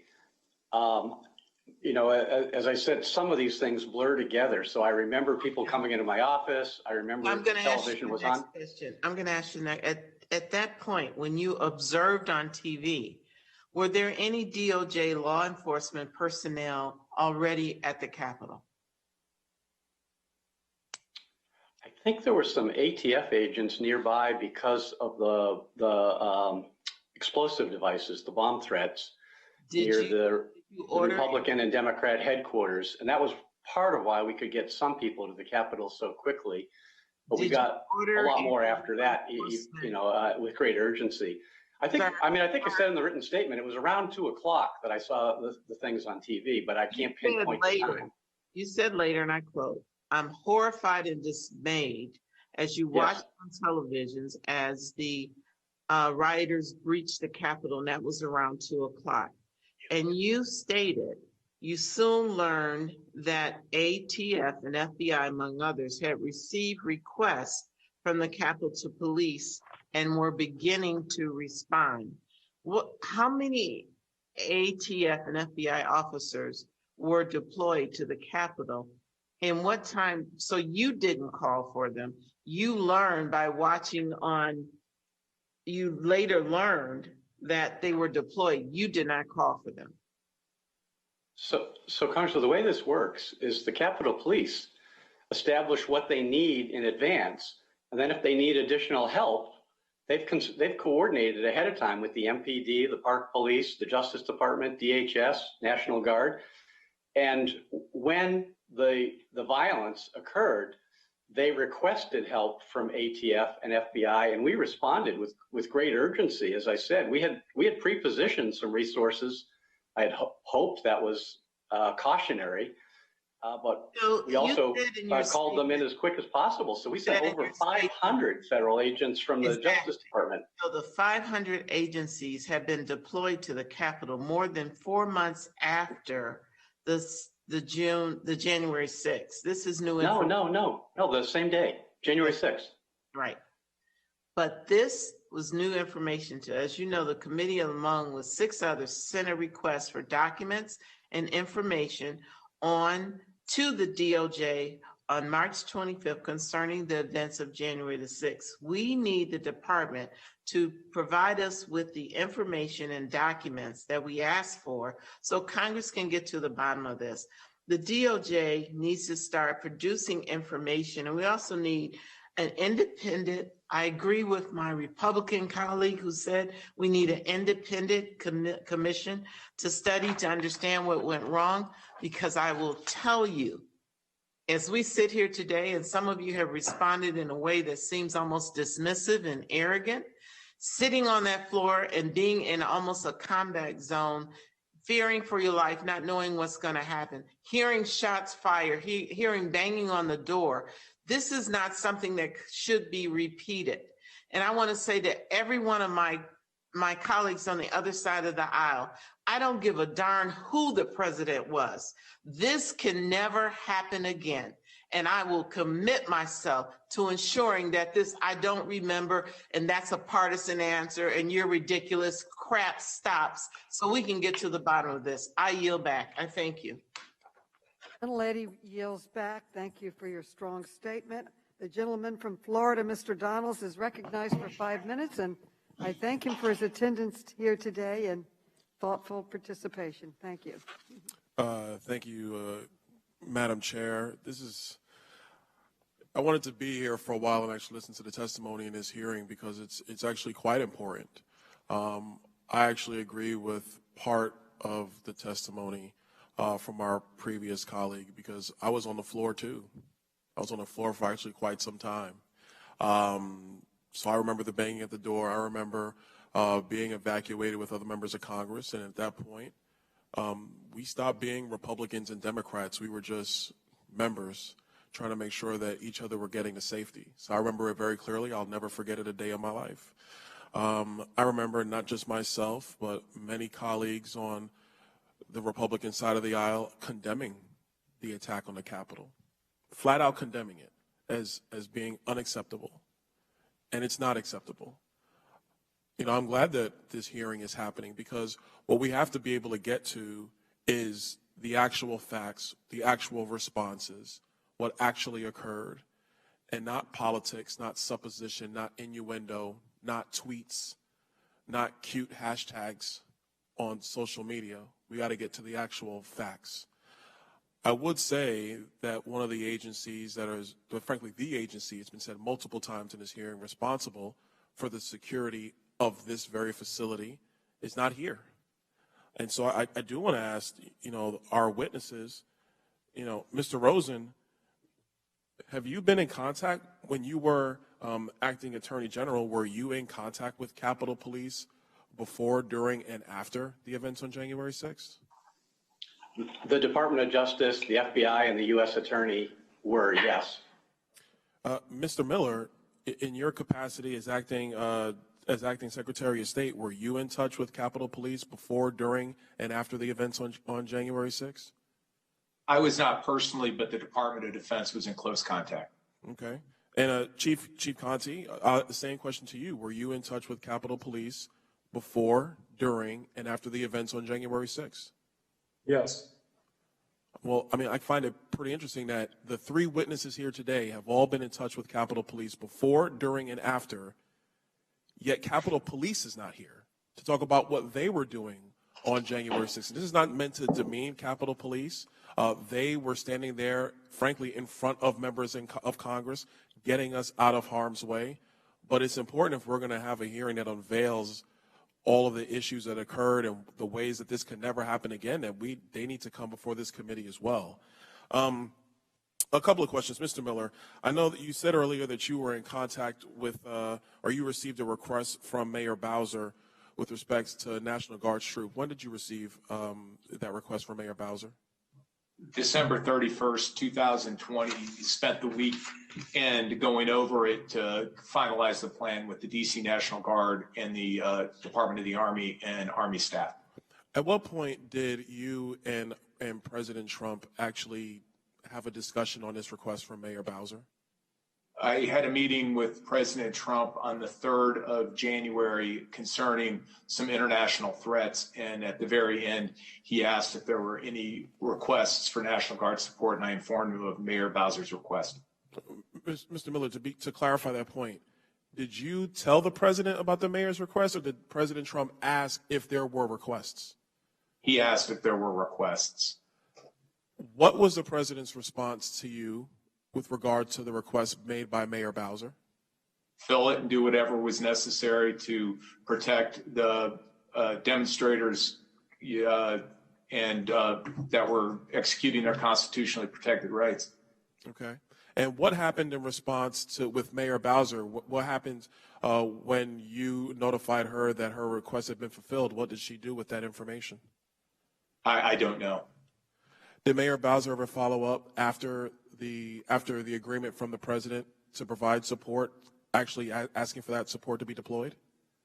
I know there was that 5 January letter that was referred to earlier that Acting AG Rosen referred to.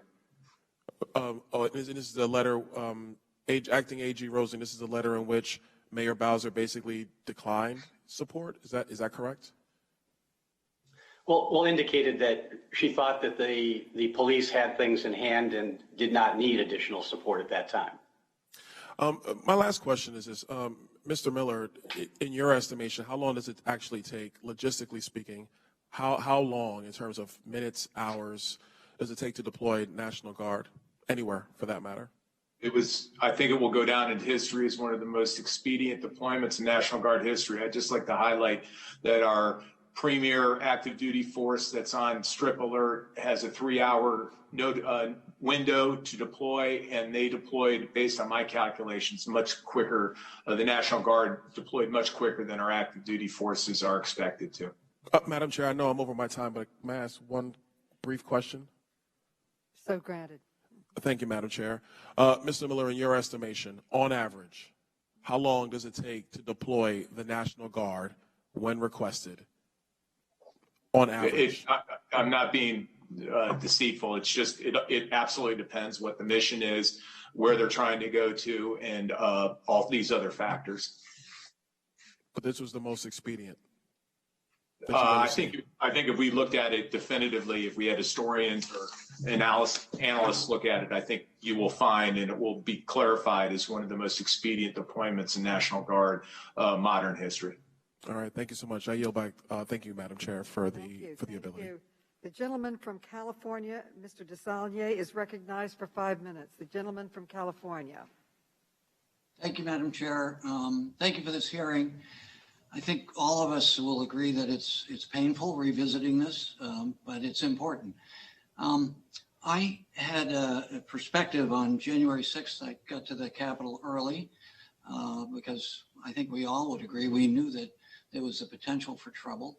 I was told to get there early because I had to be removed. I wasn't on the floor because of health conditions. I was across the hall in an office that afforded me a view of the mall and also allowed me to watch television.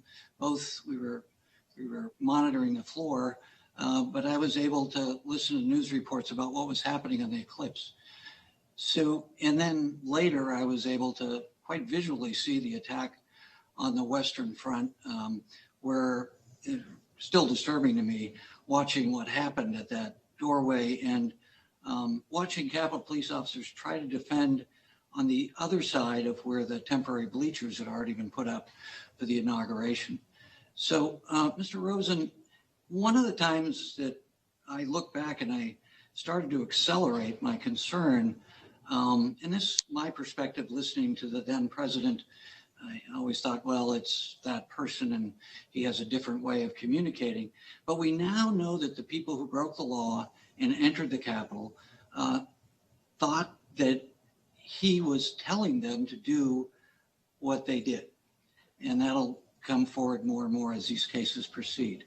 So for you, my moment of heightened concern was when I became aware, as I saw them coming up the mall, I couldn't see Pennsylvania Avenue from where I was when I found out what was going on at the eclipse and the content of what the president was telling them. So when did you become aware of that, and how did you respond, and particularly the spirit and specifically saying you've got to go up there and fight like hell and that I will be with you?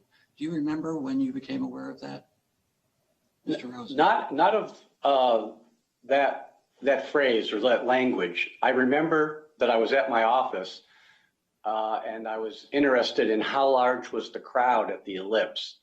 And I contacted the U.S. Attorney who had provided some reconnaissance on that.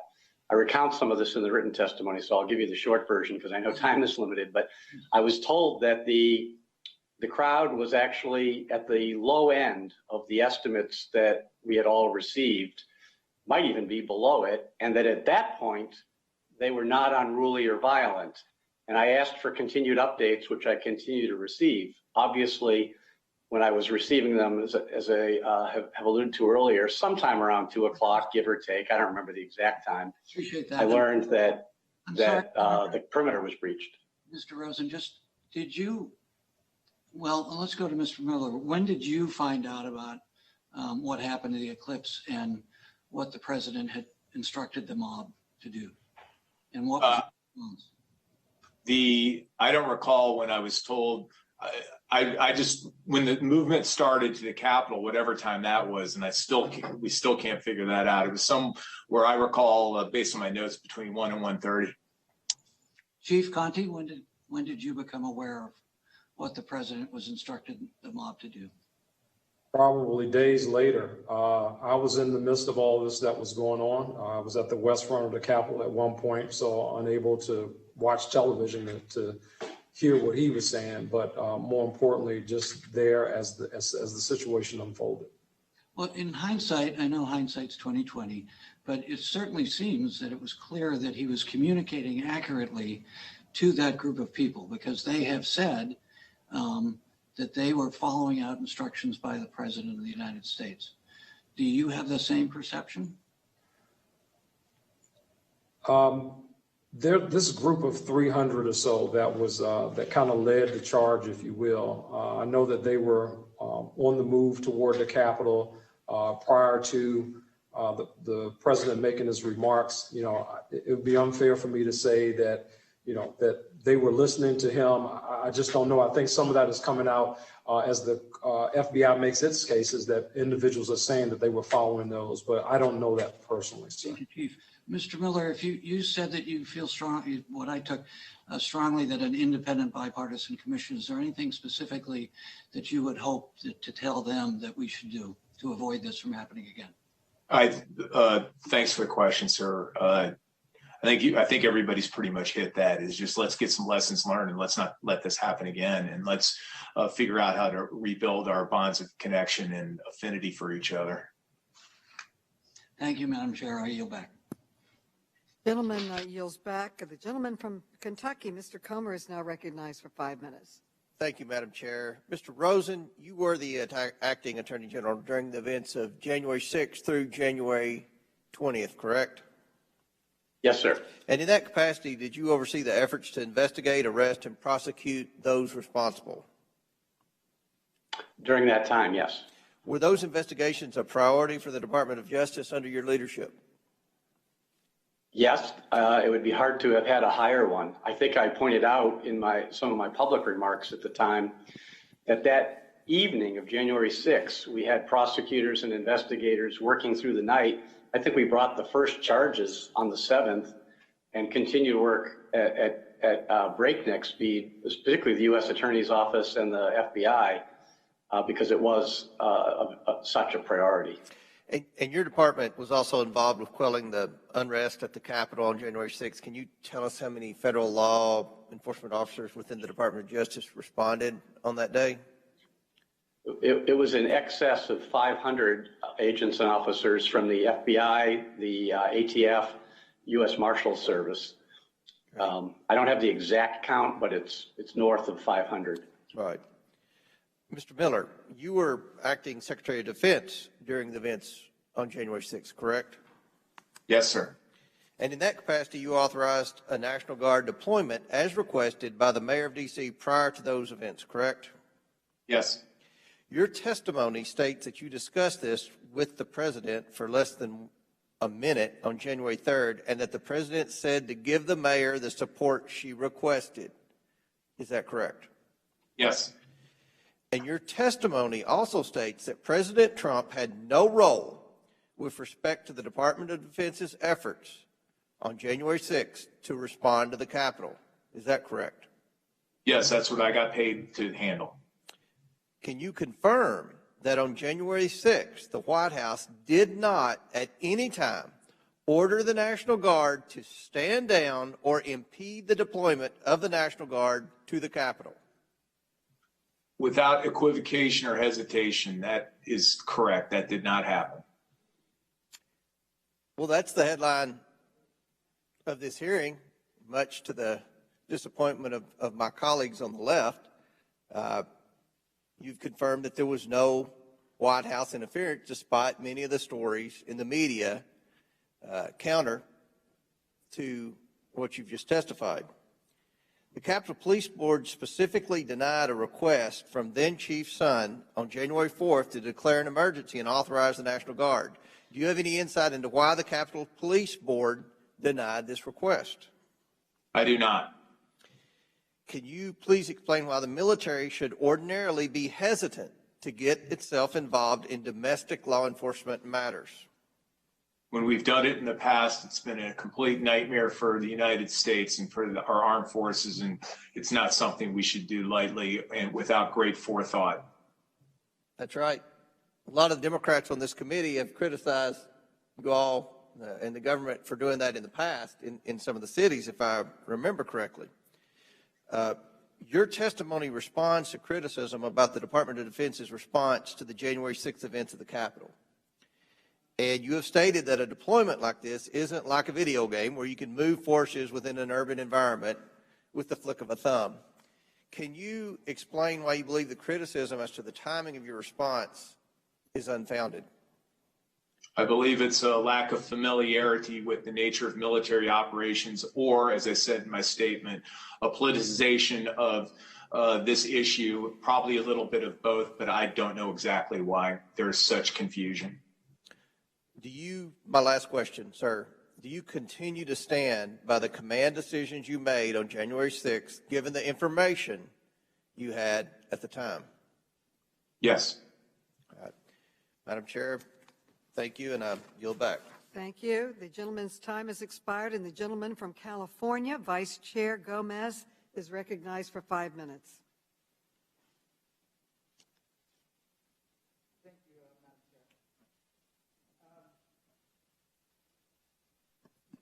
Thank you, Chairwoman Maloney. January 6th is a day that a lot of us are going to remember from forever. I was in the gallery. I was one of about a dozen members who got trapped in the gallery trying to escape. As the doors shut on us, we were all fearful of our life. We had to duck and cover behind whatever we can find, flimsy chairs, a little wall, whatever we could find. And some members couldn't hide at all. And I was sitting there and I texted my wife that I was trying to get out and I was with Capitol Police. But I didn't want to tell her, oh, I love you. I didn't want to say any of those words because then it might create a lot of fear in her. But I knew that we're in a bad situation, and I knew that if the mob got in, that bad things could happen. So I took off my jacket earlier, my lapel pin, my tie, because I didn't want to look like a member of Congress. And I believe it wasn't enough to impeach President Trump for high crimes and misdemeanors by inciting violence against the U.S. government, because he wasn't alone. Some members of this body have insisted and continue to insist that President Joe Biden was not duly elected. Audit after audit and court case after court case has affirmed that the fact that Donald Trump was defeated fairly by President Joe Biden.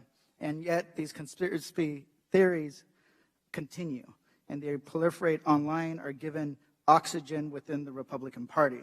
Many of them have failed to condemn and today have expelled one of their own from their, quote, big tent of leadership for not subscribing to this lie.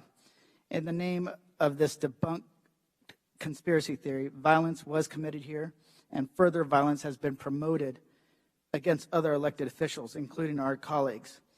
My colleague Marjorie Taylor Greene has gone on record, quote, saying Speaker Pelosi is a traitor to our country and guilty of treason, and a crime punishable by death is what treason is. This, of course, is a baseless claim. This rhetoric remains a threat to our democracy and to all public servants charged with keeping our democracy running.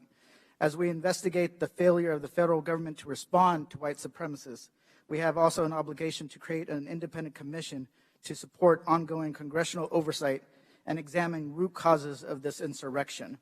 This includes the investigation of any of its own members that might have instigated or incited the storming of the U.S. Capitol for their own political gain. Mr. Miller, in your testimony, you have stated an obligation to prevent a constitutional crisis. What concerns did you have regarding the possibility of a coup and whether the armed forces would be co-opted in an effort to overturn the results of the election? I had absolutely no concerns that the armed forces of the United States were going to violate their sacred oath of the Constitution.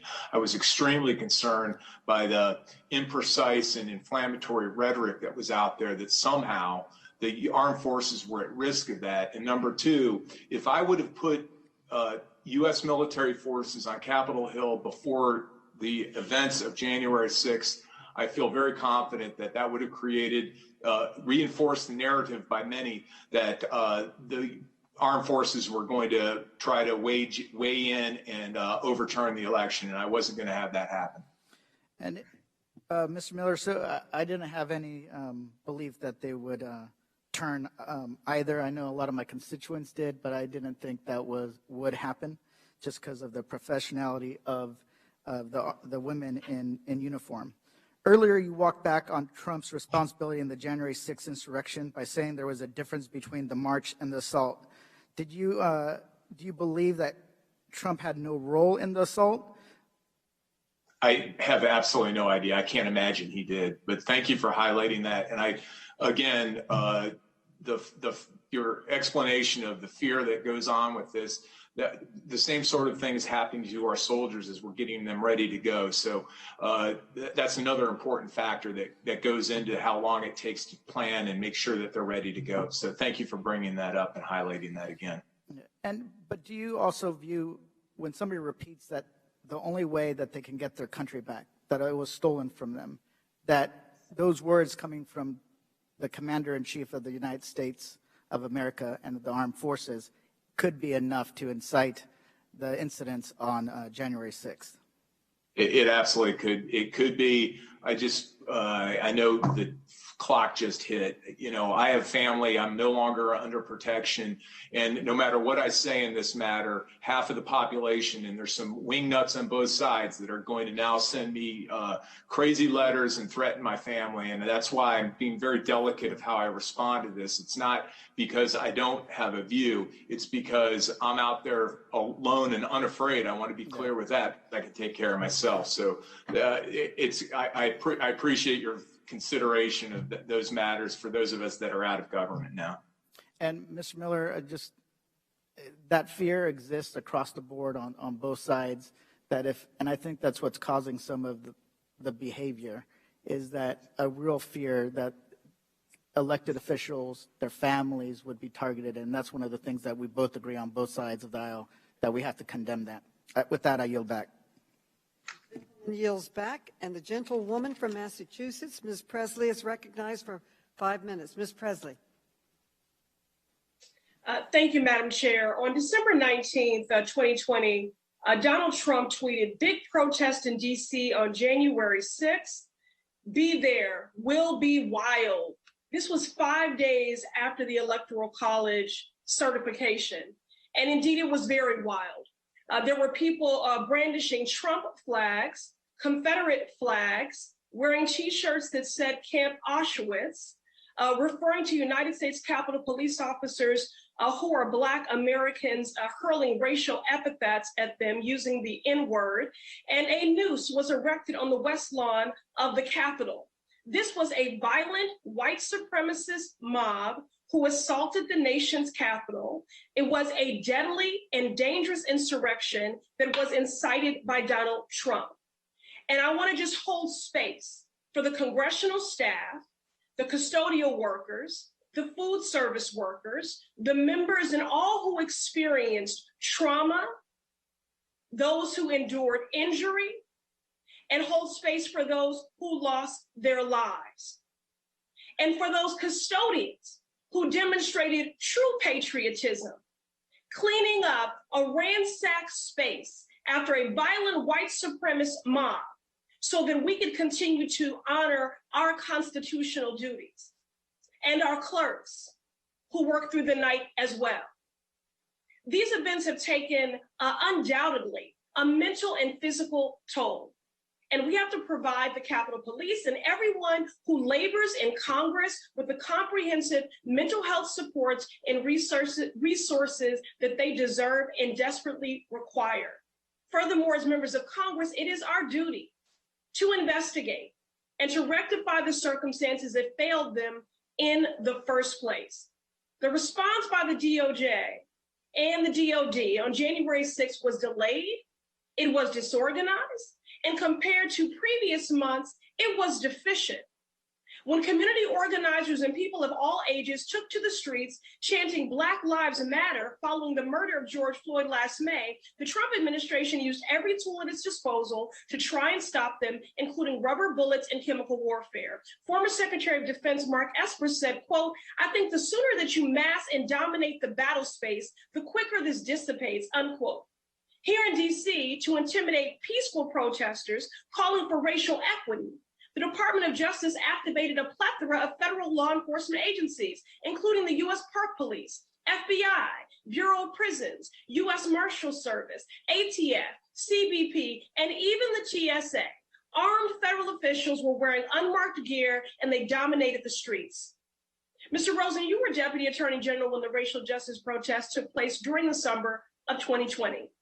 Mr. Rosen, were you aware of DOJ's efforts to mobilize a federal security response during the summer of 2020 in the streets of Washington, D.C.? Yes or no? Congresswoman, I'm going to say what I said before, because I think it's important to start with the fact that the entire time I was at the Department of Justice, I deplored and had no patience for any forms of hatred, bigotry, discrimination. And that was never something we would tolerate. We prosecuted many instances of hate crimes and of racially and ethnically motivated violence. Reclaiming my time. Mr. Rosen, you were the head of the lead federal agency responsible for coordinating the preparations for January 6th. For the record, how many personnel did you coordinate from the TSA for January 6th? No, I think you're under a mistaken impression. I didn't have any authority over personnel from TSA or other agencies. Okay. We did coordinate information sharing. Reclaiming my time. Can you, for the record, share with us what personnel from CBP, ICE, and TSA were engaged for the events on January 6th? Can you provide that? A little bit. I think you would need to talk to the Department of Homeland Security, but it was my understanding that there were federal agents from DHS who went to the Capitol to assist with the restoration of order. along with the others from DOJ and the MPD and other police forces. We'll follow up, but reclaiming my time for now. Mr. Rosen, do you agree, based on your observation and your expertise, that the DOJ acted differently in preparation for the January 6th attack than it did during the summer of 2020? Just a yes or no. I think we're talking about two very different situations, and in both, the responses were tailored to the situation at the time. I would say that on January 6th in particular, because that's what I'm here for today, I feel that while it was a horrendous day, and I appreciated the justified anger that you and others have expressed, because I don't think anyone in Congress should ever have to deal with that again and shouldn't have had to that day. Mr. Rosen, yes or no? The Was the preparation different? Yes or no? Was it different for Black Lives Matter than it was on January 6th? I think we're talking about very different situations. Okay, reclaiming my time. Madam Chair, time has expired. Let me answer. Okay, the last speaker we have now and the last questioner is the gentleman from Illinois, Mr. Quigley. You're now recognized for 5 minutes, Mr. Quigley. Thank you, Madam Chairwoman. Mr. Miller, you had told the chairwoman earlier today that you didn't speak with former President Trump on January 6th. However, a reporter quoted another senior defense official who said they couldn't get through. They tried to call him. To your knowledge, did you or anybody you know in the office try to contact President Trump on January 6th? I did not, and to the best of my knowledge, I'm not aware of anyone else that did from my office either. Was there a discussion about whether or not the president should be reached about this? No, during all these discussions that were taking place, the decisions that had to be made? No, I had all the authority I needed to make the decisions. Also, in the aftermath of January 6th, to your knowledge, did anyone at the White House or DOD attempt to limit the scope, the degree in which DOD or DOD personnel cooperated with any investigation, including congressional investigations into the January 6th attacks? No, there's been nothing like that that I'm aware of.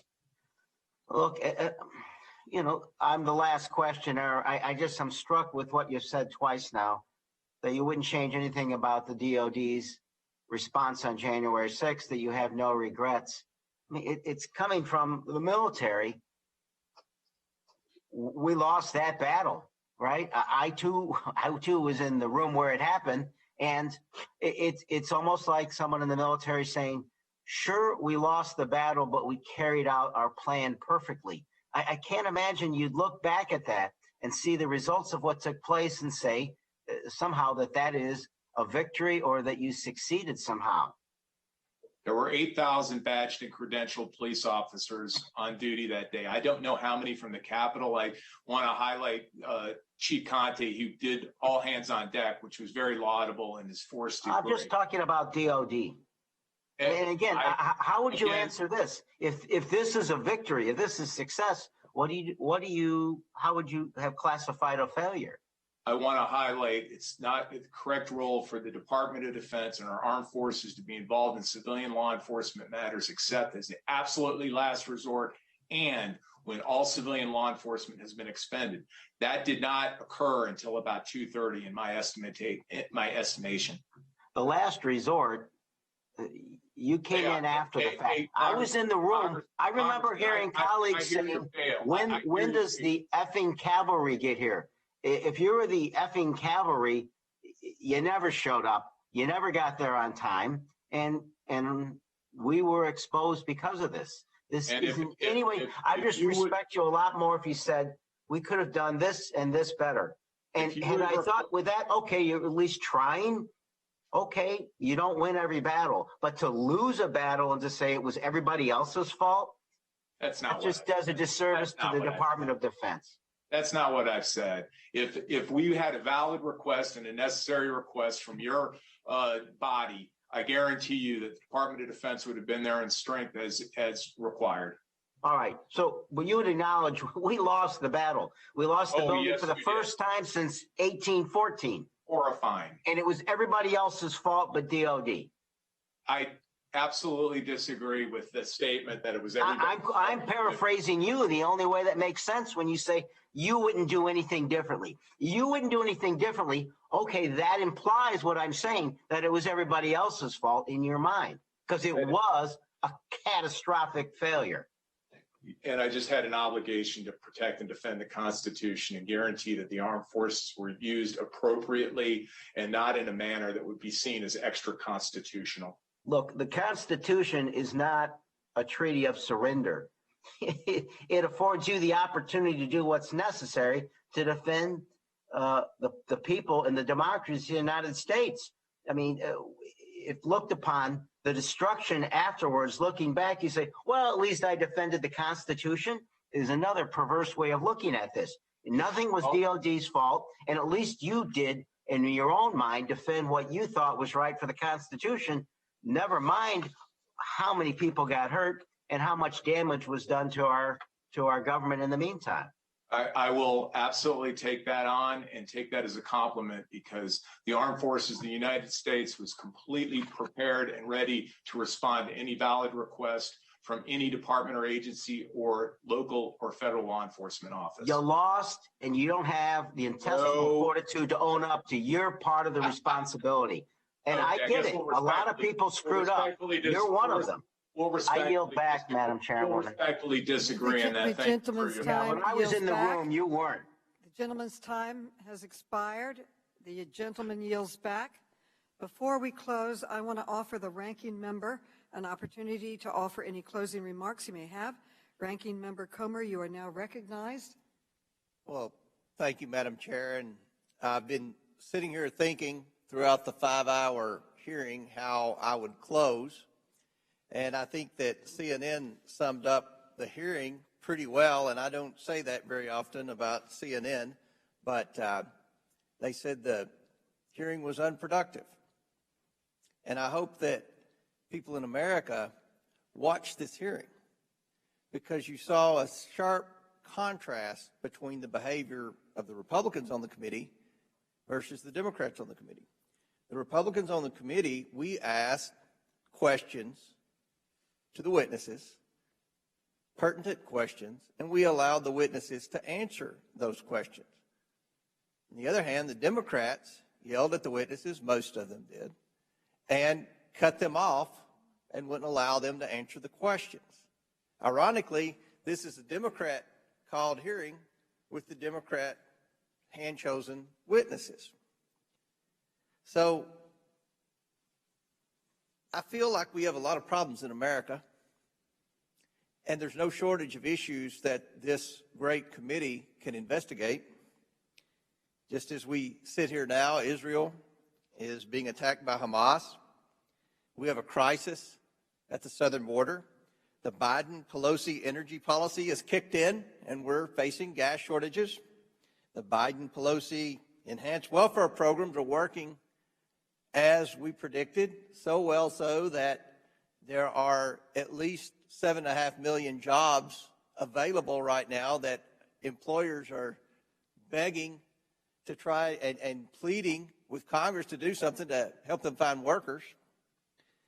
The Biden-Pelosi stimulus bill printed so much money here recently that's just now circulating through the economy that the consumers of America are faced with inflation for the first time since the Jimmy Carter years. And yes, we have witnessed an unacceptable uptick in mob violence, not only on January the 6th, but also all across America last summer in the big cities. Yet here we are today, focused solely on January 6th. As I said in my opening statement, I called, along with Rodney Davis and John Katko, for a bipartisan commission immediately after January 6th.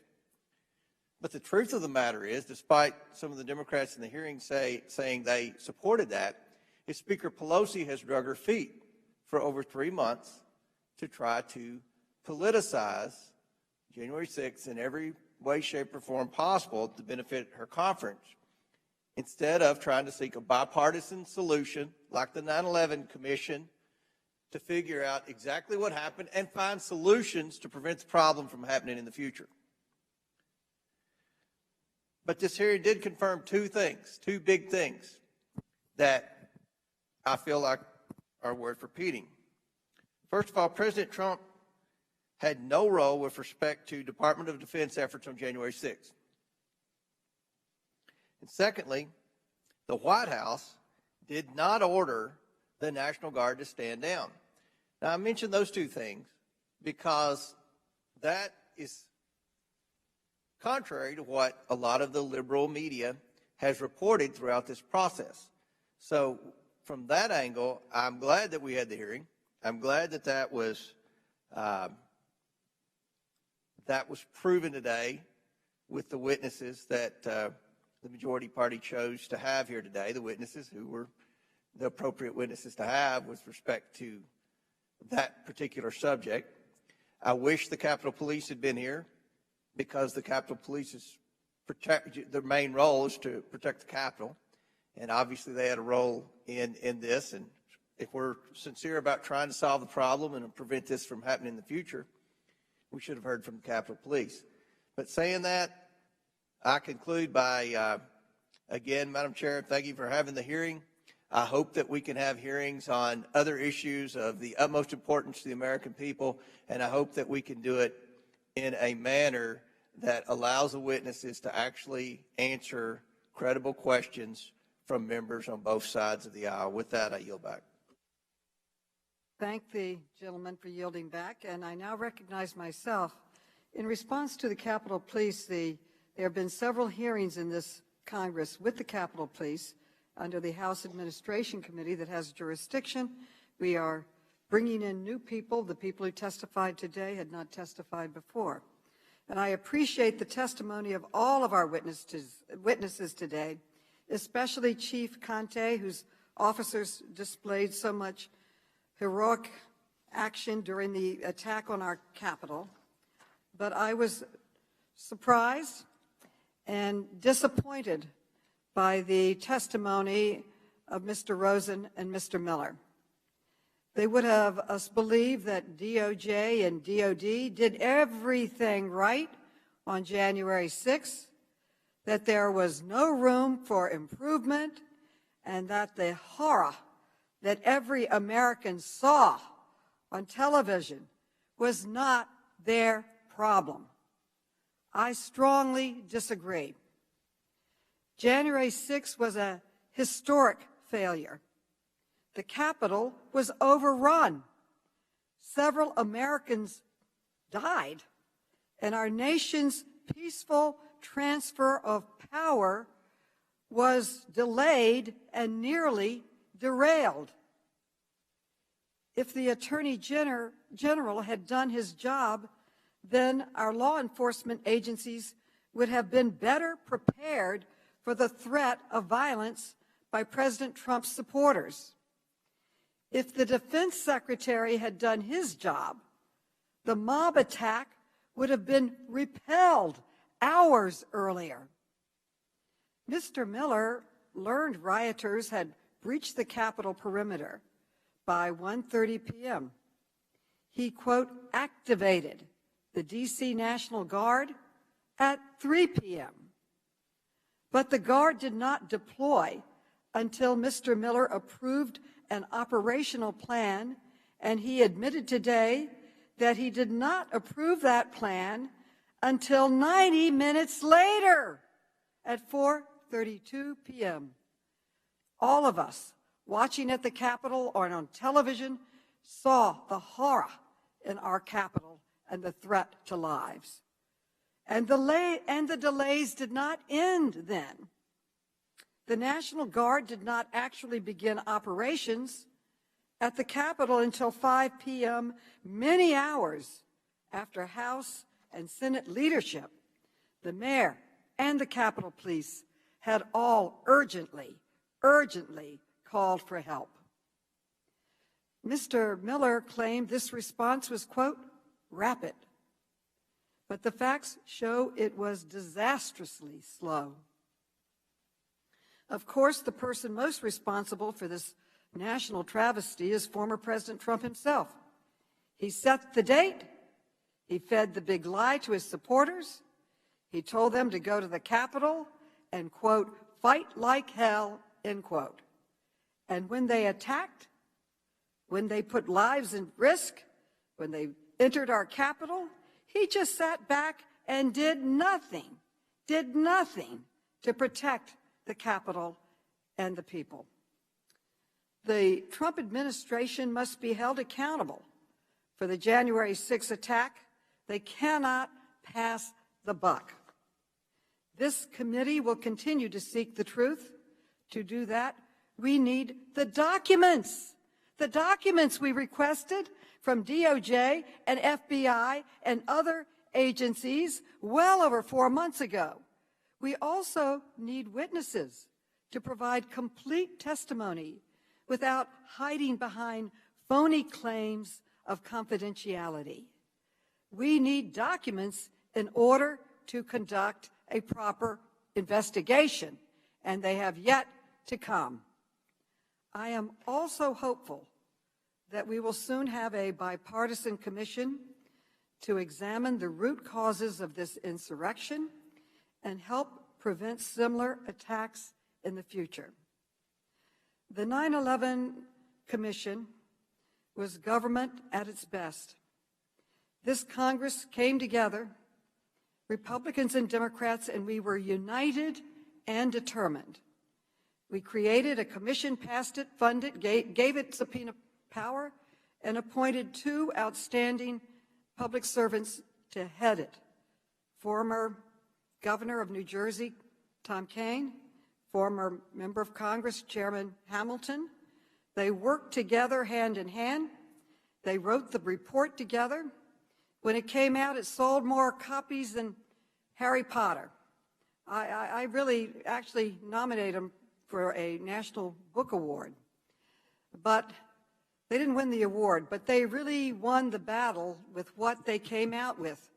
51 strong recommendations of how to make this country safer and stronger. This Congress continued to work together, and we enacted every single one, at least 49 out of the entire recommendations, and it has made this country stronger and better. We need the same united determination. No one is better or stronger than this country when we pull together and work together. We need a commission that is funded with the appropriate subpoena powers all the time they need to do a thorough investigation and report on how to respond to this in a substantive way so that it never happens again. I yield back.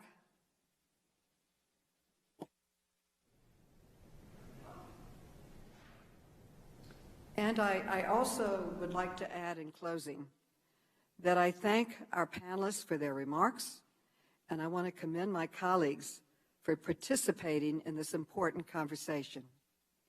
With that, and without objection, all members will have 5 legislative days within which to submit extraneous materials and to submit additional written questions for the witnesses to the chair, which will be forwarded to the witnesses for their response.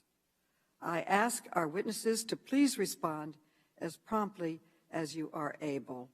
This hearing is adjourned.